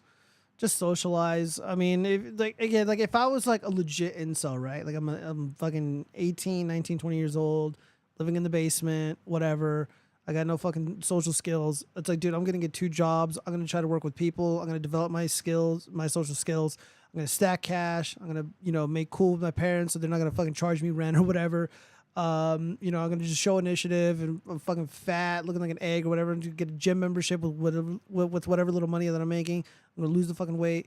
But you got to go out there, man. You got to go out there and be around people. Because, like, dude, people think, like, it's like, oh, we're going to manifest it by thinking about my mid-waifu. Like, that's just not how the real world works. Manifesting is horseshit. Maybe you miss meeting your Another byproduct of feminism, by the way. future spouse. I don't know. You don't have to meet them at work, but I totally agree with that point. We had a couple more things from viewers. So so many of our viewers said communication is key if we want to fight this loneliness pandemic. No question about that. So Carol on Instagram wrote, we have to talk to young adults and educate them on what's going on. And Kelly said, we can fix it by listening. How are you? How is your day? The most underrated question ever. Such good advice. And Karen had an idea too. She wrote, girls need to start asking boys out. Boys are immature and even more so after COVID. I just going to say, this is such good advice. It doesn't have, you're not proposing to them. You can say, let's have coffee, let's have a drink, let's go grab dinner. It doesn't have to be overly formal. Women, take opportunity, seize the reins Walk here. a dog, Mika, what do you, I know, whatever. Mika, what do you think? I think that has to happen. We got to move forward here. I also think people who have the ability to be leaders on this, or like one of you read advice from a viewer about getting involved in political campaigns or community things. Guess what? A lot of those things are online. They're remote. So it's like if you run a community organization, be a leader and require the community to show up, because we got to get people. And I say this to companies and places where people work. Bring them in. Come on now. I think hybrid is the future. You got to have some in person. Yes. Mental health, of course, is a huge aspect of this. And I heard from 2 therapists. I want to close by sharing. The first therapist I heard from is Joanna Kaminsky. I actually know her, so she texted me. And she said this: the subject of dating is super complicated on so many different levels. Yes, young people are feeling lonely and disconnected, but often they don't understand themselves or don't want to feel uncomfortable. What could be done? Join more community-oriented systems. Have your... Yeah, I like how a lot of this, like, they never recommend treating these young, lonely people who are hurting with respect and kindness. We just watched 2 videos from fucking MSNBC. That was left out. And that's like a big part of it, right? Because, I mean, there was that one part. It's like, oh, yeah, go up to the guy and be like, hey, how you doing? Or to actually ask the dude out on a date. And I was telling one of my girly friends, because she was asking, like, hey, this guy, I like him, but he's, like, really shy and, like, retarded. Like, what do I do? It's like, okay, like, you're going to ask him out, but you're not going to ask him out. So I'm like, here's what you're going to say. You're going to hang out with him or talk with him or whatever. And then you're going to say, why don't you take me out on a date? Tell him to take you out on a date. So you're not technically asking him out. And he should get the hint because you're telling him what to do. And that's just one clever way around it. Because I know for whatever reason, chicks don't like to ask dudes out. And, it's just not in their nature. So it's not really how it works. The dudes generally have to take initiative, but sometimes they need a push. Eyes open. Get out of your comfort zone. That's a big one. Talk to others. Stop obsessing about what is happening on social media. Be uncomfortable. Join clubs. Yes, don't obsess over social media. It's a good idea. And go to the places that are different than you know, and you might find them interesting. And here's the funny one, guys. Joanna's, I mentioned I know her. Her husband, Peter, he's also a therapist, and he's the guy who stopped me on the street. Okay? Oh, so there you go. yes. Here he is. He's the one who stopped me on the street when I was crying. And he wrote a blog post because he's a therapist as well. And his is kind of introspective here. Just as we are encouraged to reduce time from our digital world, we can individually make the choice to engage, at least at times, in situations that encourage an organic approach. Join the proverbial hiking club. Mix and mingle somewhere. Somehow, while you take a trial sabbatical from swiping on a dating app on your phone, there are already some promising signs that this is happening. Become attracted to someone over time rather than front-loading the experience by expecting it from the start. Seek the flesh and blood experience rather than a digital facsimile. Yikes. That's kind of scary, but it's true. We need to see each other in person and feel the reaction you get from talking to someone and being in their presence. So a lot of great ideas. Thank you guys so much. We want to continue this important conversation. And all right, well, that's enough of that. Let me read some of these comments. It was so weird how all the trained girls who would have expected to know better took the pharmaceutical product, and all the cooks and maids tried to explain to them that it isn't safe. Yeah, man. For whatever reason, the credentialed class, the educated class, the so-called elites in society, a lot of them fell for this bullshit. I don't know what it is, man, but I mean, I just feel like people who are like, who aren't in the credentialed class, who are, work on their feet, they're blue collar, they're in the service industry, etc. They just know bullshit when they hear it. And it was abundantly clear that the whole pharmaceutical products of significant relevance that you jab into your body, it was obviously bullshit and it was obviously poison. And, like the way that I see it, like I remember growing up that we had this thing called DARE. It's like Dare to Resist Drugs or whatever. It's like an anti-drug program. And the way that they painted a drug dealer or a bad influence is like, yo, come on, bro, smoke crack with me. Do just only one hit. Just come on, man. And they would really try to force it on you. And then the propaganda was like, this is what it looks like when someone's trying to peer pressure you to ruin your life and to literally take poison. And the people who wanted us to take those pharmaceutical products during the scamdemic, they sounded exactly the same. And a lot of people in my generation, especially if they're working class, we remember that shit. And so we didn't fall for it. I imagine if you went to like an elite school, if you're a part of that credentialed class, you're part of you had a better upbringing than I did, you probably weren't exposed to that because you didn't have to worry about drug dealers. You didn't have to worry about, all these thugs trying to push drugs into your community and shit. So they had no idea. They were always told, it's like, oh yeah, always respect authority, always respect the doctors and the surgeons, etc. So that's probably why we see that gap between the cooks and the maids versus the people who are in the credentialed class, people who are trained in academia, etc. Zombie Bomb trained people aren't inherently smart. That is true. Carl Johansson, these people usually love depopulation. That is true. The only reason they are freaking out about this is because the liberal feminists have a low birth problem. The conservatives are outbreeding them. They are, and they are actively avoiding the liberal women. Liberal women are insufferable, man. I mean, they're only good for one thing, and that's practice. And besides, they're willing, and they're all freaky and kinky and shit. So good for them. But no sensible guy is going to commit to them. Maybe like some pathetic simp like Destiny would, or Hunter Cry Alone. But somebody like me wouldn't want to settle for something like that. It's not worth it. Yeah, those liberal women. It's like, dude, why would you want to date a woman like that? They're like hysterical. They're always crying about fucking fascism and climate change and shit. It's like, get real, man. Got time for that shit. Let's see. Zombie Bomb. You're never supposed to do that. Only a 3 or 4 can ask a guy out like that. Nah, I don't buy that. Let's see. You can hit on him and be obvious about it, but you can't ask him out. Well, you're not asking him out if you tell them to take you on a date. You're not being like, hey, I want to take you out on a date. Or it's like, hey, let's go out together right now. You're telling the guy, like, hey, you need to take me out right now. Or you need to take me out this weekend. It's completely different. All right. Let's see what else is going on here. What the fuck is this? Oh, we already looked at this.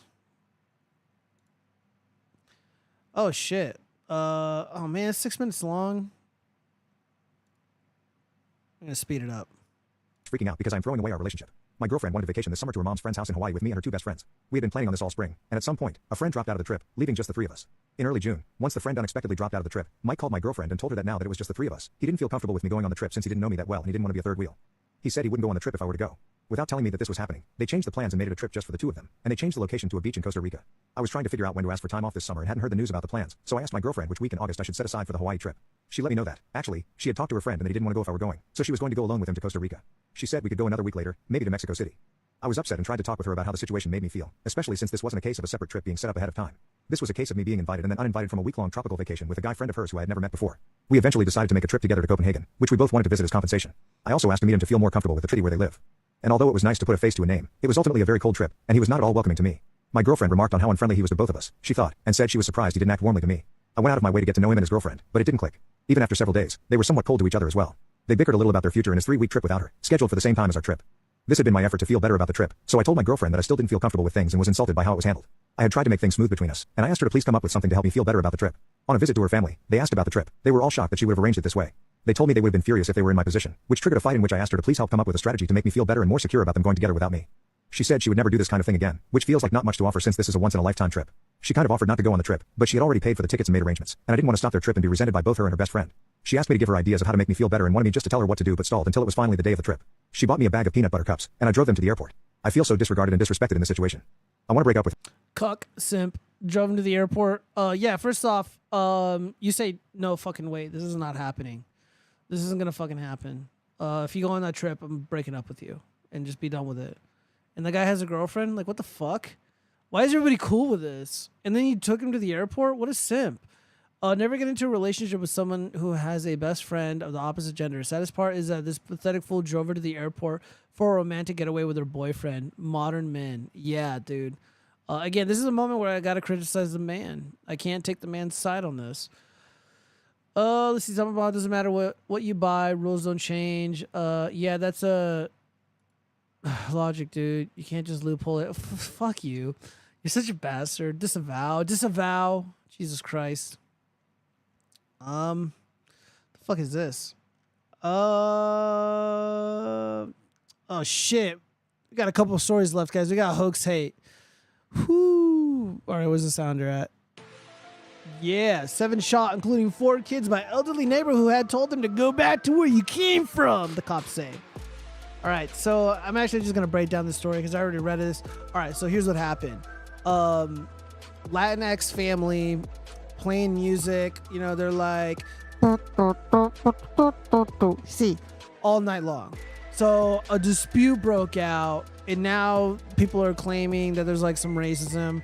Let me see if I can find it. Let's see. Billy Booth, 74, fires shots at his neighbors from inside his Crete home just before 7 p.m. Friday before fatally turning the gun on himself, Nebraska State Patrol said. There were 15 people inside. Hold on, let me lower this. There were 15 people inside. Jesus Christ, there's a lot of fucking people living in this house.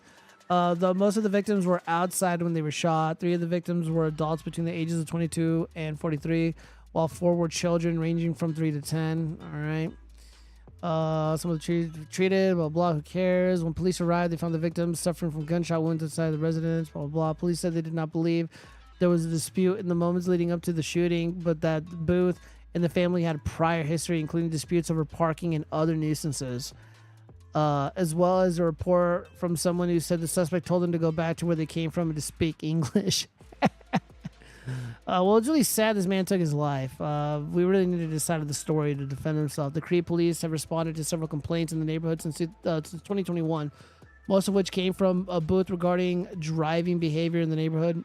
Crete Police Chief Gary Young Jr. said during the Sunday briefing, not necessarily associated with the victim's house, but cars driving too fast in the neighborhood, improper parking, nuisance properties, quality of life type issues. Yeah, so they're being fucking loud and obnoxious. They're having too many quinceañeras in their front yard. There was a single report from the victims that the suspect had flipped them off and told them to go home or go back to where they came from to speak English. Yeah, I don't believe the victims. So we only get one side of the story. Unfortunately, the man who was shooting, he's not here to defend himself. So I'm going to have to take his. I'm not going to take a side until there's tangible, concrete evidence. As of right now, I disavow. No, not disavow. I am going to disregard the claims of racism and hatred here. Let's see. Annie says disavow every time someone tells the truth. Shut the fuck up. God damn it. Oh yeah, by the way, Zombie Bomb, when you were telling me to like whip out the puppet during the debate, I really wanted to do it. I was smiling because it was so fucking funny. I wish I had it closer to me. I didn't want to get up though because my dog was sleeping behind me and I didn't want to wake her up. Getting up and shuffling around. All right, so we got some more hate crime shit. Oh man. All right, so it's from this bullshit. Expose the racist and pedos. Ooh. Racist white man hangs a noose in yard and threatened 2 Magic American children. Kat Documon said her neighbor has been harassing her and her family for a year and even using racially charged tactics to intimidate them. Well, I have something for you, little boy, or for your little boy, and pointed to the tree that the news, a tree to that news talking about the rope. The racist neighbor has let his dog out without a leash to chase her Magic American son in Shine Stadium like bright lights on her house almost every night. Angry emoji face. Ooh. Kat said, I told your officers and nothing happened. She said the racist police told her that they couldn't do anything about her neighbor hanging a noose on his property because it's a form of freedom of speech. Racists hide behind free speech. Is it free speech or hate speech? That's literally the same thing. All right, so this is 2 minutes long. Let's see what's up with this. A Manville man accused of using racially charged tactics to intimidate his neighbor, and now community activists are demanding action from officials. Fox 26's Jade Fleury joining us live in Manville here this afternoon with some details on exactly what's happening down there. Jade. Kat Dukeman tells us that her neighbor has been harassing her and her family for over a year and a half now. She says that he sent his dogs to intimidate her sons, blasted commercial-grade lights at her house throughout the night, and in the most recent incident, she says he even used a noose to threaten her son. Nobody should have to deal with this. My kids should not have to deal with this. They should not have to be raised next to this. A Manville mother is speaking out after she says her family has been targeted by a neighbor with racially charged behavior. He hung the noose up right after I called the police about the dog this last time. And then he put 2 nooses, not 1, 2 nooses in the tree, and told his family, this is for your little boy. Dukeman, who has 2 black sons, says when she called Manville police about the nooses, they claimed there was nothing they could do because it was a freedom of speech. What kind of man uses racial hate and bigotry to harass a small child? Despite pleas of help from the mother, her calls haven't gotten any response from officials. If something was to happen to him, because I don't want it to get to that point. And that's what I've been trying to do this whole time, was be proactive. No one within the city's administration, including law enforcement. Well, that is a fucking noose. Yeah, disavow. Disavow. It's pretty fucking hateful. This looks like an actual incident of hate. We got to hear what the guy has to say for himself. Has done anything whatsoever to help and assist this family for over a year. Fox 26 did try to approach the man to get his side of the story, but we were told to back off. We're blurring his face because he has not been charged with a crime. We deserve better as a people, as a nation. Yes. And this mother deserves better with her family who live on this block. The activists are calling for the district attorney's office to get involved in the incident. We did reach out to Manville PD about the incident, but they have not gotten back to us. Yeah, he's not doing anything illegal. Like, being an asshole is not a fucking crime. Again, disavow. I don't know. I feel like there's a lot more shit going on. The guy needs to come forward and tell his side of the story. Is this a legitimate hate incident? Maybe. I lean more towards maybe. Hanging the nooses is kind of like a bridge too far. I mean, you can't really do that. I mean, if I were to kind of steel man it, he's probably just doing it to antagonize and upset them. And it's obviously working, but, you know, given the climate in the country, it's probably not a smart thing to do. So I'm going to have to strong disavow cringe races. Yanks are always so cringy in their racism. You need to do better racism. What do you mean better racism? We don't want that, right? We don't want him to antagonize or upset the little kid. Because it seems like the kid is kind of like the X or whatever of this racist hate. Let me see who's messaging me. What did I laugh at? I laughed at something. Oh yeah. Oh yeah. Is this another incident of racial animus? All right, so. Hold up. Okay. I'm gonna turn this up. All right. So it might be kind of hard to like see or understand this, but the main actor in The Boys show, Anthony Starr, I think that's his name. He's Homelander, and he was apparently liking posts. Example: no target kids when being racist. Okay, fair enough. Yeah, it's pretty crazy. I mean, again. You have allegations of a dog chasing a kid. Okay, we see the nooses, so that backs up that story. He was out there with a camera and he's being kind of hostile. So I'm lending credence to the alleged victims here. However, there's 2 sides of the story. Like, what's happening? You know, what else is going on? What would prompt a man to make these comments and to erect these nooses in his fucking yard?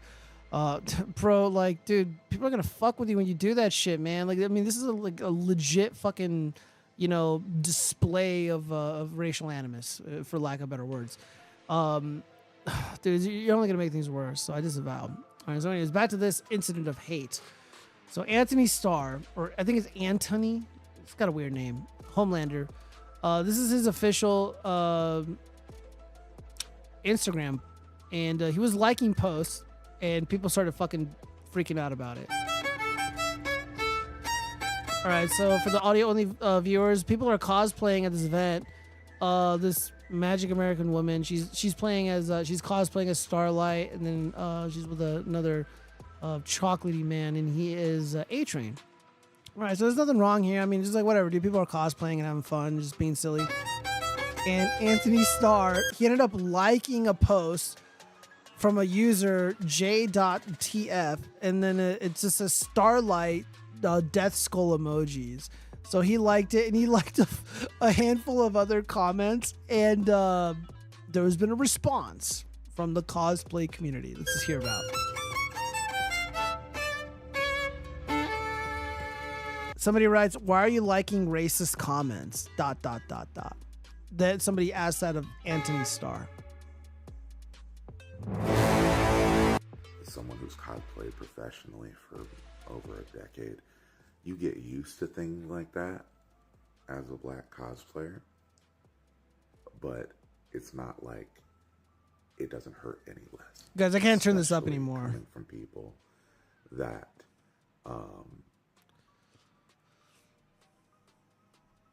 you don't really expect it to come from, you know, because there are a lot of actors and actresses who play really horrible characters, but they're super cool people in real life, and then they get the, you know, demonized for the roles that they played. Jack Gleason quit acting because of his portrayal of Joffrey in Game of Thrones. But there are some times where people will play those characters and they are just as evil as those characters. Anthony Starr is one of those people. You saw there he was liking comments, incredibly racist comments about that black woman cosplaying Starlight. And then at the very bottom it also said, "You kind of look like Diddy." And he liked that comment. Yeah, I know, and there are Zombie a whole Bomb. bunch of other I know. comments that he liked. And then he turned the comments off. Dude, like, imagine being this fucking soft, bro. Like, whatever, man. So let's see. Julius writes, "Where's the racism?" Somebody else writes, "He liked the comments." So what? What's racist about it? Question mark. I just wrote, ha ha ha. Apparently the racist comment was Starlight death emojis. Basically, haha, look at Starlight. The real Starlight isn't Magic American. Something along those lines. I don't know, but he also liked into the comment that says she looks like Diddy. Let's see. What are the other? He is him. Dude, I can't read these. I can't fucking read these comments. They're so fucking. God damn it, man. All right. I think that's all the hate that we got. We got some cringe here.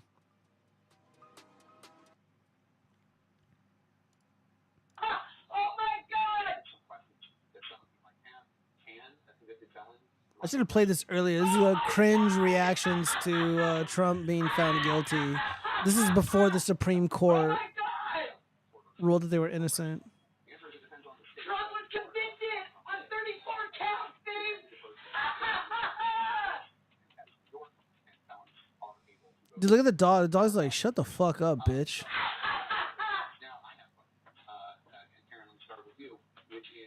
God, dude, imagine being married to this bitch, dude. Trump is guilty.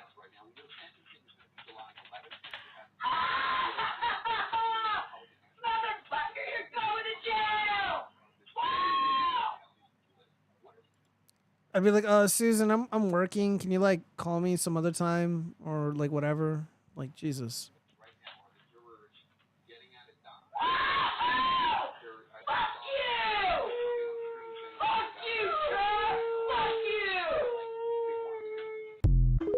Poor dog. All right, we got one story left. All right, the last bit of cringe. Again, this is something Cheese would make me do. Initiate Aaron. Approach. This would be Cheese right here, my former co-host. Kneel. Getting on his knees. By the right of council, by the will of the force, I name you Jedi Apprentice. Rise and speak your name. Rilo Storm Chaser. Rilo Storm Chaser! Woo!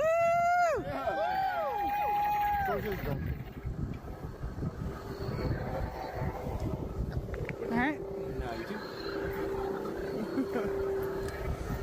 You know, haters will say that, like, I got radicalized by Jared Taylor and Alex Jones and, like, President Trump. But it's actually videos like this that, like, make me pro-fascism. Like, I'm literally pro-fascism. Initiate I'm a Aaron. pro-fascist because of this fucking video. Because people like this exist. That might be true, but these people are just having fun and not hurting anyone. Dude, they're hurting me. I say let them be happy, Jedi Warriors, if it makes them happy. Nah, dude. This needs to be stopped. We need to find a solution to the Star Wars problem. They're not blocking the road or hurting anyone. What do you mean? I'm a nerd, and this is cringe. Okay, thank you, Johnny Tyler. It looks like the girl ate one of her fellow Jedis. Oh, which girl? Hold on, let's go back up. Oh, yeah. Yeah, dude, she ate like one of those little Ewoks. She ate them up. Why are we watching this? Dude, I just had like a surprise cringe queued up. Why is anyone watching that? Dude, I don't know. How many people watch this? It has 156,000 views. Yeah. I would do a consume sins, but fuck, man, we're exactly at 4 hours. It's a long show. So everybody, thank you so much for joining for the 101st episode of the Watch Frogs. And yeah, I'm going to need much needed sleep. I need to go get my fat dog. She's outside waiting for me. All right, everybody. Mwah. Much love. I'll see you guys next week. I was hurt. The cringe hurt so badly. Well, you know, hopefully I'll knock you right out and you get some good sleep.